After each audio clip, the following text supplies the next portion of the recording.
C. See? Strokes. Strokes. Sunday. No, that was a better choice, wouldn't it, to start off with? Hello, ladies and gentlemen. XFM 104.9. I'm Ricky Gervais, obviously. Steve Mitchell. No, come on, let's get my name right from now on. That novelty's worn off. What is it? Is it Steve Merchant. Oh, yeah, that's the wrong one, isn't it, The Mitchell? Guardian got it wrong, it's Steve Merchant. The more I say Mitchell, the more people are thinking... Exactly, it might be Mitchell. Oh, God, sorry, Dave. But Karl wanted to start off with the Stereophonics. Oh, loser. Because it was a newer track. And Karl now, we've made him what he is. He was nothing when we found him. He was like work experience. And now he's going, oh, we should start off with Stereophonics. I'm going... Trying to tell you what to do, Ricky. If I want anyone's opinion, I don't. Basically. You'd probably come to me, I imagine, wouldn't you? I'd be the first person. Before Karl, Yeah. I'd consult you, Steve. Thank you. Just keep it... Just because he was in Pilkington's making music. Pilkington's making... I bet you never pleased a crowd once. Did. Loads of times. Go on then, what did you play? What's the biggest gig you ever played? I did, like a social club gig. Yeah. And it wasn't just about the music either. I used to... What else could it be about? I used to take prizes and cigars and stuff. In a youth club? To give away. I just love these, like, 14-year-old manx hanging out going, let's go down here, you might have some fags and cigars for us. Well, it was whatever, like, was on my mum and dad's dressing table. That could have been embarrassing, couldn't it? That could have been deeply embarrassing. Oh, yeah. Oh. You've won. And third prize, some handcuffs. And a black mamba. I'm not saying that at any point in your upbringing, your parents left around any kind of marital aid on the dressing table. Don't think I'm saying that, Karl. I'm not suggesting... Look, he doesn't like this, does he? Well, I can understand why. Oh, yeah, because it's about his parents having... Well, they must have. Yeah, At least 3 times. I think I was an accident. They still have had sex. Wow, Karl. I think it's been ongoing. Just because my brother and sister are quite older than me. Yeah, me too. I was an accident. I know that, yeah. How old's your brother and sister? I think my sister's about 39. Right. And my brother's about 37. Okay. And you're 29? I'm like 29. Right, so, yeah, my next one's 11 years older than me. Yeah. That was definitely a... Do you want to have a hug, you two, or...? Yeah, yeah. You're dealing with it now? You got over it? Well, would you like to see us have a hug? Oh. You had a mobile disco, as well. You're having a laugh, aren't you? Every single gig I did, was dynamite. The people loved it. It was storming. What was it called? I ran it from about the age of 14 to 18. What was it called? Was it called in The name of our mobile disco? Yeah. It had 2 names in its lifetime. Yeah. It started its life as... Bear with it. Go on. The Rock and Roll DJs. Oh my god. The rock and roll DJs, that's the worst. I mean, that's the worst. Yeah. That's the most appalling. But then it became pretty bad after that, when it became the Fantasy Island Roadshow. Why? I don't know. Because everyone up to you looked like Tattoo. Partly that, and because I liked the programme Fantasy Island. Why did you like the programme Fantasy Island? Well, it was about love on an island. It wasn't. It was about a midget on an island. No, the midget was a minor character. It was about people going to find love and romance. You obviously switched off once the midget had gone off and said, there's the plane. Oh, that's that then. Your parents went, that's over then. It's only 5 minutes long. Yeah, well, it's... What's that fantasy midget? Yeah. What happened then? Because they acted out their fantasies on an island. Well, people would pay to go to the island, to live out their own romantic fantasies, and invariably that's what was it always romantic? It was always about getting off. It was a kind of love island, yeah. Was it? Well, no, not always. Sometimes they might be... Maybe I didn't watch the whole one. Maybe I did just see him, like, smack a little tattoo around the head. I think you just saw the trailer. Oh, really? But, so what do they sort of go? I've always wanted to have someone in... Well, no, it might be something like, I've always wanted to sort of, live out, being a gunslinger in a Wild West frontier town, so you might kind of create that kind of what's that got to do with... Well, he invariably would find love, or he'd sort out some emotional problem he had.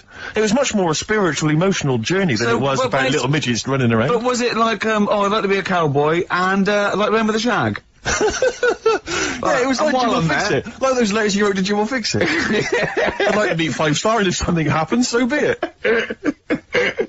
Well, but no, I have to just say once though, this is my DJing credentials. I was once playing music at Scout Jamboree. Yeah. When I was about 17, 16, 17. Big gig. It was 1,000 scouts there. Yeah. Right, Yeah. and I tell you this, we were playing on stuff, they were loving it, they were dancing, it was in a big marquee, right? I slapped on Smells Like Teen Spirit. Yeah. Right? They went mad. They went mad for it, they were moshing, they were climbing up the poles, the organisers were going, switch that off, right? They're going crazy, and I was there going, no, that's what they like, I'm gonna do it. It was like Footloose. It was unbelievable, it was just like Footloose. Then I came in with Rage Against the Machine, Killing in the Name of, the place went wild, and they were trying to get me off the decks, it was like Bill Grundy interviewing the Sex Pistols. And then when the heads of everybody had exactly. Like, there was some sort of mafia thing, and it was all hushed up. The scouts went there one night with all candles, and they said by a grave, and that was the end of the film. It was a film, I assume. No, this genuinely happened. I assume this didn't really happen. Yes, it did. I swear to God, I was playing Smells Like Teen Spirit, and it went wild, and the organisers were going, switch that off, they're going crazy, and I was going, no, it's what they want. Could I say something? It was brilliant. That, to me, I've known you for about 4 years, and I've heard all those things. That must be the highlight of your life. Unbelievably so, yeah. You've never had anything that good or exciting since, have you? One day I hope to sleep with a lady, and hopefully it'll slide into second place. What the Casbah. I love the fact you had at least 3 minutes to get that right. I know. Prepare and get that right. I know, but my mouth was full of Maryland cookies. Yeah. You know, last week, this would blow your mind. He came in, do you know what he bought? For himself, about 10 penguins. Who buys penguins still? No. All wagon wheels. Oh, I've never liked wagon wheels. You've not been a fan? No, but I was sorry about that. It's The Clash and Rock the Casbah. Talking about records, have I told you that time my brother-in-law, he was moving out of his place, and I think moving in with my sister, and I was about like, I don't know, 13, and so he was about, 30, and I moved in, and he brought round all, his records when he was storage to leave them at our house. Right, and he had all these old sort of records, 50s and 60s records, no, I was right, and they, put them upstairs, and I was looking through them, and, it's just all like Elvis stuff and Beatles stuff, and there was a mate of mine who loved Elvis, okay, and he had, loads of chemicals, yeah, he had loads of chemicals, and I was into chemistry, and, he said, let's swap me some chemicals for them, so I sort of nicked about 5 Elvis singles, and I got all these chemicals, and then, just guilt. What sort of chemicals? Just things like, you know, just things like from a chemistry set, just, you know, crystals and metals and manganese, all that sort of stuff that I just like to muck around with. And then the guilt just hit me. I just thought, well, he's gonna notice that. And one night, I just came downstairs and I confessed to my mum. And she went, alright, well, I won't tell him, but you've got to be good. And it's sort of like I was just really, really good for a year. And then have I told you this? No, you haven't. You've just reminded me of something. And then I remember, when I was about 18, my brother was talking about it, and he said, did you ever, play those records I left for you? Brilliant. He told my mum, he said, these are for Ricky. She just didn't tell me. She was sharp, wasn't she? She used opportunism there. Oh, that's genius. And, that was it. That's why I was good. But you've never stolen anything since, have you? No, I don't. Except that spate of shoplifting after that to teach your mum a lesson. yeah. Well, I went round, arson. No, I just couldn't believe it. It was terrible. I remember, I think all kids go through a phase of shoplifting. Well, and when I was going through it, I used to just little things, just like magic markers and magazines, Mars bars, that sort of thing. Yeah. And cigars and dildos. And one day, right? Same thing. My mate Anthony, his mum called up my mum and said, "I've got to meet up with you. I've got to have a word with you." And she said, "What about?" She said, "I don't want to talk about it over the phone." So she goes, "Oh right, well." Yeah, come round tonight then. So anyway, my mum sees me, she don't want to be in an awkward position and like, be a bit embarrassed and what have you. So she sees me and she goes, right, Anthony's mum's coming round. What have you been doing? Yeah. So I go, oh God, I said, I've been nicking stuff. So she goes, like what? So, not big stuff, I've had a few calculators, and Mars bars and stuff. How many? I'll just work it out. Hold on. Works out at 7.2 per day. So, how many calculators do you need? So it was when that phase. You failed maths, didn't you? Everyone wanted a calculator. It was like a trendy thing, wasn't it? Right. Oh yeah. In Manchester a couple of years ago, yeah. So, anyway, so I told her all this and I confessed to computers will make it there one day. I confessed to there's magic in the back of battery. Go on. Confessed to nicking all this stuff. She comes round. She only wanted to borrow some money. Brilliant. She said, "Oh, I don't like asking. I was a bit embarrassed to ask you over the phone, but can I borrow 20 quid? Oh, that's fantastic. And there's me. That's great. And it's similar sort of thing to yours. And did you? And he went, hold on, Mum, let's just work out the interest on that. I bank 10%. She'll owe you £4.40. Oh, so your mum was a loan shark. yeah. And did she mention stuff with that other? Because what I'm saying is, presumably you got your mate in trouble. No. She went, no worries. I'll just go and get my purse. It's on the dressing table. Exactly. Yeah. Carl, do you want a cigar? What other things you used to give away at your disco then that you'd find on the dressing table? You used to go into your parents' room and go, what can I give away tonight? It was stuff like cigars. Yeah. I'd like cigars. Yeah. I had a pair of tights. What do you mean? Unopened. You know, you get them in like a long... Who did you give that to? Just whoever did the prize. It was stuff like, you know, we did like a little raffle. Just imagine Carl going there just for a pair of... going joyriding this week. Pretty Polly, sheer. Exactly. Yeah, who's doing a bank job this week? Exactly, that's what it was used for, yeah. Just little bits of, you know, unopened makeup, just stuff like that. And did their parents not notice? Well, no, because it's stuff that you're not that bothered about. If a telly went missing, they'd notice it. They would, wouldn't they? They'd be staring at a wall for 3 days. But a pair of tights and a cigar and that, got away with it. Yeah. But it's funny as well, because like, you had 2 names, I just, like, remembered. I started off as, Dazzling Darren's Disco, just because the first lights I could afford belonged to someone who had their name put in lights. Right. So I went along with that name for a bit. Pretend you were called Darren. That's lovely. That's great. Is it worth it? Brilliant. And then it went on to Pilkins making music. Yeah. That's great. Anyway, should we have some more music? Yeah, we've been waiting for What are you going to play, Carl? We've got the Cooper Temple Claws. Oh, brilliant. Yes, Steve Merchant here. Steve Merchant. Yeah, okay, don't keep saying it. And Carl, obviously, yeah. Stop fiddling, Carl. We've been digging around in Carl's office, haven't we? As ever, Rick. He's a little bit nervous about this. Well... But he doesn't need to be. I don't think he is. You just need to trust us, Carl. Just trust us. Trust us with the music. Trust us with the speech output. Trust us with That's easy for me to say. But I'm conscious, Rick, that sometimes perhaps we're a little ill-prepared on the show. And I just wanted to make sure that we were sort of keeping ourselves abreast of developments, changes at the station, policy. You said breast. Thanks. You know, policies particularly, and I was lucky enough just to stumble across this, and I feel that actually a couple of weeks back we were a little ill-prepared because we hadn't read this. Yeah. This is the XFM information. It's the guidelines, if you will, on how to react to deaths, disasters, and other news emergencies. Yeah, and there's very important ones like a royal death. There's like, you know... Well, there's certain criteria. I mean, obviously, the general guidelines state that occasionally something will happen in the world that prompts XFM to break away from the normal programming and react to our audience's feelings of shock or grief. As broadcasters, we have a duty to think carefully about... They're not talking about our show, though, are they? They're talking about something happening. No, all shows. I mean, no, like people being caused grief, just Carl's on the air. Right. You mean like, you know... I mean a bigger event. A royal dying. A royal dying or some kind of, you know, major disaster. Sure.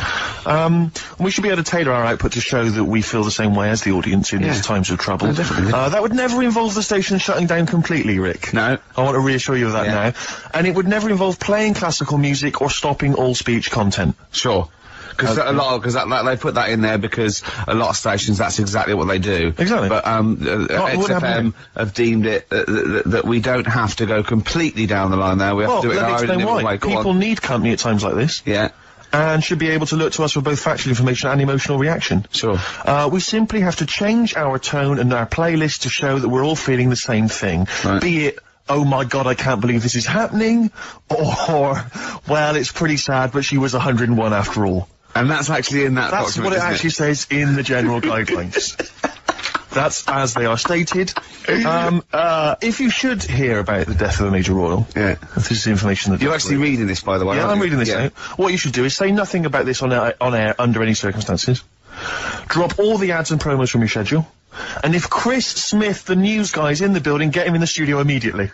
Yeah. That's what it says, Carl. Yeah. If Smitty is, I don't care where he is, I don't care if he's on holiday. Let's phone him up now and tell him someone's died. To see how he would react. Get him down here.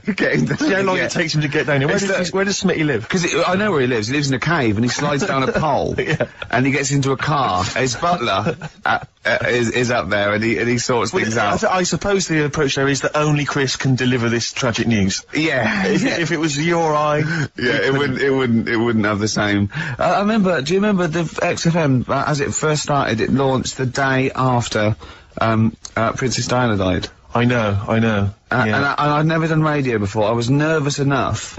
And it was launched, and it was, because was it the first night? Because what I've forgotten, actually, until you mentioned that then, is of course you used to host your own phone-in show. I'd forgotten all about that. Yeah. Oh man, I gave that up after a week because it was just too stressful. I have never seen a man so petrified. I know. He spent all his time preventing people getting through on the phone lines. Yeah. He just wouldn't let people come on air. And for when I had to go on air, right, my mates sort of like came over the first day, and they were mucking around, and I was having a drink with them, where I was still working, I was going, I've got to go on air in a minute, and I was like, drinking shandy or something, because I was saying I didn't want to be drunk, and I kept saying, don't swear. Telling my mates not to swear, and they look at me like I was mental. I was going, don't swear, because I'll swear. I was terrified of two things. Just swearing, and operating the desk. I thought, even if I get through operating the desk, I'm gonna swear. And it just, it was awful. Didn't you spill coffee over the machine and then go, oh shit, on your first link? I can't remember. But I know it wasn't a triumph. No, I started off with I was really like the music, and I started off with a classical piece by a bloke called Kuntz, who's a German composer. Brilliant. So I knew it was okay. You're off. You're off, yeah. And so how did it go then? Because I remember it was appalling. But Carl! He's a composer! Look it up! Yeah, I know he is. Right, 08700 800 1234. Yeah. If you know what the composer I'm talking. What? Yeah, we've done it now. Chill out, Carl. Come on. You know what people are like? What? You take things badly, don't they? Like who? Like what? You just... It's like a bull to a red rag, whatever. But the thing is that we say bad words and we get in trouble, but I was listening to Heart, the other day, and they played Luther Vandross, and, that song, was it, Never Too Much, Never Too Much? Play it a bit. The lyric in this is disgusting. Woke up today, looked at your picture just to get me started. Hear that? Woke up today, looked at your picture just to get me started. That's filthy. Play it again. Woke up today, looked at your picture just to get me started.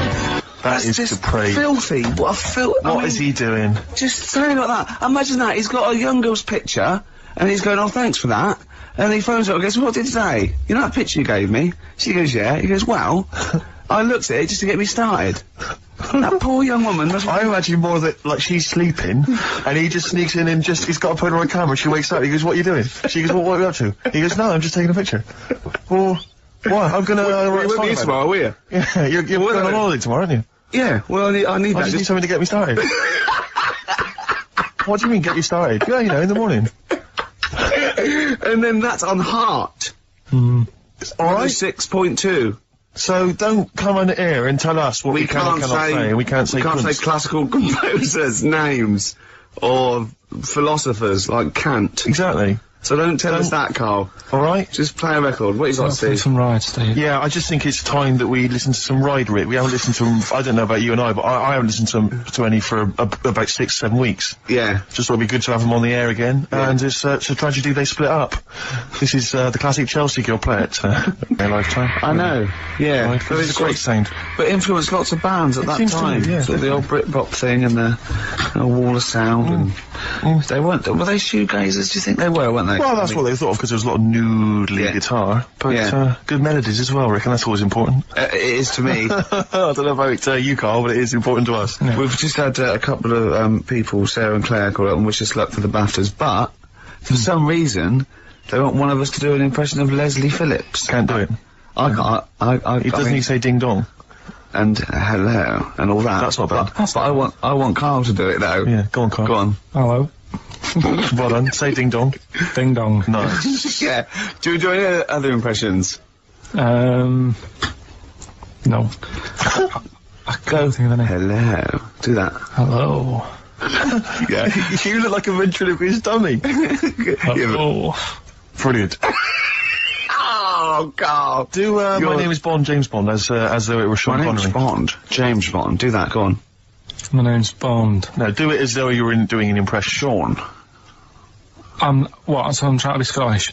Well, yeah. Well, yeah, sort of. Perhaps a bit more specific than that. Sean Connery. My name's Bond. Keep going. My name's Bond, James Bond.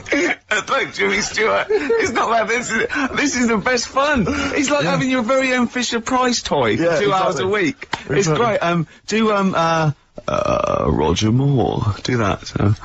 Roger Moore. Phyllis Pierce, Percy Sugden, I'm licensed.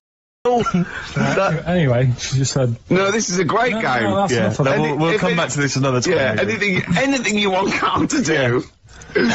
Carl's homework today was come up with those, you know those, lateral thinking things? Go on. Those stupid... Oh, I hate them. They're ridiculous, aren't they? Like a man went into a field and died, and you're meant to ask questions like, oh, was it... And it turns out his parachute didn't open. So it's basically, it's not logic, it's what am I thinking? Yeah.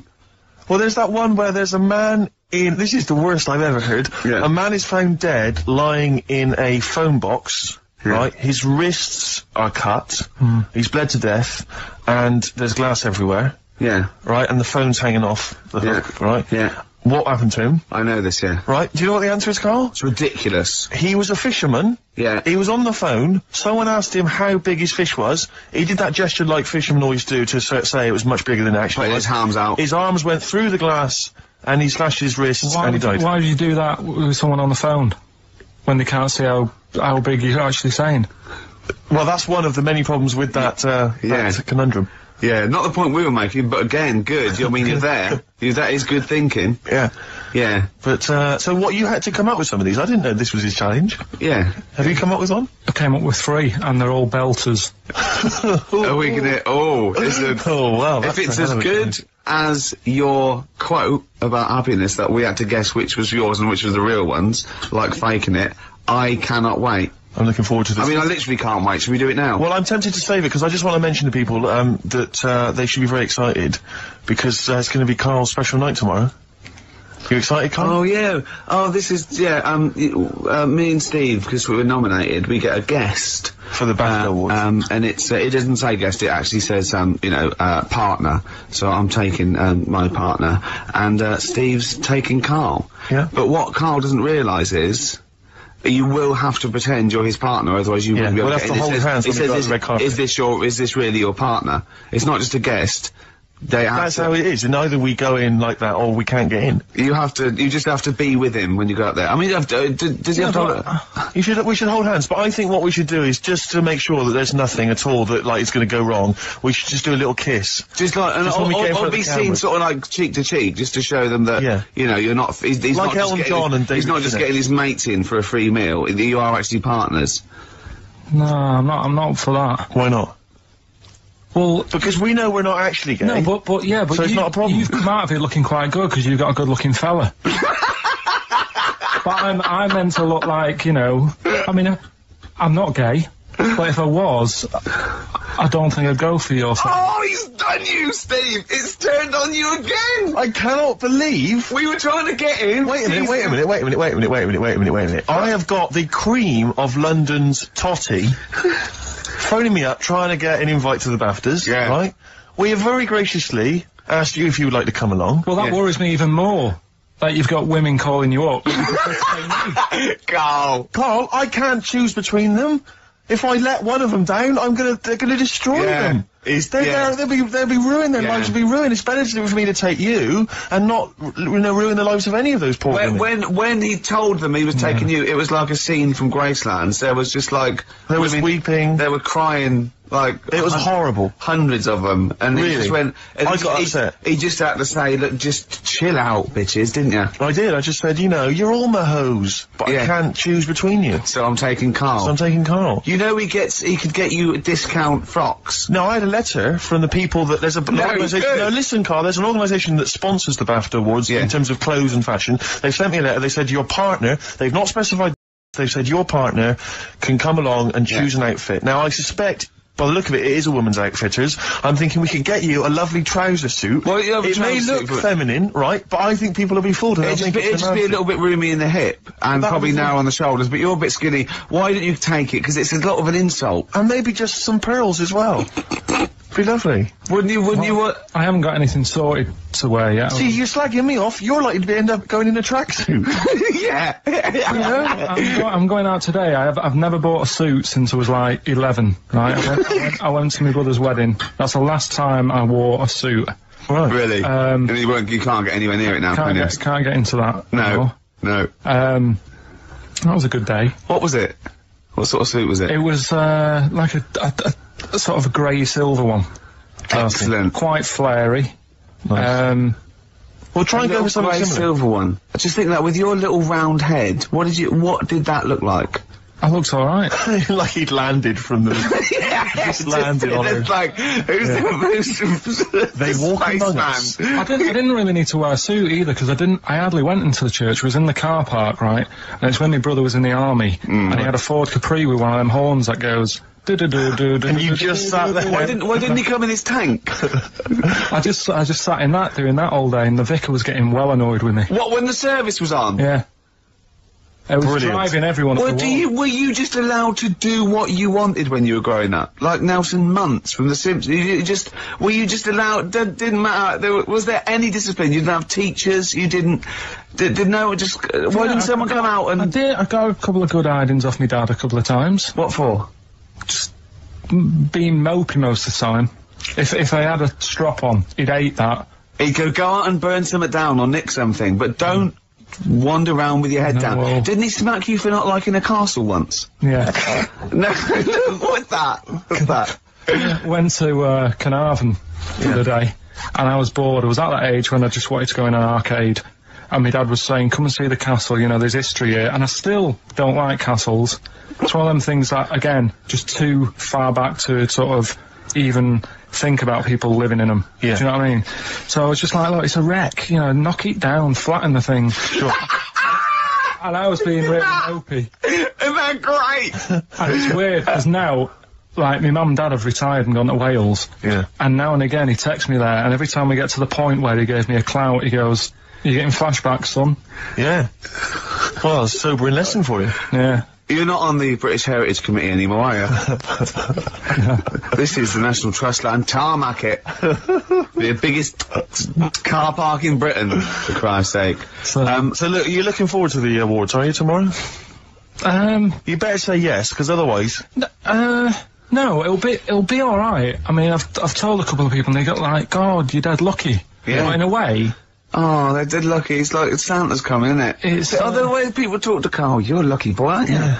Going to the BAFTAs with Steve? It's just a posh raffle at the end of the day, though, isn't it? Do you know what I mean? Makes sense. It's, there's gonna be some... They give away some tights and cigars. Yeah, exactly, yeah. It's Chris Tower goes, I went into my parents' house, I found these just lying around. Oh, but winners and losers, and, but what food? Well, quite, yeah, but what is exciting, surely, is the razzmatazz and the, brushing shoulders with the rich and famous. I'm not into that. You're not?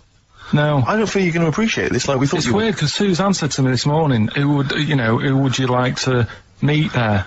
Yeah. Is there anyone who, like, you can get close to, and it's like, God, I really admire your, big fan of yours, whatever. And it's me and Steve, so you're here now. Well, I really admire your big fanny. I didn't... What did you say? What did he say? If you're a big fan of it. Oh, right. Oh, right, yeah. And, sorry. There isn't anyone, really. Do you know what I mean? I like, you two are alright. Thanks. Jonathan Ross, is he going? he might do. I don't know. But hang on, wait a minute. I can't help but feel we could have exploited this more. We could have maybe run a competition to let someone win. Yeah. You know, if you're not going to appreciate it, Carl. Yeah. Are you going to get a trouser suit? Are you going to get a ladies' trouser suit? I just think then, if you go sort of like looking macho and walking down with him, you know, they know that you're not really partners. And I just think it's a slap in the face for BAFTA. That's true enough. No, it doesn't matter what you wear though. Look at Elton. Can't you mince a little bit? Can't you at least sort of walk a little bit mincy? Because you've got such a macho sort of mank walk. Elton John's fella doesn't look gay and stuff he wears and that, does he? Do you know what I mean? It means nothing. No, but that's because Elton's doing the work for him. No, but by dressing as like some kind of restoration dame. Yeah, I love the fact he dressed as Anne Widdecombe for special occasions. That's his hair done like a. That's great. Anyway, music. Yeah, this is a very underrated album. It's Richard Ashcroft's Alone with Everybody, and I know it got a bit of a slag and it didn't sell as well as it was because people were going, oh, it's no urban hymns, and it maybe it's not, but he got criticised for being pop. But this is a great tune on here. You're My Mind in My Sleep, and I think it's really good. Ashcroft there, and You Are My Mind in My Sleep. Is that one, Carl? It's alright. Yeah. Good, okay. What I did want to do is, I want to play some, adverts now. There goes the fear on XFM 104.9. Well, into the last hour, and then only 2 more shows. That's true enough. And we're away for 3 months. I'm Ricky Gervais. Obviously, yeah. Steve Merchant, little Carl. Now, Carl, his homework was to come up with one of those stupid lateral thinking problems. We maybe should give an example of the. Romeo and Juliet. Right, Romeo's asleep on the bed, Juliet's on the floor, covered in water and broken glass. What happened? And you ask all these stupid questions, and it's Romeo's a cat and Juliet's a goldfish. Again, awful. What am I thinking? Yeah. Yeah, come on then, Carl. Right, first one. Yeah. There's a bloke lying on the floor, right? He's cut his head, blood's coming out of his head, and all his mates come running up, and they're all stood round him. Yeah. And, they don't take their hats off as a mark of respect. That is outrageous. Why didn't they take their hats off? I'm laughing, but it's probably as good as the real absolutely. ones. No, but these are really good. Did you make them all up? Yeah. No, I mean, did you make up all the ones that already exist? No. That would make a lot of sense. Right, a bloke's fallen with his... Yeah. He's lying on the floor. Yeah. He's dead. Yeah. His mates come running up and like, was it important that his head was cut? I don't know. I mean, Would it have been okay if he'd have been wearing a hat? He wouldn't have been dead if he was wearing a hat. What's your answer? No, you're meant to answer a question. You don't just go, what's your answer? You say, where's the turn? So you go, no, and I have to guess. It's obviously like sort of a motorcycle stunt team or a parachute. Why didn't they take their hats off? Because they're probably still on the motorbikes or something, or... Well, yeah, but if you mark a respect to someone, you could take your helmet off. I'm getting angry! What? They're parachutists. Why couldn't they take their helmets off? Because they're coming down from the sky. But he's on the floor dead. Well, yeah, but they can look down and see him on the floor. Are they on the floor, Carl? They're on the floor as well. They're walking, are they? Yeah, well, they sort of stood there looking at him. They're stood there. Yeah. They're stood on the floor looking at him. They're soldiers. Why? But why? If because it might be in a battle zone. They might have their helmets on, and he's been shot in the head. No. Well, that does work. You see, this is my point. That one works. That one works. Unless you've given us a piece of information where that doesn't work. What's the difference? Why is yours different to he's been shot in the head in the trenches and they're looking at him and they keep their helmets on? I just don't think it matters as much. If they're in the trench, they're already guarded a little bit. So they could take their hats off. It's the best mate, for God's sake. Okay, who's dwelling on this? Are they normal hats? What kind of hats are they? The answer. No! Don't get ratty! What kind of hats are they? Baseball hats? If I told you what sort of hats they are, you'd have the answer. Wow! Okay, I've got to guess what sort of a hat it is then, have I? Right. Is it a trilby? No. Is it a bowler? I know what it is. What? They're spacemen. No. Oh, that's a good one. That one works as well. This is my point. I like that one a lot. It works. He's fallen on the moon, and not that the moon happened, it was set up, wasn't it, in the studio, we know that, yeah. Okay, Carl, what's your answer? Builders on a building site. Why is that different to soldiers? Because bricks don't fall in wars. But bullets fly!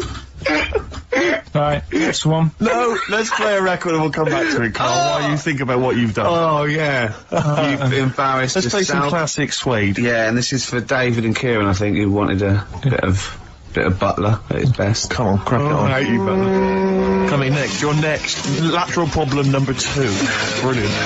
Suede there. Indeed. I think their second or third single. Brilliant. All the way back. 10 years ago. Absolutely. You know what I mean? Metal Mickey. On XFM 104.9. Was it 10 years ago?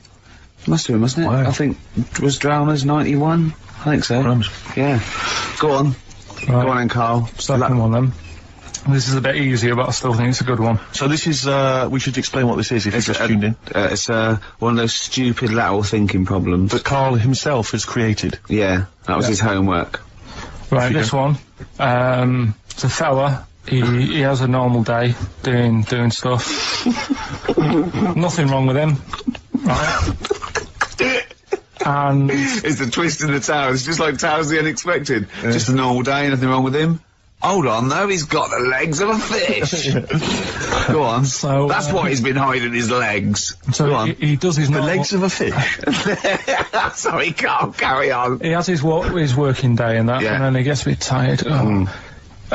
Goes to bed. He puts the light on, leaves it on, goes to bed. Oh. That's crazy. That's mental. I can't think what's happened. Anyway, here's Radiohead. Right, okay.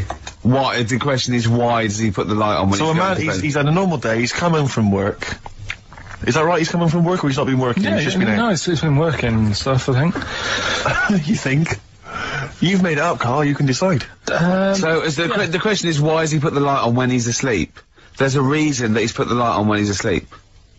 Has he gone to sleep? No, Carl, don't shrug. You're meant to answer these questions. He put the light on before he went to bed. Yeah, and the question you're he's gone asking to me is sleep, why? What's the scenario? And the light's on and Yeah. that, but he's gone to sleep. Yeah. He started reading and then he fell asleep. No. Did he intentionally, for some reason, put the light on? Every night. It's mad. Sounds mad. That's Carl, doesn't it? Every night he does it. Yeah. He puts the light on when he goes to light on sleep. it. Carl. Carl, is the point of this, he puts the light on for a very good reason. Not for us, but for some people. He's blind and it's always been on and he thinks he's turning it off, but it was on in the day and he thinks he's turning it off, but he's turning it on because he's blind. That'd be stupid. That works. No, that works great, Rick. Yeah. Thank you, Carl. So you've got to come up with what? Hang on. If What? you're blind, why would you put a light on? No, he thinks it's off. Yeah. But why would he turn it on anyway? To think so he doesn't get burgled, so people know he's in because he can't see him. So he just he puts the light on when he's there, then he turns the light off when he goes to bed, so people think it's fine. But he's got it out of kilter, and actually he's walking around in the dark all day. I don't believe that if you're blind, you turn your light on. I don't think you'd be living on your own, would you? I'm not having that for a Do second. blind people live on their own? A second. Oh, some people do. Lonely blind people live on their own. No, if you got bad eyes. Any of them women? Are there any blind women who are living on their own, Rick? No, I mean, if you know of some blind women. Oh wait, 700, 800, 1234. We've gone through this. If you are a blind woman with no standards and you don't care annoying voices and smell, yeah, then get in touch with you. yeah. I mean, you've got to be within the ages of say 25 to 65. You know, Right. well, call it 75. You fussy, you fussy all of a sudden. I know. Yeah, go on. If you were blind, would you live in London? Because someone said yesterday there was one struggling outside in Leicester Square, and I don't understand. If you were, I mean, you know, That might have been a tourist. but why come to London if you're blind? It's the worst place in the world to come if you're blind. To hear the sights. To hear the sights. It's a bit mad, isn't it? They do the same job. They have tourist needs like anyone else. Yeah. No, but it sort of stinks, and you go away going, oh, it's not that good. I just thought I thought it was a bit weird. Well, never mind your concern for the partially sighted or sight impaired people coming to London. Get on with this. Yeah. So there he is. Yeah. It's like, oh, a bit tired. Yeah. Just put the light on. Get to bed. Yeah. So he turns the light on and he goes to bed. Yeah. Oh. Should we play a track? He's not sleeping on the job. He's a lighthouse keeper. Well done. Is he a lighthouse That's not keeper? it, Carl. He's a lighthouse keeper. Right, why wasn't the light on all the time? Because it's light in the day. You idiot. Play a record. What? Play a record. You're a buffoon. No, actually, the light isn't on in the day, is it? No, it's not. And Silver, XFM 104.9. I love the fact that Karl went a little bit mental then. So happy that he thinks that a lighthouse keeper pops the light on at the same time every... Are you telling me it was never foggy? Everyone has a routine in the job. And why was he going home from work knackered? What had he been doing all day? He never said he went home knackered. He did, he said he went home, he's just done a day's work, he said he went home knackered, and puts the light on and goes to sleep. That's what he said. Yeah, but he's maybe a part-time lighthouse keeper. Oh, what does he do? Works in the library, does he, as well? No, listen, Rick, look, I'm really with Karl here. What? He definitely got you. He stitched you up right and proper. Anyway, I got it right. Yeah, but then you embarrass yourself by saying that... stupid. But you... He's stupid. You would never put a lighthouse light on during the day. What's your next And one? he'd been painting it that day. Oh, had he? Extra shattered. Right, okay. The next one, last one this. Yeah. Lateral thinking. Lateral thinking. And you've written this yourself? You've had no help from anyone? No, I've come up with these on my own. Okay. Right, last one. Yeah. This bloke, There's always this bloke. Yeah. this bloke, he's got a brother that is, never met. Right? They got separated at birth. Right. You know, anyway, he gets a letter in the post. Yeah. He says, oh, I tracked you down. Yeah. Meet me at the airport. Yeah. Okay. As soon as he gets to the airport, Yeah. he goes, there he is, and he goes walking over. How did he know that was his brother? He'd never seen a They were picture. twins. They look exactly the same. They're born the same day. No, Steve's got it. Yeah. That's what I mean. So he knew they were born the same day, so he knew they were twins, yeah. I didn't say they were born on the same day, did I? No, I'm just reiterating. They would be, though, if they looked Yeah. identical. Yeah. Sorry about that when we've got you there, Karl, mate. Yeah. You're quite upset about that. That was 1 out of 3, though. That's What about this then? Do you know that when, two brothers, born on the same day, of the same mother and the same father, but they weren't twins? Why? Say that one again. Two brothers Yeah. are born on the same day, of the same mother and father, but they weren't twins. Why not?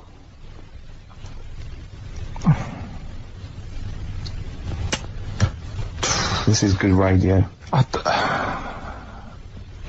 You see, the problem is I heard you saying to Steve, I'm going to do that one about the shark in the pool, so I'm trying to think. This has nothing to do with that one, though, is it? Clearly. Give him the answer, Rick. The answer is there were two of triplets. Right. And another brother. So do you want to do the one about the shark in the Yeah, go swimming on. pool? Yeah. Okay. A bloke, just in his swimming trunks, walks into a swimming pool full of man-eating sharks. He walks around for a bit and slowly gets out the other side, and he's not bitten or anything. Why not? Because they'd already eaten. No, they're starving hungry. He walked through the water. Yeah. He wasn't like a bridge. No, he actually was in the water, soaking wet, the sharks. He had like a metal suit on. No, naked apart from swimming trunks. There were real sharks. Real sharks. Swimming about. Swimming sharks, man-eating, hungry, They yeah. were really hungry. Yeah. This fella gets into the same pool. Yeah, It's the same pool. exactly. He walks right, he gets in the steps, Yeah. he walks down, he walks Yeah, across. yeah, He's in the water. yeah, Up to his neck. yeah, And the sharks are near him. yeah, they're attacking him. They're attacking him. They're actually attacking him. But he still gets out, okay. Yeah, walks out the other side. And hasn't got a mark on him. I don't know. Go on, Rick, what's the answer? Yeah, I was lying about the sharks. There weren't any sharks I there. was lying about the sharks, completely lying, just made up. Just an empty pool. That's just stupid. That's our point! They're rubbish. Oh dear. Oh. Oh dear. Rubbish. It's right! He's so offended. Oh! Offended and confused. Come on, play a song. No, go on then. Now this could be interesting. Now that noise Do you want to explain, Steve? I will. I've just sent a text to this number that some of you may have heard of, 63336. Now, apparently this is a number you can send a text to, and it will answer any question that you have for it. And in the past, for instance, I sent it some quite profound questions. I once asked it, should they have dropped the second bomb on Nagasaki, and it had a very thoughtful answer. So we've sent it a question, perhaps equally thoughtful. Karl Pilkington believes in ghosts. Is he an idiot? Now, we sent that because this is the Halloween special. These podcasts are 3 one-off free specials, and they're free because we want to thank people who paid for the audiobooks we did, the last 2 series, so thank you for that. I've just bought a flat in New York, and Steve's just bought a lovely BMW. Mercedes. Oh, is it a Mercedes? Yeah. Oh, is it? Oh, right, Yeah, yeah. yeah, I haven't seen it yet. Carl's having his kitchen done and his boiler replaced. Still not happy. But, yes, thank you. The back catalogue is still available, in audiobooks on iTunes, but these are 3 free ones. Anyway, the question we asked, 63336, Karl Pilkington believes in ghosts. Is he an idiot? And this is the response. Unusually, producer Karl Pilkington is both an idiot and a comic genius. His humour is not to everyone's taste, however. That's amazing. That's the response. But it's curious because it doesn't really answer our question about ghosts. Send them, do you believe in ghosts? Okay. This is the Halloween special, of course. That's why we're talking about ghosts. Carl, do you believe in ghosts? Yeah. I mean, I haven't seen like a proper ghost. So why do you believe in something that there's no evidence for? Yeah, but why are we here then? If it is just sort of you're born, right? And we are useless. At least other creatures, when they're born. Well, you speak for yourself. No, but other creatures are born to do a job, aren't they? When a bee's born, you know what that's going to be doing. It hasn't got any options. That's got a job to do. And it does that job and it dies and the next one comes along. Oh. We asked it, do you believe in ghosts? The existence of ghosts is not proven. Many experiments have claimed to identify ghosts, but none have been scientifically sound. Excellent. See, Yeah, that's a sensible, intelligent, logical, thoughtful answer. Weird things have happened to me when I was living at home. And was in bed one night. Where do you live now? No, but I was at my first home. Your parents? Yeah, my mum and dad's. So I'm in bed, and I'm lying there, and you know you get that sense of like, oh, there's something going on. And I sort of look over my quilt, and there's nothing there. Thinking it's weird that. So turn me back on it. I'm thinking I don't want to know. If there is something there, I don't want to know. Right? So I'm turning me back on it. But then there's like a really high-pitched noise, right? Sort of the hairs on my back are like going up a bit. And I'm like, oh, I don't like this. And it's the high-pitched noise. You had a hairy back louder. even as a kid? No, but you know, everyone's got little I thought hairs it on was them, haven't they? Everyone's got little tiny hairs on them and stuff. And I thought, I can't stand this. And I turned around, put the light on, legged it downstairs. Right? And my mum's saying, what are you doing? I'm going, oh, I don't know, there's something up there. So she said, alright, then watch the telly. So I stayed up for a bit, watching the telly, went back to bed, the high-pitched noise had gone, went to sleep, get up the next day, Charlie from next door comes round, he goes, Hilda's dead, right? And my dad said, oh, when did that happen? He said, last night at 11:15. Right. That's when I was in bed. So, what are you telling me for? Because it's weird, isn't it? It's that thing of... what do you think would be weirder that no one ever died at 11:15 when you were in bed? No, but that's when all the weirdness was going on. That's when the tone was happening, my back was getting itchy and stuff. And... Coincidence. And I went down and watched telly, went back up, gone and that, but that's when her spirit had sort of... No. Ah, okay, right, interesting. No, this is where we get into the facts. So Hilda's spirit left whizzing round my bedroom, because my bedroom was right next door to theirs. Yeah. So I'm just saying, that's one. Why do they whiz round when they die? Why do spirits whiz round when they die? Because they're going, where am I going? Are they? And they're whizzing round, aren't they? Am I going down? Am I going up? No, that's Carl. Oh, no, but I'm going the wrong way. Yeah, but it's not going to be easy, is it? How do you think it works? It doesn't work. But once again, it's not proof of anything, Carl, beyond the fact that you were a child in bed. Why did your dad ask what time she died? No, he just sort of, you know, what do you say to someone when it's awkward, isn't it? When someone gives you bad news, so you just think, well, what can I ask? What time did exactly? that happen? Sorry? No, you just go, Exactly what time did she die? My wife passed away. Yeah, what time exactly?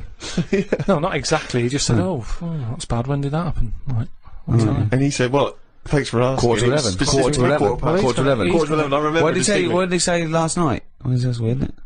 Convenient, aren't they, all these stories? Or is it? Or, yeah, I mean, it's either that's exactly what happened, Rick, or he's misremembering the actual I don't know which one to plump for. But I tell you this though, go on. You know, if we're talking about ghosts and that. Yeah. Now, Hilda. Yeah. Choose your bog standard old woman. Right. I think that's on the gravestone. I know, yeah. No, did you do the eulogy? No, you know. That's great. What can we say about Hilda? Bog standard old woman. Right, there's sandwiches at the bar. That's the most insulting thing you could ever say. There's nothing. No. Let's just think about Hilda lived her life. Thank you for coming to celebrate the life of Hilda, who died at 11:15 specifically, and was a bog standard old woman. Are we burning or burying? But anyway, she lived to be quite old. Which annoyed you. In a bog standard way. But this is what I was saying about us all living too long and stuff. It just makes it worse when it does come to us being a ghost. I don't know what you're talking about again. That sentence made no sense. Just, if you are going to be haunted, right, say, I know you're going to say, well, I don't believe in them, so I'm not worried, so don't be going on about it. But say, like, you know, your new place that you've bought, you move in, and you go to bed, and there's something moving about the room. You see it, it's a ghost. Oh, no. Okay, let's, for the sake of argument, more likely, a Siamese cat called Ollie. No, because that's probably got its own room, hasn't it? But what I'm saying is, would you prefer to have an old person moving about looking at you, or just a young person? I'd prefer a youngish person who looks normal and is sort of floating about, and you go, oh, right. That looks normal, floating about. No, but an old woman would really scare me. And ghosts are always going to have a bad reputation because they look scary because they're old. So that's... You talk absolute shit. That's all I'm saying. So Can you believe we ever charged for this? No, but look, if we are going into another life, right, after this, which we're not, we move on to another life. Yeah. We're not going to move on. That land, say if it is like another world, where we go and we plough fields and we grow croppage. We grow crops, if you want. Yeah, well, I would like to use the English language. Yeah, but there's too much fruit about, so just a crop, just something we need to get by. He's got an answer for everything. That's so we grow some crop. Yeah. So you grow your crop, and now if we're all going into that other land or world or universe, old, who's going to do the cropping?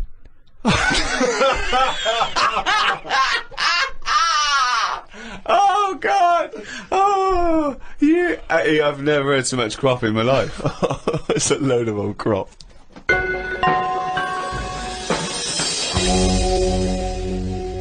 I had to go for an ultrasound, right?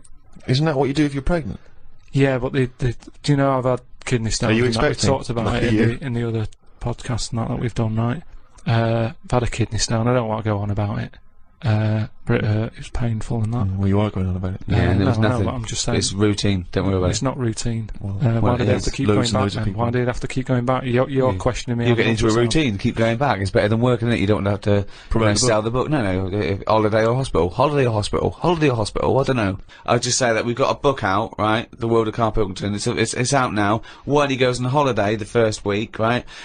He's in and out of hospital. It's doing no good. He's got to go in again. He goes away with his family like twice a year. Goes away with Suzanne's family twice a year. He's now said he doesn't want to do any press for it because it's boring, or he doesn't want. Why don't you plug in the book? Well, I mean, if you're an author, you've got to get behind. I've bought books without hearing someone telling me to buy stuff. No, you're lazy. You're lazy. I'm not lazy. It's just that I'm sick and tired of putting telly on or the radio and having people telling me, oh, you've got to buy this, you've got to buy that. No, I don't have to do anything. I'll have a look myself when I'm in a bookshop. Let them just find it. But there are hundreds and thousands of books, Carl. They may not find it. Well, You're trying to direct them towards it. I don't want to direct them to it. I just, you know, if you come across it... But why have you put all this work into this book, all these illustrations you've done and extra material? Because I enjoyed it for me. Right, but you don't want anyone to read it, yeah, so why just put it in a drawer? They will read it. They'll find it. People will find it. It's in the shop, isn't it? I'm always finding little books on different things and what have you. Yeah, you don't read them. You read the first couple of lines and you get it wrong. You know, So I went back, right, and they had the ultrasound thing where they're looking to see what else is in there. And when I was in the waiting room, there was a woman there. I reckon she was about 98. Now, why are they rooting around in her to see what's up with her? Just let her die. Do you know what I mean? If she's not in any pain. No. I'm just saying, how long does she want to be around? And the problem is, she went off, right? I was sat in the waiting room, she went off into the little cubicle to put her a gown on. And because she's old, she can't bend her arms and that. So she came out with it all open on the back.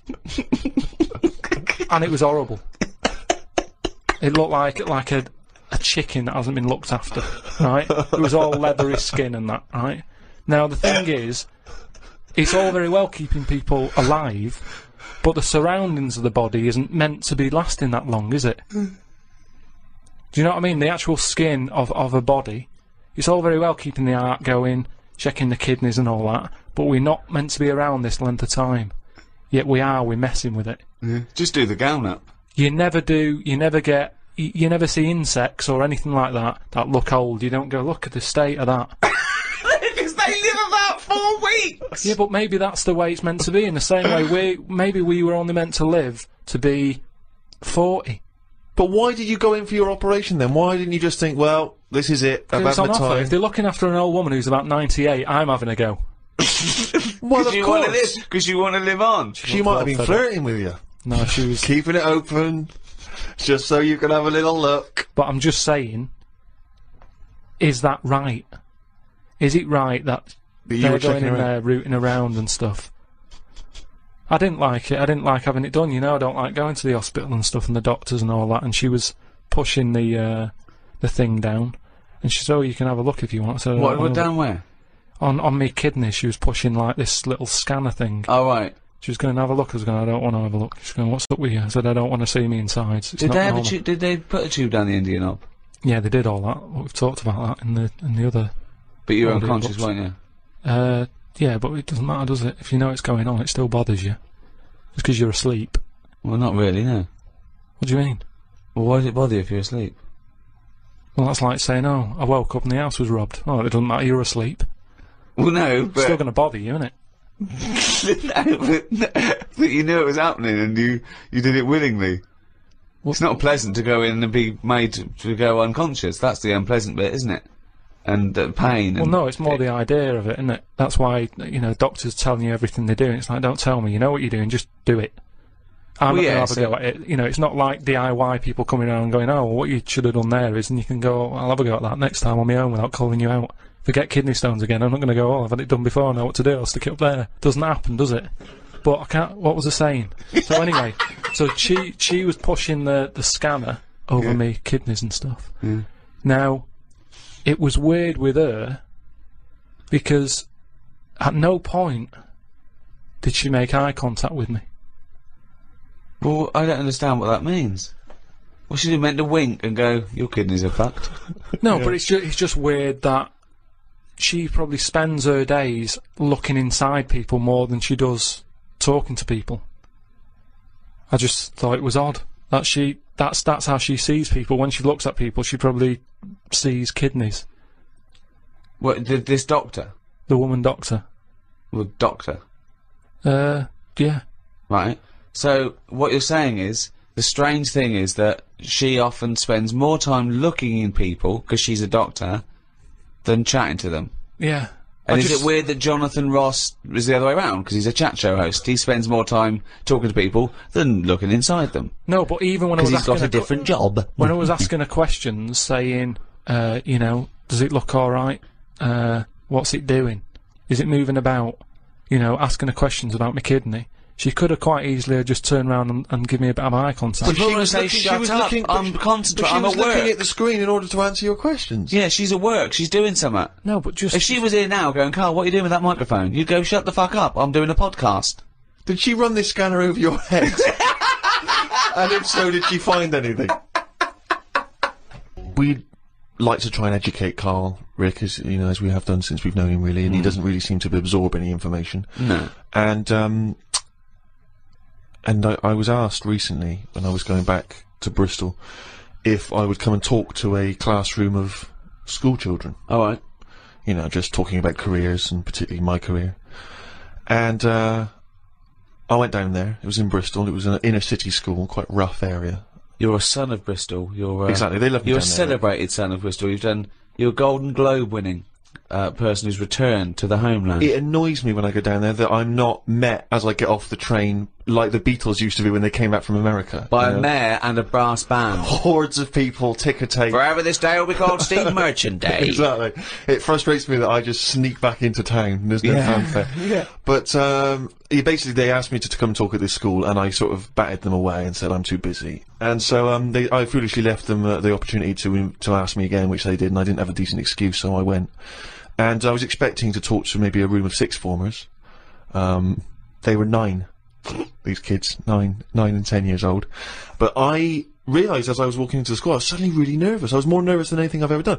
Because I realised that I've not spoken to a child like that since I was a child myself. I've never interacted with them.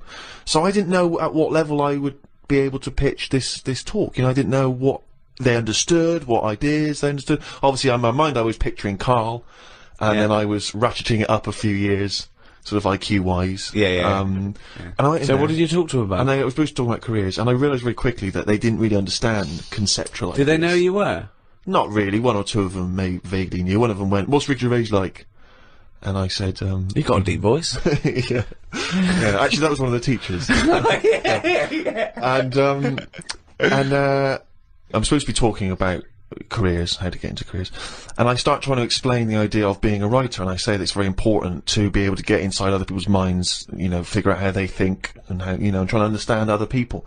But this, they didn't really seem to grasp. They started talking amongst each other, you know, they were just losing interest. I lost them straight away. I was devastated. Oh no. So then, and this is the worst thing, right, I started lying to them. Because I realised that every time I told a slight lie, because I thought they'd be interested. They were. So I know Justin Timberlake. You're not joking, right? They said, one of them said, "I understand you used to be a DJ," and I went, "Yeah, it's great being a DJ because you get to meet pop stars like Robbie Williams and Beyonce." Never met either of them. Never met them. And they went. One of the kids went, "What's Beyonce like?" and I went, joking. I went, "You wouldn't like her." And I said, "No, I'm joking. She's lovely. She's sweet. She's good as gold." I was making it up. But they were loving this, and the teacher was going, "Would you all like to meet Beyonce?" And they were going, "Yeah." And I was thinking, God, well... I'll bring her down tomorrow. Well, exactly, but I don't know why I felt it was like I wanted to win the approval of these 9-year-olds. That's amazing! Because my own achievements, I realised, wouldn't mean anything to them. You know, I can talk about the people I have met, but they don't care if I've met Robert De Niro, but they're interested if I've met Girls Aloud. Or me and Girls Aloud, some of the times we've had together, it turns out. But it is fascinating when you have to interact with people, with children like that, because I've got no concept of how to talk to children. To me, I can't grasp the difference really in conversation and chat between, say, a 7-year-old and a 13-year-old. I don't know at what point they learn stuff and pick stuff up. Do they understand? Do you know what I mean? I find it really hard. I remember once when I was about 9, the headmaster, deputy headmaster, used to do a little fable. I've talked about him in stand-up. He used to do a little fable. There's one I remember where he got a tube of toothpaste, and he got someone up. He said, come out here, squeeze this tube of toothpaste out on this board, and he squeezed it all out, right? And he squeezed it all out and emptied it. He went, "Now put it back in." And the kid tried to struggle, and he goes, "You can't do it." He said, "It's easier to do something than undo it." Okay, go back to class. Like, people are going, "Oh, I get it. I know what he means." They're just thinking, don't squeeze all the toothpaste out. Yeah. Just save some. Yeah. I mean, You know, there's no way they're going to take on that metaphor at the age of 9. It's too conceptual, yeah. Yeah, exactly, yeah. Yeah, just stop misbehaving or I'll smack you. That worked. Karl, have you had to have any dealings with kids? How do you get on with kids? Do you relate to them? Or are they just as angry and perplexed by your views as we are? I mean, it's with everything, isn't it? Everyone's different and that. I can get on with some young kids alright, and some of them are, like, you know, a bit cocky and what have you. But, I'm sort of getting on with the baby at the moment, because, I've been made a godfather. Think of that. So, wow, who did they reject? I know. No, I mean, who said no? Yeah. Well, I did. I did at first, and then Suzanne said, "Look, you know, it's not really a choice. It's not like a job interview or something that you're thinking about. Is it a good thing? So you've been asked. You should take it on." But what are they? What if they? Hold on. If you're the godfather of this kid, presumably you're friends with them, and they probably listen to this podcast. They're good friends. So now they're hearing, for the first time, that you didn't want to be. Godfather. Yeah, but I think that's good, because they can hear that, you know, it wasn't. I didn't just do it because I was asked. I thought about it, thought it through. You know, I was worried. It was kind of like, is this a job? And I was just. Well, it's nothing but tokenistic, is it? You're not. Well, really this is what I looked into. I said, we went back, and I said, right, I've been thinking about this thing. I've heard that it's my job. If anything happens to them, I've got to kick in, and I'd have to start looking after the baby. So I said, right. How many of you are in your family? If that happens, am I going to start getting a phone call or what? And they said, no, there's a big family, you're not, you know, you're at the bottom of the list. So I was like, how many? And just finding out what their age is. And, you know, I've only got a small flat. It would have to sleep in the sink or something, right? So I checked all that out, and all safe. So this baby... It's spooking me out a bit because it doesn't blink. And that's pretty weird when you're sort of talking to it and you're thinking, it's not blinking. Are you sure it's not asleep? No, it's honestly, it's weird. If something doesn't blink, it's like it's evil. Because blinking just makes something look a bit more friendly, doesn't it? And I was stood there, you know, talking to it. I just tell it little stories about anything. It's lying there looking up at me. How old is it? It's must be about 2.5 months. Well then, why are you telling it stories? Because it likes it. But it's just weird how, like, then I'll sort of forget the story because I'm looking at it going, it's not blinked yet. It's been about 10 minutes, it's not blinking. So then I forget the end of the story and I just walk away because it's not bothered anyway, it's probably not listening, is it? But What a pointless tale! What a pointless tale now, and at the time. I think it likes it. The kids like stories, like you say, they're not bothered if it's not true or anything. Or if you walk away before the ending because you've forgotten it. That's why it's not blinking. It's so dumbstruck at the idiocy coming out of your gob. No, but you don't need to hear endings of stories. Maybe, like I said to you... That's the point. That's the point of a story, isn't it? No, it's not. That's the point why people... That's why people like stories, because they're hooked into knowing what happened. No, because there's loads of films that happen, and they have a funny ending. You leave there going, I wonder what's meant to happen, and you make it up in your own head. You go, well, I bet what happened is that person went off and got married to that woman, and they lived happy. And then in your head, it's the truth. It's actually what happened. But I think that's better. Why are we told everything? Because So what would your end be to a story such as The Elephant Man? Okay, he's rescued from the freak show, he's put in the hospital, he becomes something of a celebrity, then what happens? He discovered he had big ears and he could fly, and he joined the circus and he was the main attraction.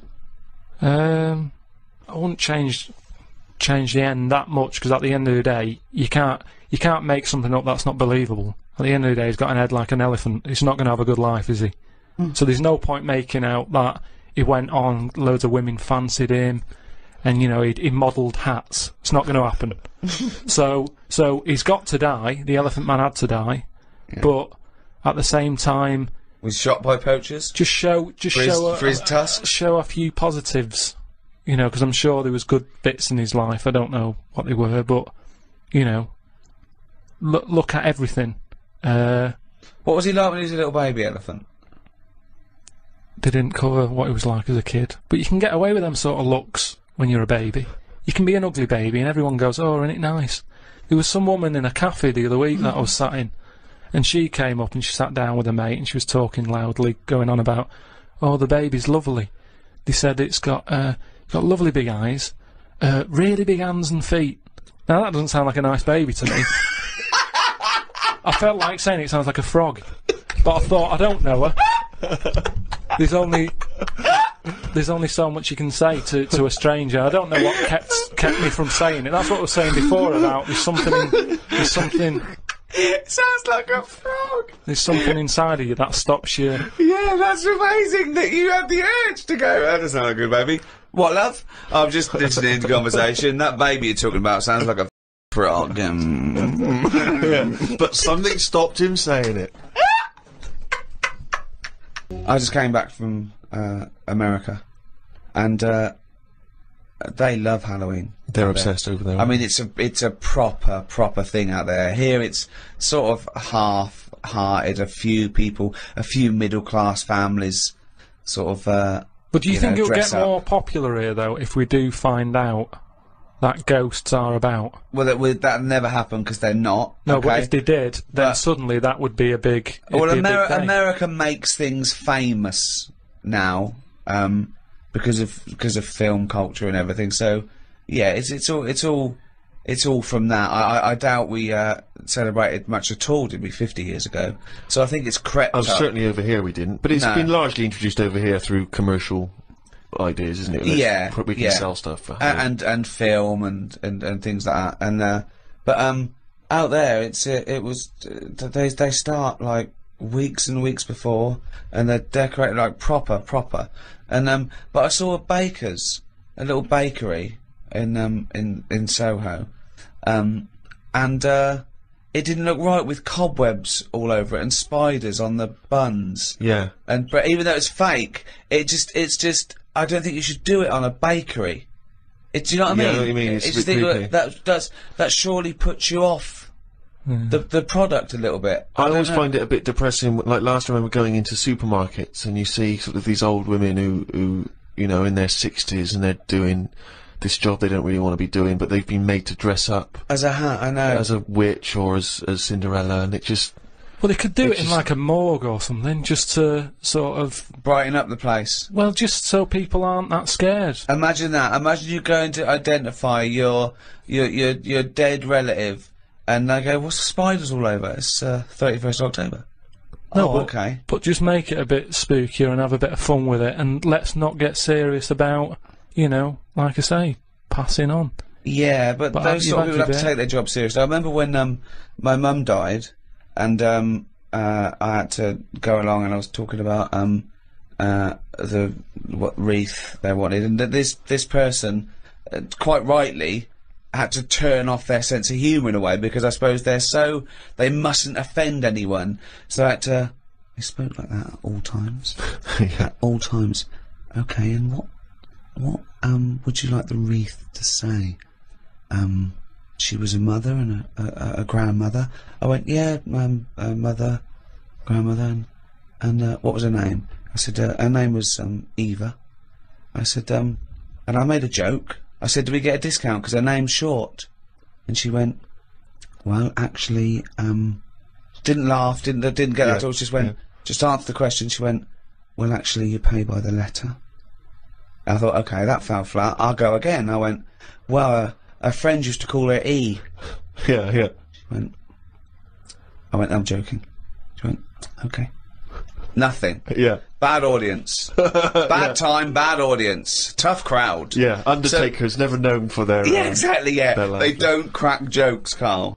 A friend of mine was trained to be a doctor, and in his first year, when they practiced, they intern at the hospital, he was watching this patient, and two other doctors came in, and I won't say his name.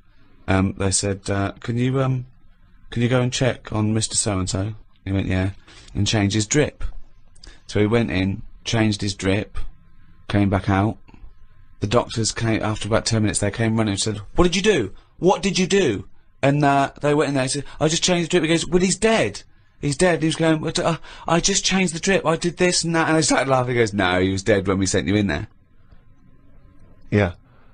Now, that is almost excusable, because it's imperative if you're a doctor to become accustomed to Yeah. the fact that people die and that it's... Exactly. You know, Yeah, so they were making a joke about a dead body that means nothing to them other than professionally. Yeah. You know, they were getting through it. He thought he'd just murdered someone. Yeah. Yeah. Well, he thought he just murdered someone. But yeah, they have to be desensitised. But they wouldn't do that in front of the relatives. They wouldn't go... I had a laugh earlier with a young intern. When your dad died, we sent him in to change the drip. Didn't even check. I would like a back, crack and sack waxing, please. I would like my back waxed, my crack waxed and my sack waxed. Right. Do you do the treatments yourself? No. I'd like you to. Well, I can't. Why not? Because I have to be on reception, taking calls. Well, okay. You can't request who's doing your sack, your crack, or your back. There's a woman in the back who does your crack. Well,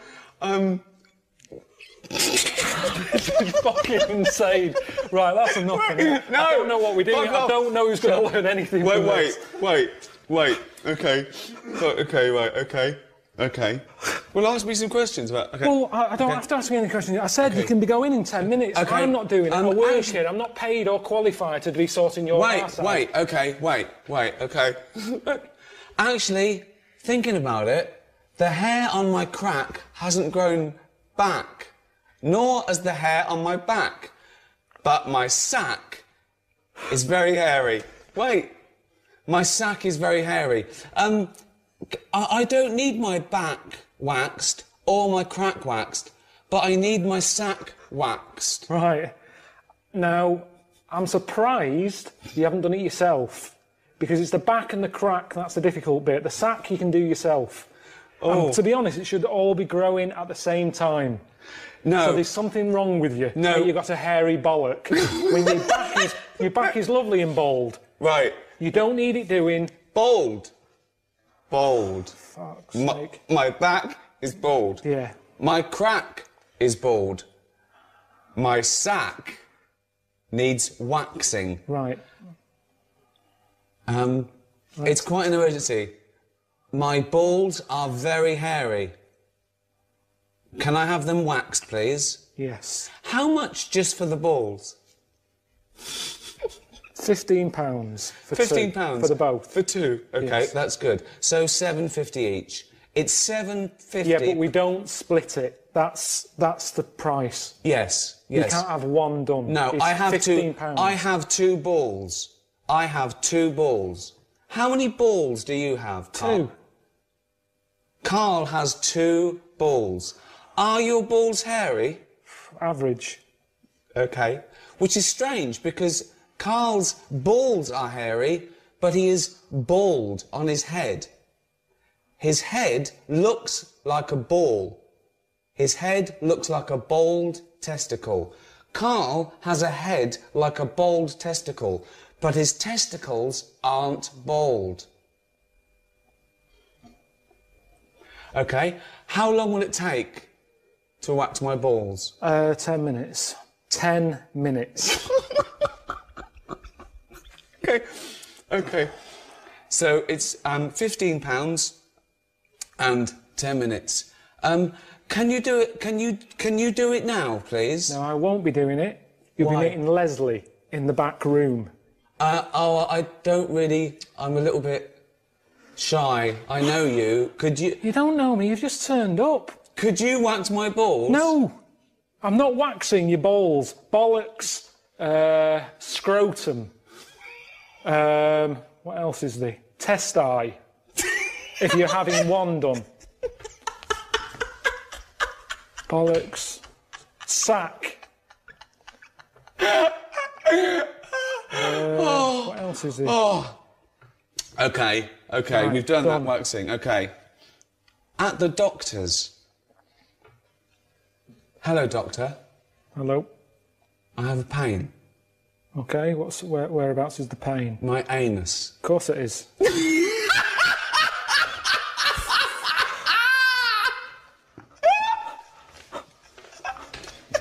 None of this is worth learning in a language. You go home. If you're ill, go home. No, if a foreign fella is in this country... He can go to the doctors and use our NHS system if he had an achy arse. He'd get on the first flight home. Why aren't you going travelling? You're here as a tourist. Yes. Yeah? Right, we'll see London. Instead of worrying about your airy bollocks, see the London Eye. The London Eye. That could take off. I quite like...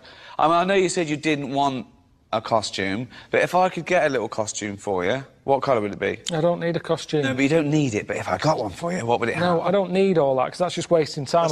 But how do we know you... How do we know you're man? Because I flew in. So you can fly. So your superpower is saying but you can also fly. Yeah, but also people know if I've said it, they know they were talking. Yeah, but wait. That's my superpower. No, your superpower is surely flying as well. You didn't. We can all say. No, the flying is necessary because of the amount of that's going on. But if you could fly. But if I can't fly, how am I going to get around? There's loads of. What are you going to do? Keep jumping in a cab? No way. I'm going to be busy all day. I haven't invented this. It's not my fault you can or can't fly. No. Calm down. I know, but I'm saying if it was my superpower, I'd want to fly in. Yes, my point... And I don't want a costume because I'd be constantly wearing that costume because of the amount that's being said. Yes, I understand that. So your point is this. Everyone can tell it, but you need to fly to get there quick and get it out in the open. Can it quick. Yeah. Someone starts spouting How can bullshit. you hear them? So you can also be super hearing as well. Yeah. So you can... Hold on, so wait a minute, right. Can you see where they are? Or can you just... I'm just hearing it. So if there was a meeting, right, going on in Leeds now, and there was a bloke going, well, if you invest in this company, if you give me 1 million, I can guarantee you will make an extra $1 million by the year. And I will double... I will double your investment in 1 year.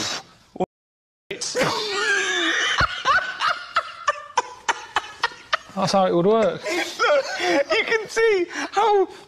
I know, because honestly, that's years and years of people spouting it. Yeah. Meetings, ever since being neck-high. It's like, that's all you ever hear.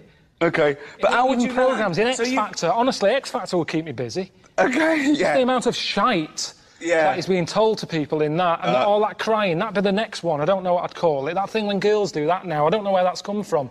When they're getting a tear coming on, they go like that. I want to fly. Fucking stop doing that. What are we doing then? Just explain, we just done a photo shoot for Shortlist. That's why I've got a little bit of eyeliner on. But it was worth it, because Karl had to dress up in tights and knickers, didn't you? And a lion. Yeah. Not even mine. Well, they won't be mine. But a woman had to like lend me a tights. Brilliant. Amazing, isn't We're it? going to do this. This is Mr. and Mrs. basically. Right. So I'm going to ask a series of questions of Karl. Quite a simple question: favourite film, favourite food. And Ricky, I want you to write down what you think the answer, Karl's answer, is going to be. Yeah. So hide it from Karl. Exactly, yeah. And then That's say just leaving the room or going to a little booth. Okay. Yeah. And then Karl, you'll reveal the answer. Ricky will reveal the pad. Yeah. Right, I can see that. So don't answer straight away. Yeah. Right, okay. The first one is, what is Karl's favourite film? Well, I'll tell you what, before he says anything, I'll have to put it down to 2, because I reckon he can't decide between 2. Okay. So I'm gonna straight away, I'm gonna do that, and if I'm right, well, I shouldn't give anything away. Okay? Karl, reveal what your favourite film, or indeed favourite film is. He'll know what it is. It's Kez and Elephant Man. Correct. Yeah. If you had to choose between the two?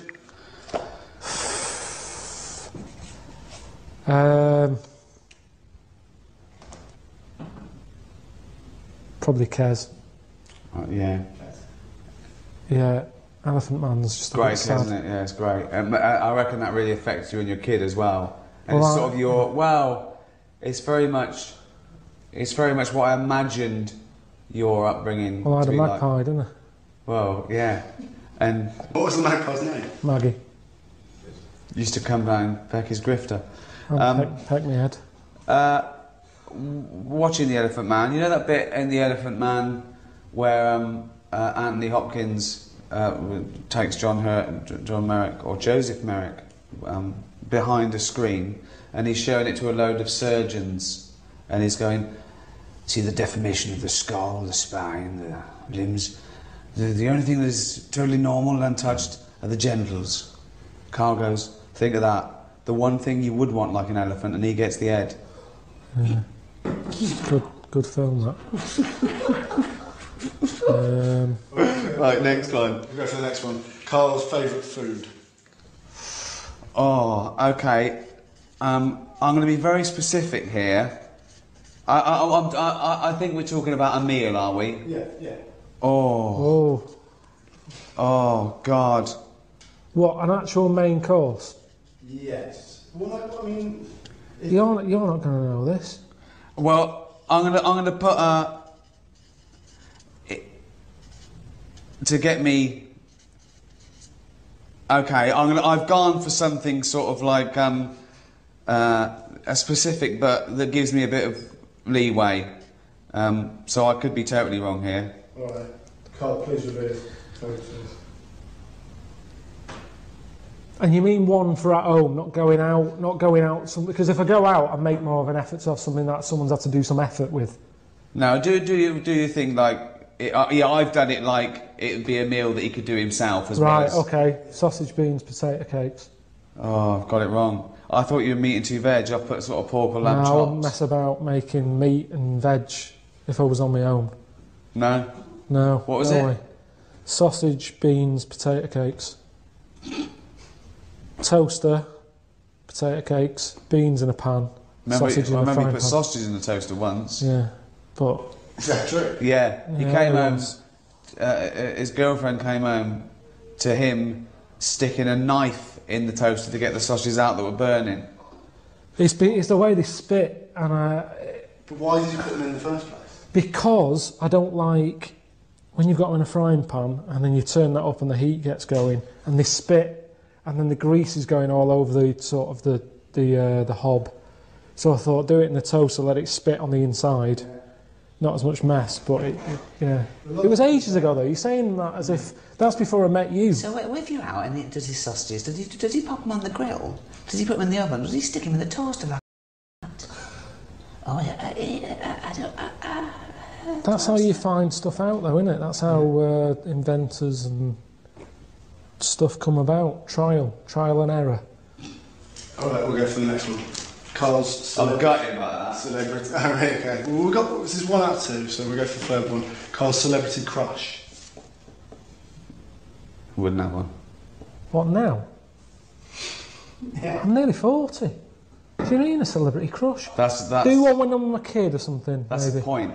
This is not based on anything because obviously he's never spoken about this or given any. Hold on, 40. 20's still young, old, Yeah, isn't it? so let's say sort of 14 or from something. 15. So hold on, when were you born? 72. 72. So we're talking 84, are we? 1984. Janet Jackson. She wasn't around in 84. We've lost the pen and pad element of this straight away. Oh, yeah. Hold on, wasn't she around in 84? No, it wasn't her. Paula Abdul. No.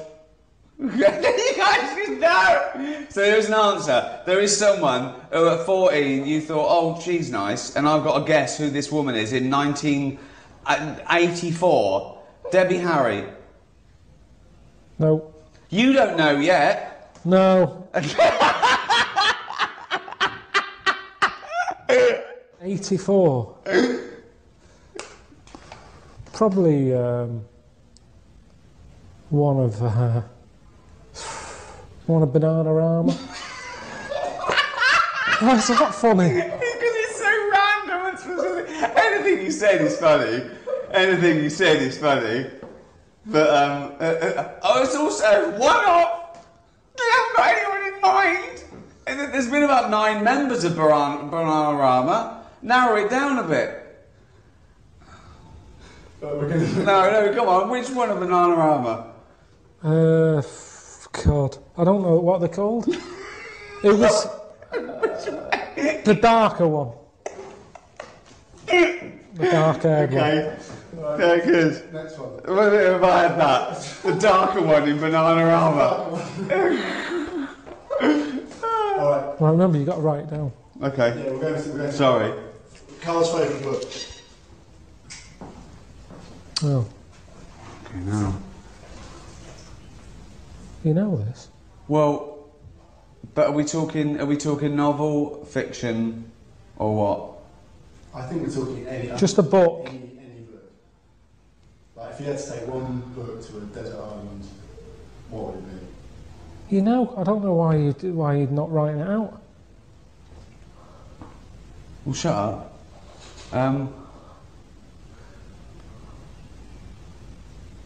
Fucking hell, we mate. So what? You should know what that is. What, your favourite book? Yeah.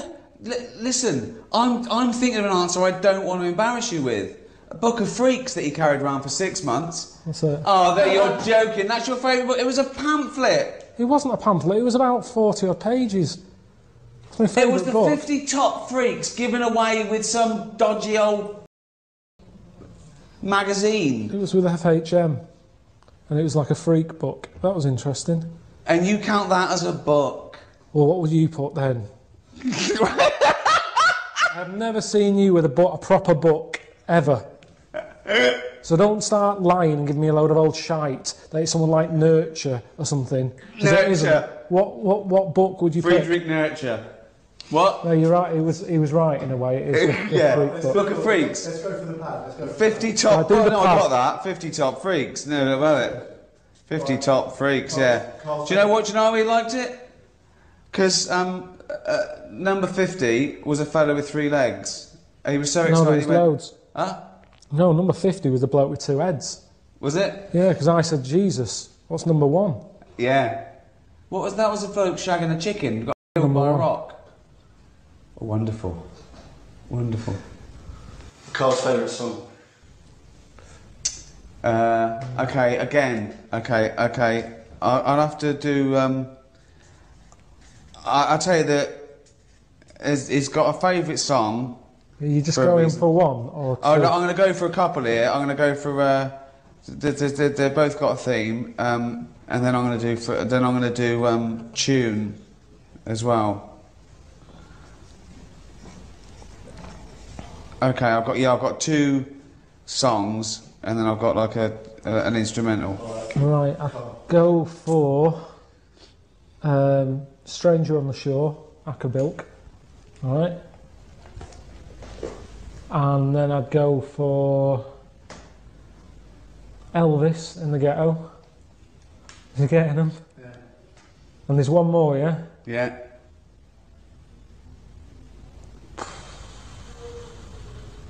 Rod Stewart, Killing a Georgie. Oh! Yeah. No, I went with Stevie Wonder in the City. That's alright, that's up there. Yeah. Not He bad. likes a song with a story. So anything, I'll tell you another one as well. Wonderful Tonight. Yeah, that's... Like that, didn't you? Yeah. Convinced it's about a disabled fella. Because the lines she puts him to bed. Stuff like that. There's a few little hints. It's not hints, nothing to do with it. Listen to it. Nothing to do with I'll it. Nothing to do with click being on it. disabled. No, at no point is it There is. mentioned. Or no, There is. no, it's all in your head. Any others? Let's go for one more. Oh, I'm tell you, I'm gutted about the old pork chops. You've got to be careful with pork. Why? It's Worms. got to be done, yeah. It's got to be cooked right, hasn't it? Yeah, but now they do things like pork. This comes from the man who put sausages in the toast. Yeah, exactly. Good point. Carl's favourite animal. Alright. Wow. So you don't mean a pet, No, I'm not. This is raw, yeah. just any animal out there? Yeah. You got it. No, it's funny because I reckon he's got this one wrong. Oh. I reckon he's put down monkey. But I'd probably pick sloth. Can we see the pad? I've put chimp actually. There you go. He lumps in great apes with monkeys. He doesn't really know the difference. Funny she said the sloth, because he went to the zoo and he called me up and I went to the zoo. What did he do? He said, what's the sloth? He said, it's annoying. I went, why? He said, it's got a huge enclosure. I went, why is that annoying? He went, it doesn't need it, it doesn't use it. Hang it in a wardrobe, it'd be just as happy. Didn't move. Didn't move in all the time I was there. It looked dead. I actually thought it was dead. 14 quid you pay to get in there, it didn't fucking move. Didn't do anything. Why is it your favourite? I think because it just fascinates me that this thing, that a dodo died out and yet a sloth is still around even though it's asleep. Yeah. Is that, you know, it's safer in a sort of a dead state. Dido died out as well, didn't she? Dido died out. For years. That's the dodo and Dido. Didn't do anything. Alright, let's go one more. If Karl could have a superpower, what do you think he would pick? Wow. Okay. Well, okay, I've got loads of answers here.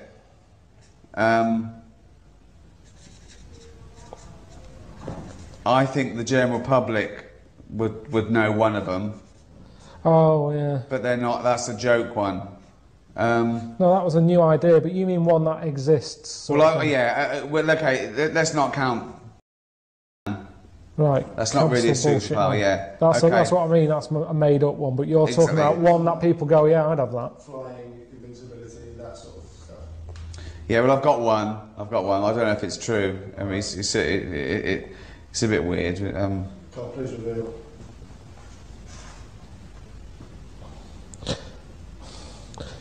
It's one that I'd pick, but I'm still not 100% if it's the right move. I don't think you've gone for it. Oh, I've gone, okay. Shape-shifting. Oh, I went for invisibility. We see the patterns. Sorry. I went for invisibility. Why shapeshifting over invisibility?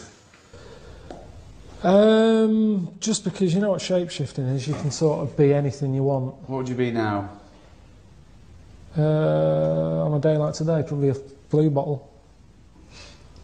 Why would you be a blue bottle? Just 'cause it's the right weather for it. But I'd only do that for a bit. No, they haven't.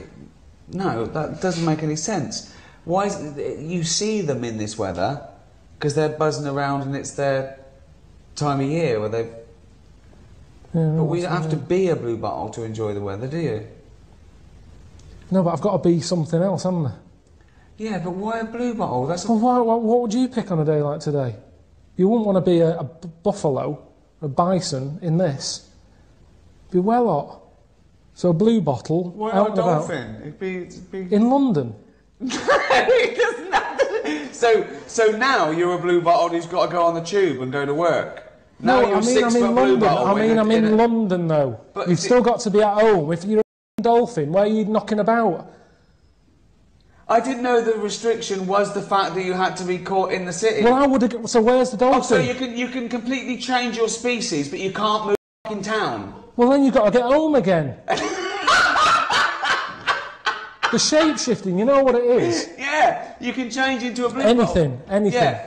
But would you be a 6-foot blue bottle? No, just a little one, and then you do that for a bit, and then you change. But why are you else. doing it? What are you thinking? Have you got For your a own... change? Yeah, well... You said it, all right, you picked invisibility, what would you do with that? No, that wasn't mine. That wasn't my superpower. That was my guess at yours, right?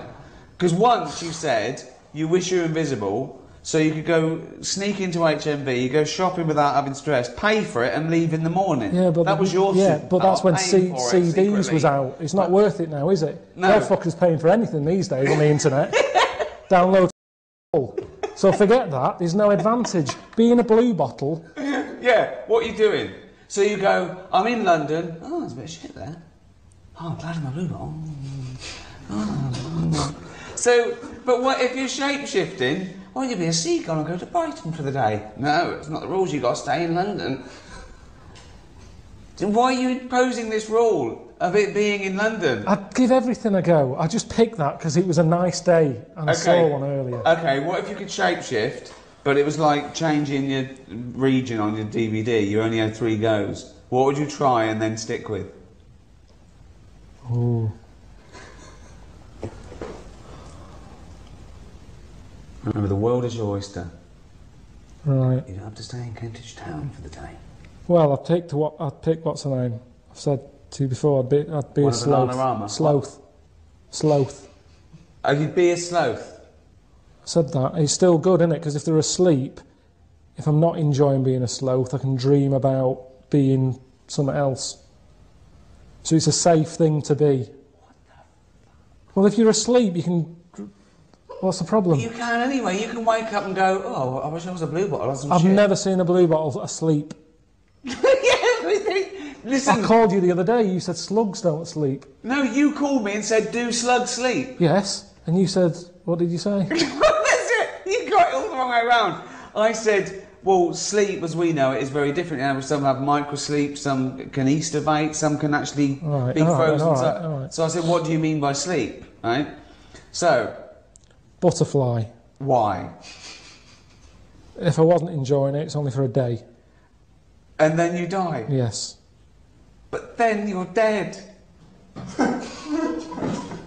Yeah, but if I'm not enjoying it... But why'd you... What? The worst thing would be a tortoise. You don't have to be a tortoise. I don't fucking know, then. What's something else? I hate questions like this, because you ask me, I give you an answer and you argue with me. I've told you, I picked 3 perfectly decent things there. A sloth. A blue bottle, a butterfly. Right, why didn't your superpower be flying? Then you could be Karl Pilkington. Because Suzanne would be saying no. Why? Because Suzanne would be going, oh, nip out and do an errand. Suddenly I'm flying around everywhere, busy, because she's going, it's easier for you. She don't get out for arse enough as it is. I don't want flying, and everybody would be on your back, and no, definitely not. Then why choose a blue bottle and a butterfly? That's because no one's. Yeah, but that's as a fly. Everyone's expecting it to fly, and then when I go back to me, I'd appreciate. I've always said to you about not knowing if I feel well, whereas a blue bottle, it spends its day flying around being shit. So if I come back to me and I'm like, I feel really good now, I'm not throwing up all the time. And right. So there's benefits to being a fly. I think I'd appreciate life more once I'd seen it through the eyes, many eyes, of a blue bottle. What would you pick? Let's change it, because it's unfair, this. What would you pick? Any shape-shifting? I'd pick either a bird or a dolphin, just soaring, an eagle soaring, a dolphin, the oceans, whole world's my oyster. At no point would I think, I'll choose something that if it's shit I die immediately. That's much better. Well, we're all different, aren't we? That's what this is about. Right, let's do one more very quick. What different? How about biggest pet hate? Oh, you haven't got long enough, mate. Well, don't say it the right way. I don't think you'd... Oh, it's annoying that you're asking this now, because I've got so much that I don't know which one to pick. Well, it's difficult to write down. Maybe just do words that can prove that you will have got it right. If well, I think it's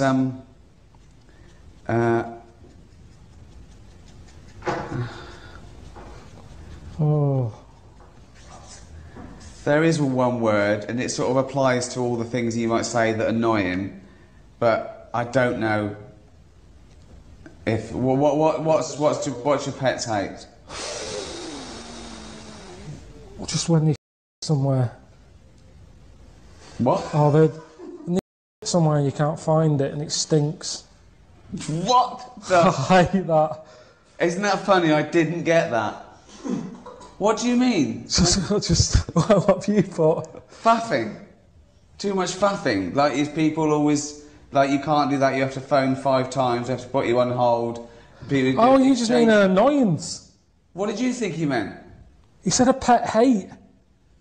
I thought, right, okay, yeah, what if it's a faffing? What What do you mean? What do you hate about having a pet?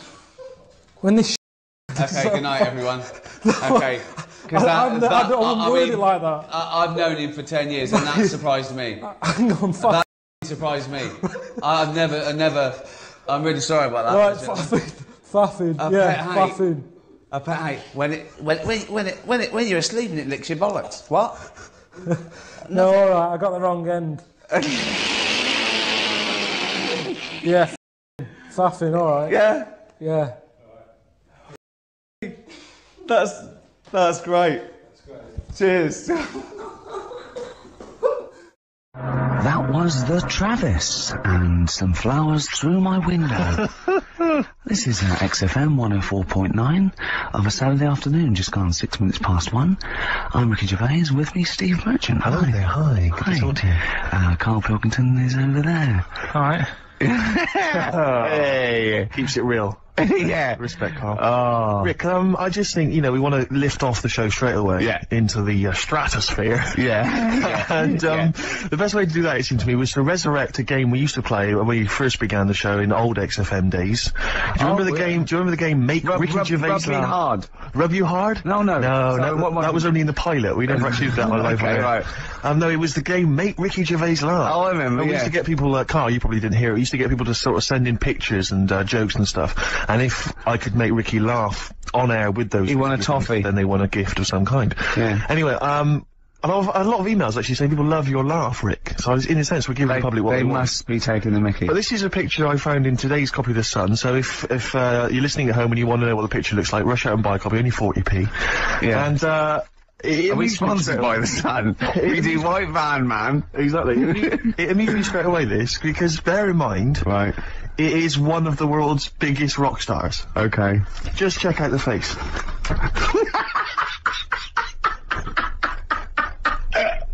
Oh, that's fantastic. Look at that. Oh, that is Michael Stipe. Oh dear, we're sort of looking like, I don't know, some sort of Nazi officer. That's not libelous. That's not libelous. In your opinion, Michael Stipe, he's outside there during the press conference for Peter Buck's. It's not a good picture. I love R.E.M. and I love Michael Stipe. I think he's a lovely man, but that's a bad picture, isn't it? He's got big glasses on and stubble, obviously still blonde hair. He doesn't appear to be looking at anything. He's looking right beyond everyone else. Can you see that, Karl? I'll tell you who he looks like. He looks like Zig, I think, from Zig and Zag.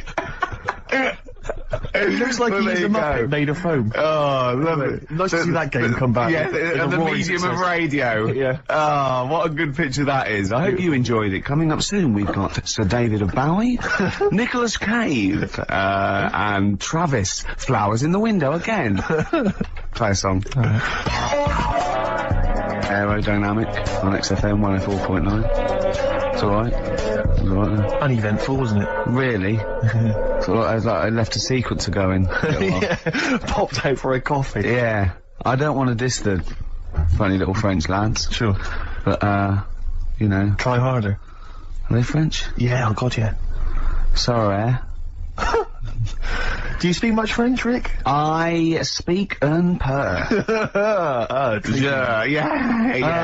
I can ask, where is the Tourist Information Bureau? And, I can express my preference in music tastes, and I can order an Orangina, and that's all I can do. I know, bière, blonde, Pression, I think. That means, draft your French. Tu aimes la musique folk? Oh. That's filthy. So what that means, Karl? No, go on. Really dirty. Really dirty. Tu aimes la musique folk? Yeah, you dirty. you filthy little Frenchie. Alright. But, do you know much French, Karl? Have you got any fromage? That'd work. That's fine. Fish. It's cheese. It's cheese. Would you not care which one you were given? You like both? I think that's a whole different kettle of poisson. Yeah. I just think when you're in a country, you should have a little go. Yeah, well, that's a very little go. Yeah. You mean like football hooligans have a little go? What do you mean? Try and have a go out there. Yeah. language. And Well, what I do is I go in there and I point and talk a bit louder than usual in perfect English, and if they don't get it, I go mental. Exactly. Securing the fact that I've tried my best and now I'm going to laugh. And that is the prerogative of all Englishmen. Or just Yeah. point. Point and shout. Yeah, point and shout. Don't forget, you know, because you can never be foreign if you're English anywhere. No, they're speaking funny. Just remember that. Yeah? Yeah. God save us. Sorry, go on then. You were going to say something else. Yeah. That picture you showed me. Yeah. I wish we could post one on the website of Karl. Remember we won an award ages ago. What was it called? The British Radio Authority Award. Yeah. And we made Karl get in the picture, and he was a bit reticent, a bit counterless, but his head is perfectly circular. I put a coin on it, and only the ears popped out from behind the coin. Isn't it perfectly round, isn't it? I mean, when you've been saying I've got a round head, I was a bit like, yeah, everyone has. Stop having a go. Yeah. And then I saw this picture last week. I thought, God, he's right. Can't we just pop it on the XFM website? I'd rather not. I'll go on, just get someone... Have you seen that man in a jar without a brain? Sorry, is that something? Is that a product you can buy? In like Sainsbury's? Is it a dream you had yesterday? You wondered if you could. Can I? Yes, hello. Could you make my dream into reality, please? No, we can't actually, sir. In plastic would be good. Sorry, what do you mean? In the future, you'll be able to download your dreams and then just like act them out again, probably in the year 2000 or something. Soothsayer. No, there's some museum somewhere. Yeah. That's got this little fella who was born without a brain. And he's in a jar, and it's just that he's got a really round head. Right. And when I saw this picture, I thought, God, it just reminded me of this little fella in a jar. Oh, and what do you mean he's born without a brain? He was born without a brain. So it's a baby? It's not a little fella. Yeah, but it's weird. Do you know the difference? Do you have conversations with, like, people in prams thinking, that fella's little, and he doesn't talk much? Yeah. You know babies aren't, like, little people. Well, maybe... Well, they are little people, but, I mean, they're not very small adults. They're not like midgets. They don't do a job of work, is what we're saying. Yeah, you're very there. What do you mean? I didn't read about it, I just saw the picture. And This is where you're going wrong, Karl. This is always your mistake. You see the picture, you don't read the little cat. But what do you mean? How do you guess at what you think the meaning But how did you know it didn't have a brain? You said something like the brainless man. Yeah, but people say that about you. It doesn't mean you haven't got a spinal cord. I bet somebody's seen it and knows what I mean. It's a famous picture. Right, call in 08700 800 1234. Once again, you win a prize if you can tell us what Karl is talking about. Just in general. It's an ongoing competition. We'll try and find some CDs to anyone who knows what Karl is talking about. Stereophonics, Vegas, 2 times. Well, we've had calls confirming that there was indeed, a fetus, or a stillborn child. A pickled baby. A pickled baby. No wonder it died. Born without a brain. But everyone has, you know, pointed out that it wasn't a little fella. It certainly wasn't a little fella. No. But because it had been in the jar for a long time, I think it had aged a bit. What are you basing that on? You do carry on growing, yeah. Well, your ears and your nose. Your ears and your nose. And your eyes don't grow, so, you could probably, yeah. I'll dig it out for you.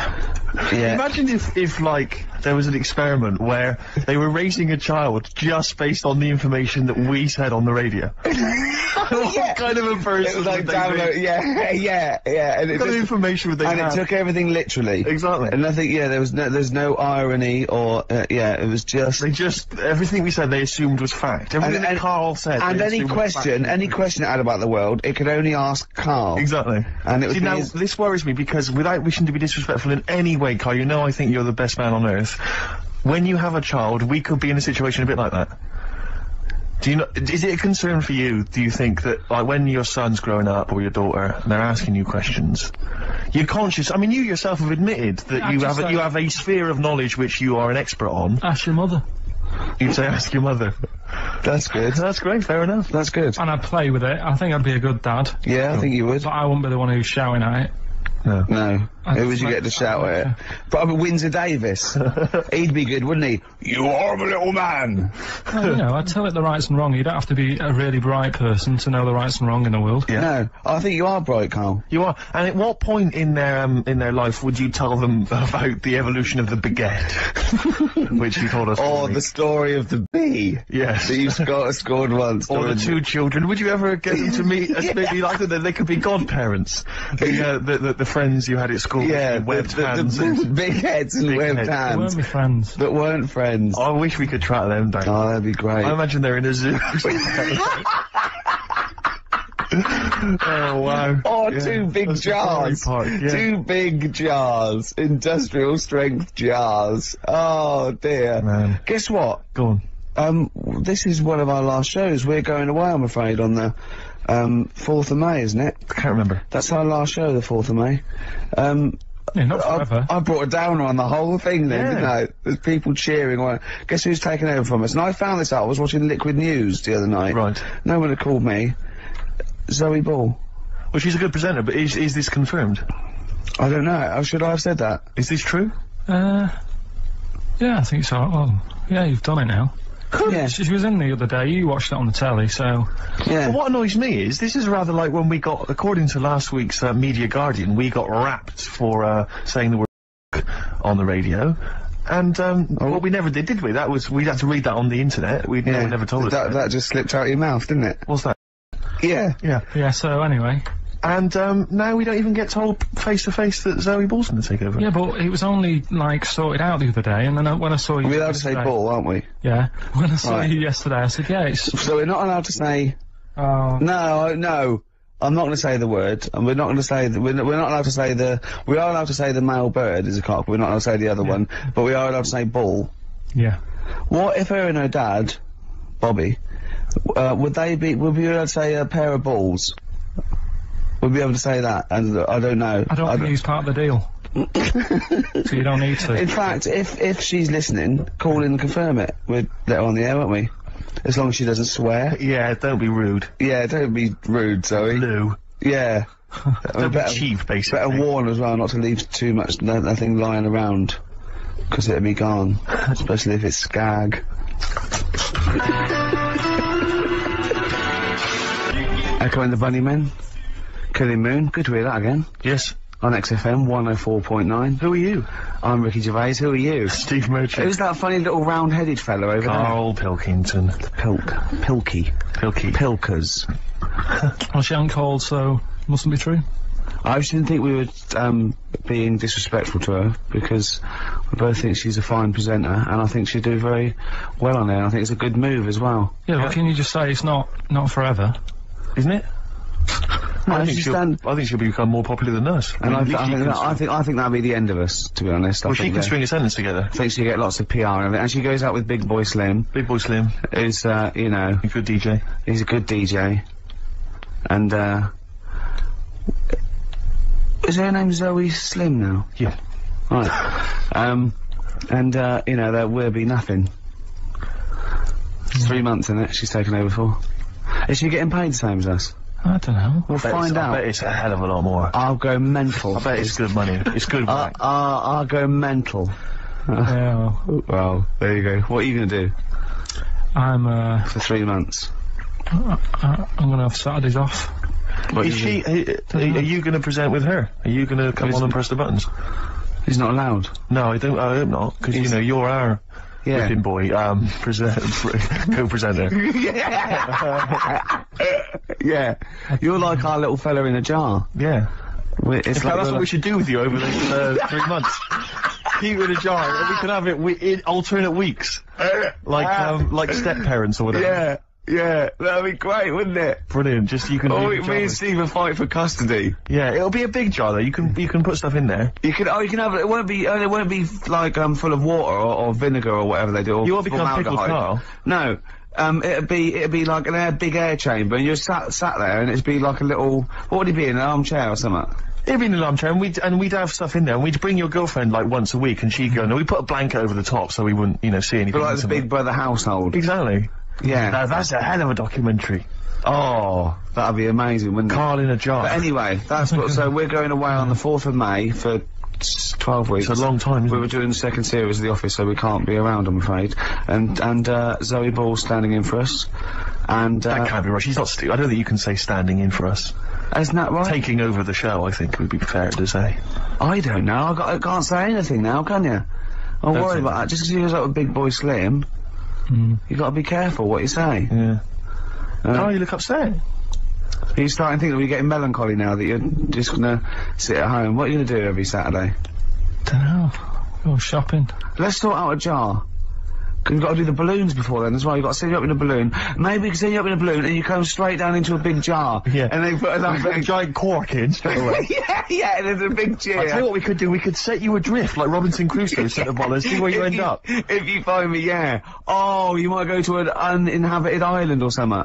I'll tell you something I learned in the week. Go on. Just reminded me there about going up in the air. Go on. Right, if cars could drive up, it only took an hour to get into space. Which is great. Going how fast? About 50 miles an hour. You just made that up, didn't you? You just guessed that. You just guessed it. You just said about 50. Yeah, See, but this is what worries me. If you have a son or a daughter, yeah, age 50, he's Yeah. going to be out in the street with a ramp pointing into the sky. Dad, how long do elephants live? About 1,000 years. 1,000 or something. I wouldn't say. Dad, how much can an ant lift? About a quarter of a kilogram, probably. About 2 bags of sugar. If you guess, it's not fact. Yeah. Just because you thought it, that doesn't make it fact. Does anyone know how long it'd take a car going 50 Let's miles not an hour? get people are phoning to in go about into anything space? now, Rick. Yeah. We yeah. asked them to phone in about the jar thing. Switchboard lit up. It's crazy. You asked them to phone in about, like, you know, something sensible, Yeah. like Che Guevara, or, Yeah. you know, the life of I Winston learned about Churchill. that. There's nothing. That is really a demographic sort of snapshot of our fans. Our audience. Ask them about a dead baby without a brain. Oh, yeah, And straight they're on the reaching phone. for their phones. They don't mind what their bill is that much. We ask them for, you know, I don't know, great quotes or something yeah. from a great philosopher. It's nothing. They're just ask looking them at the where phone. to buy, meths cheap. Straight on the phone. Oh, do you know the quotes that Ricky gave me last week and I turned them down? Yeah. I got home, girlfriend had a go at me. They don't know you turned him down. What you know is that he said he didn't want to take the book at the end of the show, so I'm not taking it, it's too difficult. I'm gonna go and get a nice one and go on, carry Yeah, on. so I went home and Suzanne said, "Where's the book?" She was really looking forward to having a look at it. I said, "Oh, I gave it him back, I wasn't up for that." And yet last week I was ill and stuff, I wasn't in the mood for learning. Yeah. So I'm not having it. She goes, "This is where you went wrong at school." Oh. She said, "This is exactly where you went wrong." She said, "You know, you liked infants. You liked, you know, your colouring in and your painting stuff." She said, "But as soon as it gets to the heavy stuff, you just, you know, you're like a horse with its blinkers on." Yeah. So you shut yourself away. So I said, "No, I could have done if I wanted to." So anyway, we went and bought a quotations book, so I have got some quotes. Yeah, what's the quotation book you bought? So I was asking him to, read Keats and Wilde, Wordsworth, Shakespeare. What did you buy? It's quotes with like Eric and Ernie and that in it. No, but it's still quotes. They're still quotes. The Sesame Street book of quotes. Brilliant. They're still valid. No, it's a starting point. Oh. It's a starting point. Okay. Well, we'll have some quotes. We'll have some of that later. after We've got a yeah. lot more to get through before We've got a bit of new order. But any order. Excellent. New order, here to stay. On XFM 104.9. Someone, I love our listeners, I really do, right? Someone just called in and said it's about putting, he went, "Hello?" Karl answers the phones. And I said, "Hello?" He went, "Hello." He said, "Yeah, about putting Karl in a big jar." And Karl went, "Go on." And the bloke went, "Well, then you could call him Karl Pilkington." And he went, "Thanks." I love the bothering. I like Karl Pilkington. That's lovely. That's so sweet. He spent 50p to tell you that, and you were worried. You just saw you going up in a balloon and landing in a jar again, didn't you? What have you gone through yet? You've had nothing but good feedback from this show now, and now you're just getting all worried, aren't you? Heat magazine say you're a genius. You got your picture in that Extra X magazine with a little round head. You have Jaffa cakes. I gave him a £5 the other week to buy biscuits. He's having the time of his life. This is best day. This must be your best 2 hours of the week. I enjoy it, yeah. It's alright sometimes. Yeah? What's better regular than this for you? What's the better 2 hours a week? Sleep doesn't count. Actually, you're probably right. It might be this. Yeah? Yeah. Or, about 24 thing's good. Right. Like that. I'm Probably not worth telling. mentioning. Suzanne. Yeah, your girlfriend. Yeah, well, that goes without saying, doesn't it? Oh, he's done it. He's pulled it round. He's pulled it round. He's a charmer. If you could come in and sit in the corner, then yeah, it would be the best time ever. That's pretty sweet, actually. Oh. She's not even in London at the moment. Oh, so You you want have then? to say that. You Yeah. have to say it, and you did anyway. Yeah. That's lovely. She might be listening. So. Yeah, it's Sky Digital, and there's always that. There's always that danger. Yeah. Anyway, Steve, over to you. I just was wondering, because obviously I've had an exciting week, relatively speaking, Rick, because instead of just spending it all with you, sat in a little room, as is our way, I've been doing some acting this week, as you know. I know. And I don't normally act, but I, basically there's some people at the BBC who are making a comedy pilot, kind of comedy TV show, and, you know, and I auditioned for it, and the role was to play a sort of freaky looking, sort of lanky geek, you know, and I don't want to say... How did you beat off? I don't want to sound arrogant, Rick, but they gave me the job on the spot. You know, so it was like, you know, obviously I'm, you know, 'cause I'm not a bad actor, I'm not as good as Rick, but I'm, you know, What is it? I play a really tall guy, like a sort of... That's the part though, isn't it? About, you've got a beard. I'm a character who's 6'7" tall, and I'm trying to win the world's tallest man. That's it, yeah. But there's always a man that beats me every year because he's slightly taller. But this year, I think for some reason, because I've been training, I can beat him. That's the conceit. Sally Phillips, I don't know if you know Sally Phillips, she's a very good comedy writer and actress, and she's written it. So it was good fun, and so I went down there, and it was good and everything. It was, you know, a little trailer and everything. It was like the proper deal. It was really good.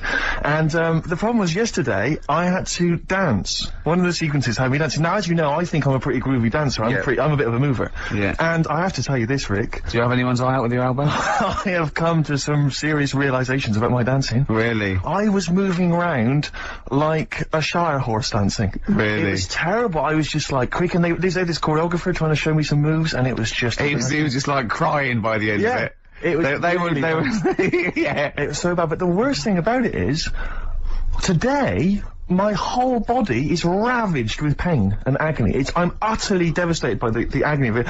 Trying to get down the stairs this morning, I swear to God, I looked like Thor Hurd. Trying to hobble that, it was mad. I was like, I'd had several hip replacements. I was like, I had to go down at an angle, going down the stairs. It was ludicrous, and I was really worried. Suddenly I'm thinking, because I thought I was pretty fit and pretty groovy and everything, and I had been discussing with this mate of mine, my housemate, that we should maybe start doing some exercise, because I'm putting on a little bit of weight, right? He's quite a thin, tall guy. He has a belly. I don't know how to summarise it. Have you ever seen the film Junior with Arnold Schwarzenegger? Yeah. It looks like that. Really? It's slightly grotesque. So the two of us were so we decided that we were going to do some exercise together, right? This is what we were going to do. Each morning we were going to get up, we were going to exercise together. That won't happen. Right, well no, but wait, Rick, you see, you're wrong, because a couple of days ago I said to him, listen, what we should do is get one of those, like, health videos, you know, those kind of training videos, what they called, like, I don't know, they might have an aerobics thing, or a sort of hour-long workout. And I said to him, get one of the ones that's hosted by, like, Pauline Quirk. Elle Macpherson or Cindy Crawford, you know, someone like that, someone sexy, right? So, I swear to God, we went down this morning, we put it on, right? Just want you to picture this scene, right? It's me and my mate in our shorts, right? 9 o'clock in the morning, working out. You didn't actually do it. To Helen from Big Brothers video, right? It was the cheapest one, Steve, he told me. Thanks very much, mate. We saw that advertised as well. Working out, right? And the two of us in our shorts, she's there, like, you know, she's the closest there is to a living Homer Simpson, right, shouting out and stuff. I just wanted to be reassured, Rick. There's nothing gay about that, is there? There's nothing a touch kind of fruity about that image. No, I mean, the ones you'd avoid would be sort of Liza Minnelli workout. Cher. Graham Norton, obviously. Yeah. Del Winton. Gay Byrne. Right, sure. He's not gay. No. But, I mean, the name's a little bit gay, isn't it? Yeah. So I think Helen from Big Brother, you're probably safe. Who else? I don't know what else to tell you, really. But I mean, because I know you've got a personal trainer, I'm obviously not in that kind of state, this kind of states at the moment, I don't have that kind of cash. No. But, you know, I'm obviously quite excited. What have I got to look forward to? Do I go through a my trainer, Pink Eric, we call him. I sort of box a little bit. But what I'm saying is, do you go through a pain barrier? No, I stopped way before that. Right. And I'll sit down and have a beer. Right. There's no point in going through the pain, because it just put you off. Sure. So, if you you know, start feeling any sort of pain or any breathlessness or any aches, sit down immediately. Now, is it right that he's worked out a special routine for you where you don't have to get up? Yeah, well, he actually said, I remember I got my food diary, and he was looking at it, and I could see he sort of feared it. He feared taking on this challenge. And this is a true quote. At one point, he said, right, okay, cut cheese down to 5 times a week then. I must have haggled from 4.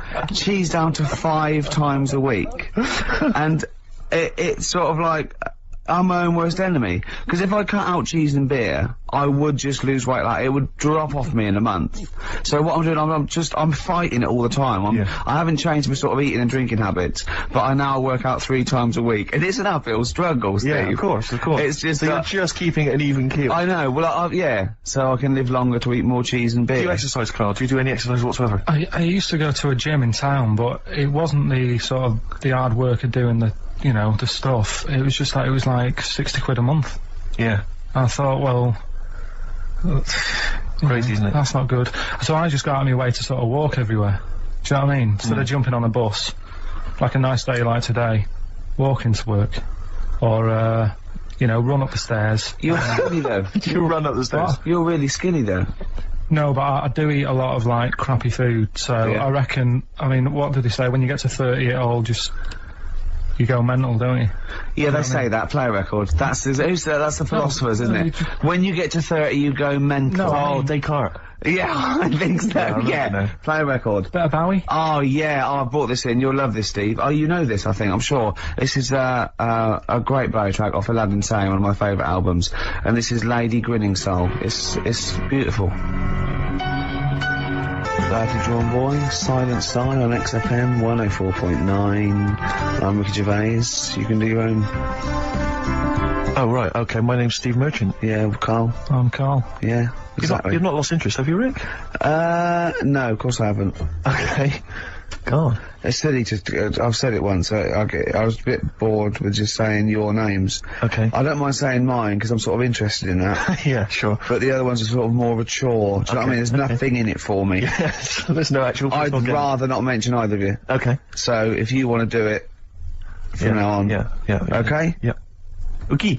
Well, listen, obviously still got plenty to come. We've obviously got some great music, Rick, and that's... I've got, a bit of Nick Cave and the Bad Seeds. Actually, an album you introduced me to, and I'm gonna play, Into My Arms. Looking forward. And you know how beautiful that song is. That's true enough. Yeah.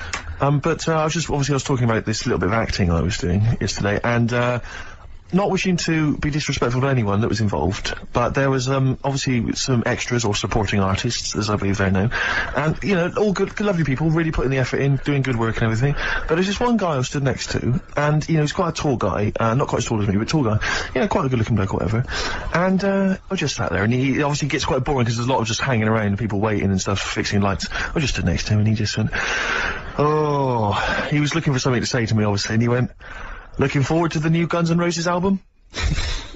And I went, I didn't realise there was one on the way, actually. He went, yeah, obviously they, Slash won't be in it, because obviously Slash is no longer with them, but, bloody Sweet Child of Mine, one of my favourites, just started singing some of the songs. I went, okay, great. Without irony, I assume. Without irony. He just wanted to get onto a discussion of Guns N' Roses, but I'll tell you this, he did not look like a rocker in any way. He looked like a bloke who would work in sort of an accountancy, agency, or Barclays, behind the counter, something like that. Very well scrubbed, well groomed. So there's nothing wrong with Barclays or the people who work therein. That's true enough. Okay. So he goes, yeah, I mean, I got into them with Appetite for Destruction, the classic first album, but I even, you know, I enjoyed the Spaghetti Incident as well. I mean, I like all of them. Yeah. And I'm like, right, okay. And he goes, I said to him, have you ever seen them live or anything? He went, I have not seen them live, no, but I was lucky enough to be at Donington, Monsters of Rock, and Slash's Snake Pit was playing, which was Slash's solo effort. Yeah. And he went, I've never been to those live gigs before, and I was down in the mosh pit. Oh man, and I was down there, and I'll tell you this, have you been in the mosh pit? I went, oh no, he goes, oh, it's crazy down there, it's wild. A guy threw a punch at me, I punched him, knocked him straight out, he knocked me out, someone's this fight went off, it was amazing. I went, are you gonna go back? He went, no, I won't, because once you've done something like that, you can never repeat the experience, you know. I mean, everyone there was dressed in black. I think I was the only guy wearing a white t-shirt.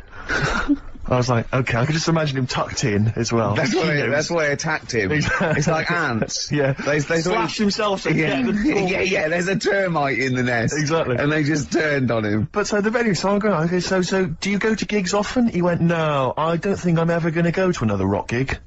And I said to him, why? And he went, I don't think any gig I go to will be able to top the experience of seeing UB40 live.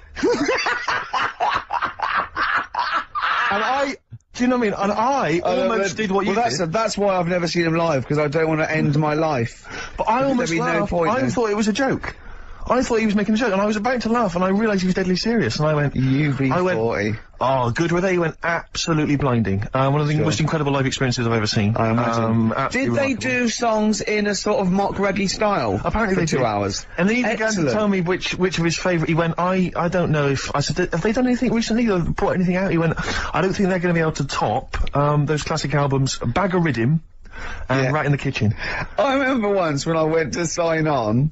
Okay, and I don't know what year it was, must have been like 1979 or something, and, my first, well, left school, and, tell me if I'm wrong if it wasn't out then, but this bloke was at the back with sort of like a ghetto blaster, and he was playing 1 in 10. Right. Obviously making a point, he was in the dole office. Yeah. Everyone ignored him, and when it finished playing, he turned it down. And he took a number and queued. The days when they were a protest. When was that? What year was that? What year did someone can pinpoint that for me. Phone in 08700 800 1234. I know it just come out. But what was amazing is when he said that about UB40 being the best live experience I've ever seen, it was one of those moments where you thought, I never thought I'd hear someone say that. Yeah. Do you know what I mean? I don't know why I can't understand what kind of person you are. I suddenly realised at that moment there was such a chasm between us. Is there anyone out there whose favourite band is UB40? Red Wine, maybe. UB40, yeah. Oh, they're a great bunch of blokes though. You see them, they crack me up when I see them interviewed. They're really funny. But, once you've heard one, that's pretty much it, isn't it? Absolutely. I imagine. I mean, I don't know. Maybe I'm a Philistine. Maybe there's some hidden depths to them that we don't understand. Maybe some great tracks that you could, if you're a big fan. Well, I'm never going to go and see him because, why, no, why sort of like top your experiences? Exactly. You know? Because you know you're going to better it. When I know I'm definitely dying, I'm going to go. You'll summon them to play for you. Get me Labour of Love live. Do Right in the Kitchen. Now. This is a little bit of a treat, but I thought I would charm you with, Rick. From The Cure's Greatest Hits, this was this double CD that they brought out recently, including 18 acoustic versions of their greatest hits. Yeah. And this is the acoustic version. What have you gone for? I've gone for, glad you've asked, Just Like Heaven. Wise choice. XFM 104.9. Lovely, that one. Brilliant, isn't it? The acoustic version of Just Like Heaven from The Cure's double CD I'm Greatest loving Hits it. collection. Now, again, I broke the rules in the week. I met up with Karl. I had lunch with him. And we were chatting, and having a cup of tea, and it got onto one of Karl's favourite programmes, was the Tales of the Unexpected. Ah, of course. And all I can think is that he's probably the only person in Britain where they were unexpected. I mean, to him, when that twist came in, and you go, gee, I can't... Yeah.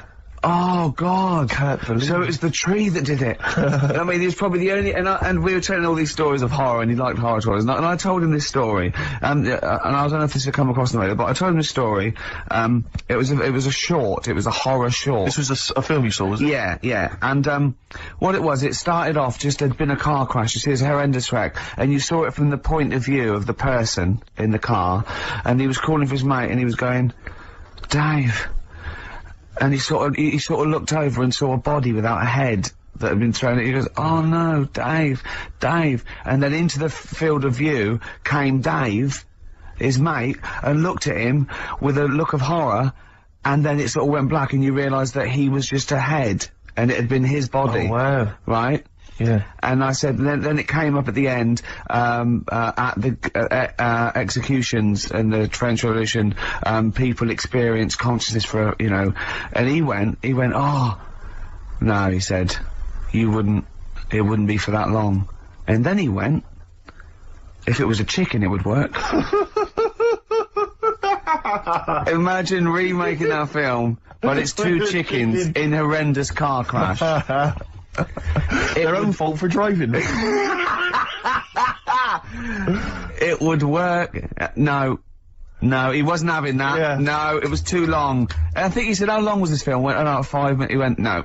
It would work if it was a chicken. I like the way that Carl in something like, when you relate an incident like that, he's appalled and offended and annoyed by the people that made it, even though he's never seen it. Oh, he's annoyed, yeah. Like, I want to see it. I think it's a good idea.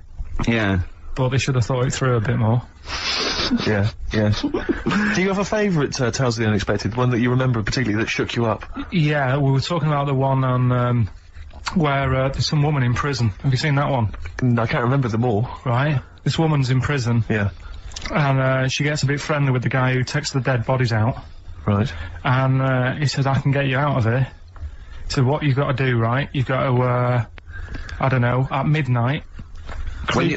When you hear the bell toll, that means there's been a dead body. Yeah, there's been a dead body. So what you've got to do is go into like the place where all the dead bodies are. Get in the first coffin on the right, and then I'll come along and carry you out, and you can run away and escape. Yeah. Right? So she goes, yeah, all right then. So she hears the bell go. No, I'll bury you, right? And then I'll come back later and dig you up. Right. Yeah, but that's the point. It doesn't matter. It does matter. Trust me, Carl, it really matters. Okay. Listen, I don't know if I'm going to ruin this for people at home. Yeah. Can I just skip to the end? I would imagine that she gets buried and he doesn't come back, and she has to get buried alive. Better than that. Okay. Yeah, she does it. She gets into the coffin. Yeah, shh. Go on. Right. So she gets in the coffin, and she's lying there for ages. She's buried. You can feel a bit of movement going on, so she's obviously, you know, being carried somewhere, so she's thinking, this is it, I'm getting out. And she's lying there for ages and thinking, why ain't someone coming and lifting the lid off this? Do you know what I mean? Letting me get out. So she's really bored. She gets a lighter out, right? Lights it to have a look at who she's lying on. It's only the fella who said he'd help escape. Oh. How bad is that? That is... How bad is that? So it is quite important that she's buried alive then, isn't it? In retrospect, you realise that the jeopardy is that she's buried alive and can't get out. Yeah. It makes it so much worse, doesn't it, than just like lying in the morgue and going, actually, I'm getting out of here. Yeah. This isn't going to work. Look at Carl's face, having told that, he's so pleased. His face is lit up, he's beaming like a child. Have you seen any? Is that your favourite horror thing ever? That's a good one. And let's see if anyone knows what the finger is. When that bloke was under the ground, wiggling his finger. We're talking about one with some fella who's stuck in the ground or something. This is a motif I noticed in your particular favourite ones. Yeah. Right. People stuck in the ground. Go on. Right, so it's a fella. A fella stuck. Now, I seem to remember it just being his foot, to be honest, being stuck in a hole. No, he was under the ground and he got a little thing out of the pavement and he put his finger up and wiggled it to try and attract attention. Then you see a woman come along and her stiletto heel just knocks his finger off. You see, I'm wondering whether it's the same one as I saw. Yeah, it could be two like that, couldn't it? It's a... They were running out of ideas by the last series. It's a big theme in Hollywood. Or, what was that one you told me about with the porn? That was a good one. Oh, this was fantastic, right? Right. There was this, Sorry, can I just check now? We're just remembering classic episodes of the Tales of the Unexpected. This is important. Well, I saw one, right? I saw one, on Tales of the Unexpected, right? And it was, these two gents, what they used to do, they look down the obituaries, and they'd blackmail, the wife or the son of a dead eminent person, like might be a priest or a doctor, something like that, and they'd go on and say, he bought some, erotic, stuff from us before he died, and he owes 100 guineas and all this sort of stuff, and they'd pay up because it'd be so embarrassing. They just didn't want to, so they'd just pay him, right? And this one bloke said, who are these people? I'll meet with them. And he goes round there, and he goes round, and they go, your father, he goes, my father could not have bought any erotic material from you. They did it, he goes, he couldn't have, he's blind. Right, and that was the twist. And Carl went, so it was magazines, not videos then.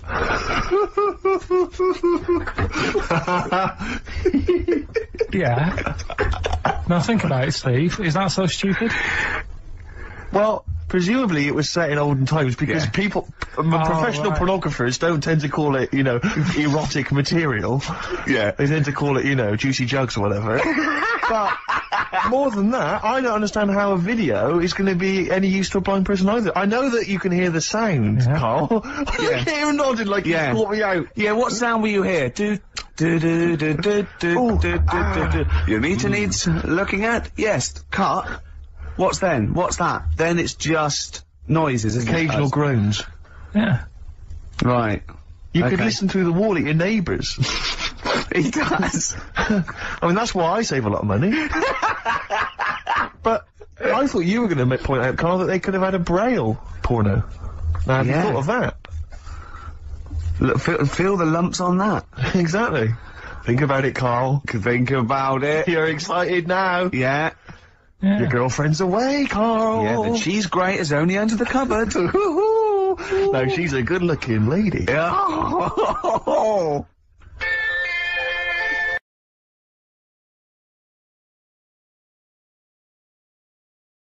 Oh, chimpanzee, that has only gone and written it down.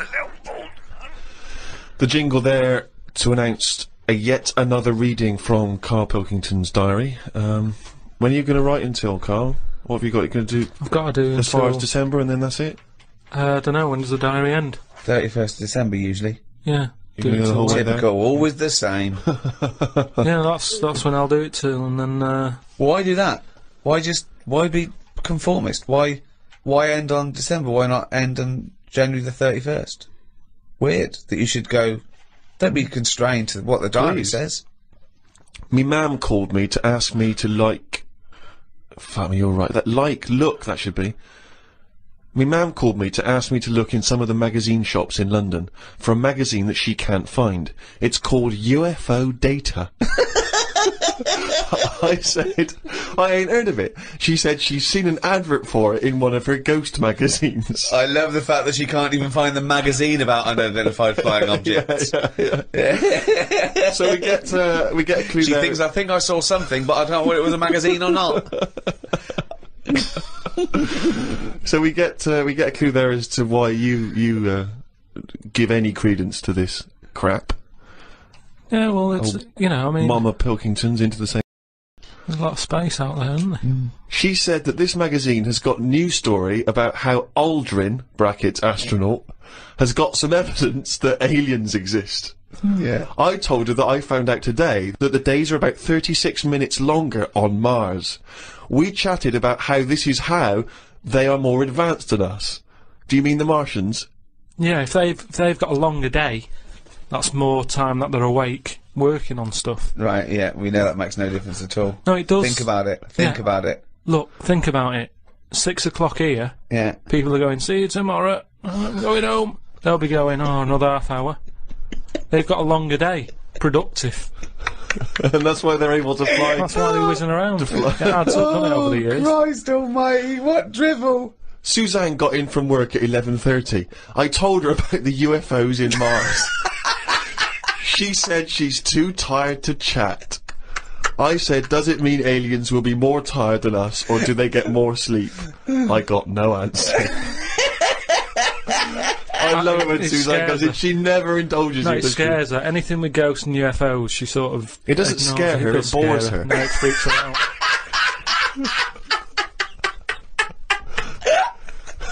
Scares her. Okay. I'm knackered today, and the face feels dry and spotty. Oh God, what's wrong with It starts off moaning. The first thing he does is start moaning. He wakes up and goes, oh, I didn't die. Oh God. I'm knackered today and the face feels dry and spotty. I think it's the change in water since being away. Or it could be all the it could be all the Madeira cake I had yesterday.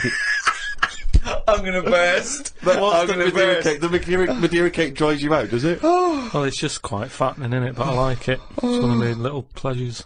Oh God Suzanne I went for a wander about to try and find the UFO Data magazine for my mum.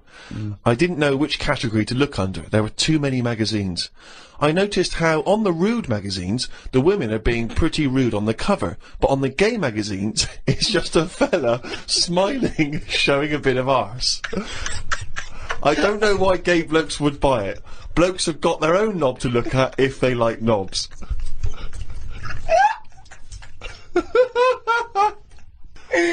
Why were you looking at the game magazine? No, I wasn't. It's just that. Oh, you were? No, I You noticed studied them. Yeah, because I you've was written looking about for UFO data. I don't know where they put it. I don't think you find evidence of other worlds down men's pants. Yeah, I don't think you want to boldly go where no man has ever gone before, Carl. I had no luck trying to find the UFO Data magazine. I will try some other shops. He writes UFO Data magazine every time. You can just put UFO mag, but No, but it You wanna be reminds right. me. You wanna It's be sort of- specific, If yeah. I write stuff down, it means that I remember it more. Sure. So, still looking for it. Got some posts from Oxfam. They're flogging animals for Africa again. They've got new animals in their catalogue now. They've got donkeys and alpacas. Donkeys 50 quid, alpacas 20 pounds. I don't know if this is a special rate or if I could get one from a mam. She's been saying how they've been missing having a pet since they had the cat put down. Sorry, you don't get it. If you buy that for someone, you don't get it. Yeah, but they're not bothered where they're going. Yes, as long they as they're do. getting Of the course money. they don't. They don't deliver them. It's not like they're in a warehouse wondering, people thinking, I hope people buy this. They're going to put them out there. They're. But at the end of the day, 50 quid's 50 quid, and they're not bothered. If they're Right. sending an alpaca to Africa, Yeah. and I'm saying, can you get one to London? To them, that is less hassle. Right, Carl, that's not how it works. You can't just go and say, oh, I'll have one of them. They're not bothered. It's for charity. Carl, of course they are. You can't buy an alpaca for 20 quid. Christ almighty. Plus postage and packaging, they're big bastards. Read about a pub that is getting some stick because they've stopped a horse going in. It's been the horse's regular for ages, but there's been some new owners who've taken over the pub and they said they're serving fresh food and don't want a horse in there anymore.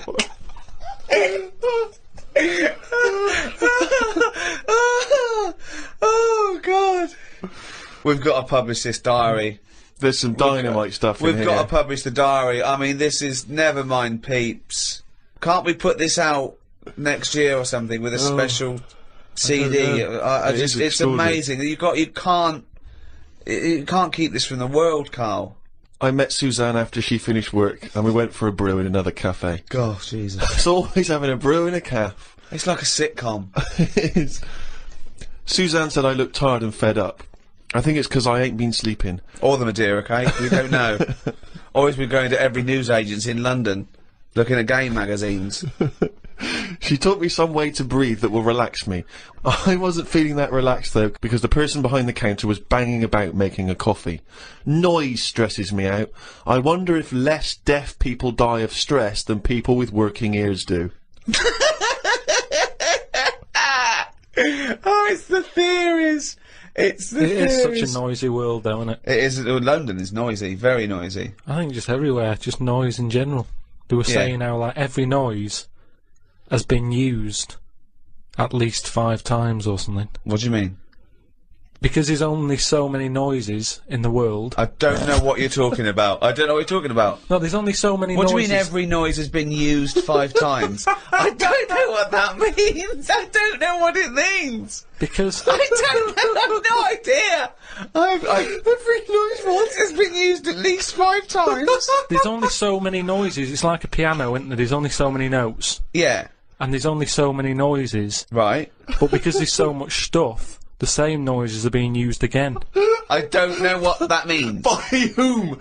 Who's reusing the noise? By whatever. So a you'll have- woodpecker when it's woodpecking? Yeah. Some birds make noises that would sound like a Ford Escort. Just because there's only so many noises that people can use. What is he talking about? Noises are a byproduct. Outside an instrument, noises are a byproduct. They don't, a machine, they don't go, what should we make this noise, make this machine? It makes the noise it makes when it's doing something. But why does it make that noise? Why not pick another noise? They don't pick the noise. Who's picking the noise? A printing press makes the noise because it's the sound of the thing going down. Yeah, you so know, the printing- a hammer makes that noise because that's what it does. No one's going, oh, can we make this make a different noise? No, it's a byproduct. I know. So there's only so many noises. I don't know what you mean. You said the byproduct is because of something that's happening, right? But it's the physical action, isn't it? And the way that impacts on the surrounding air. That's what how noises are manufactured. It's not a choice. When Stevenson's rocket came, and I went. I went, can you make it go? It's what, that's the noise it made. I know, but then say like a new frog comes out. Oh, what do you mean a new frog comes out? They find a new type of frog, Right. it makes a noise, and Yeah. they'll go, yeah, I knew it was going to sound like that. What are you talking Because about? there's only so many noises. No animal comes out and makes like a weird noise, and you go, I've never heard that noise before. They go, oh, that sounds like a chicken, or it sounds like a Ford Escort, or there's only so many What frog noises. sounds like a Ford Escort? Well, No, but there there'll be can't be some many animal. because you've used Ford Escort twice as an analogy here. So you're running out of noises. You've come up with chicken and Escort so far. I can't But explain the problem it. is, a Ford Escort sounds a bit like an Austin Allegro, so I I don't know, know. yeah. And a chicken, you're ripping off the turkey, you cunt.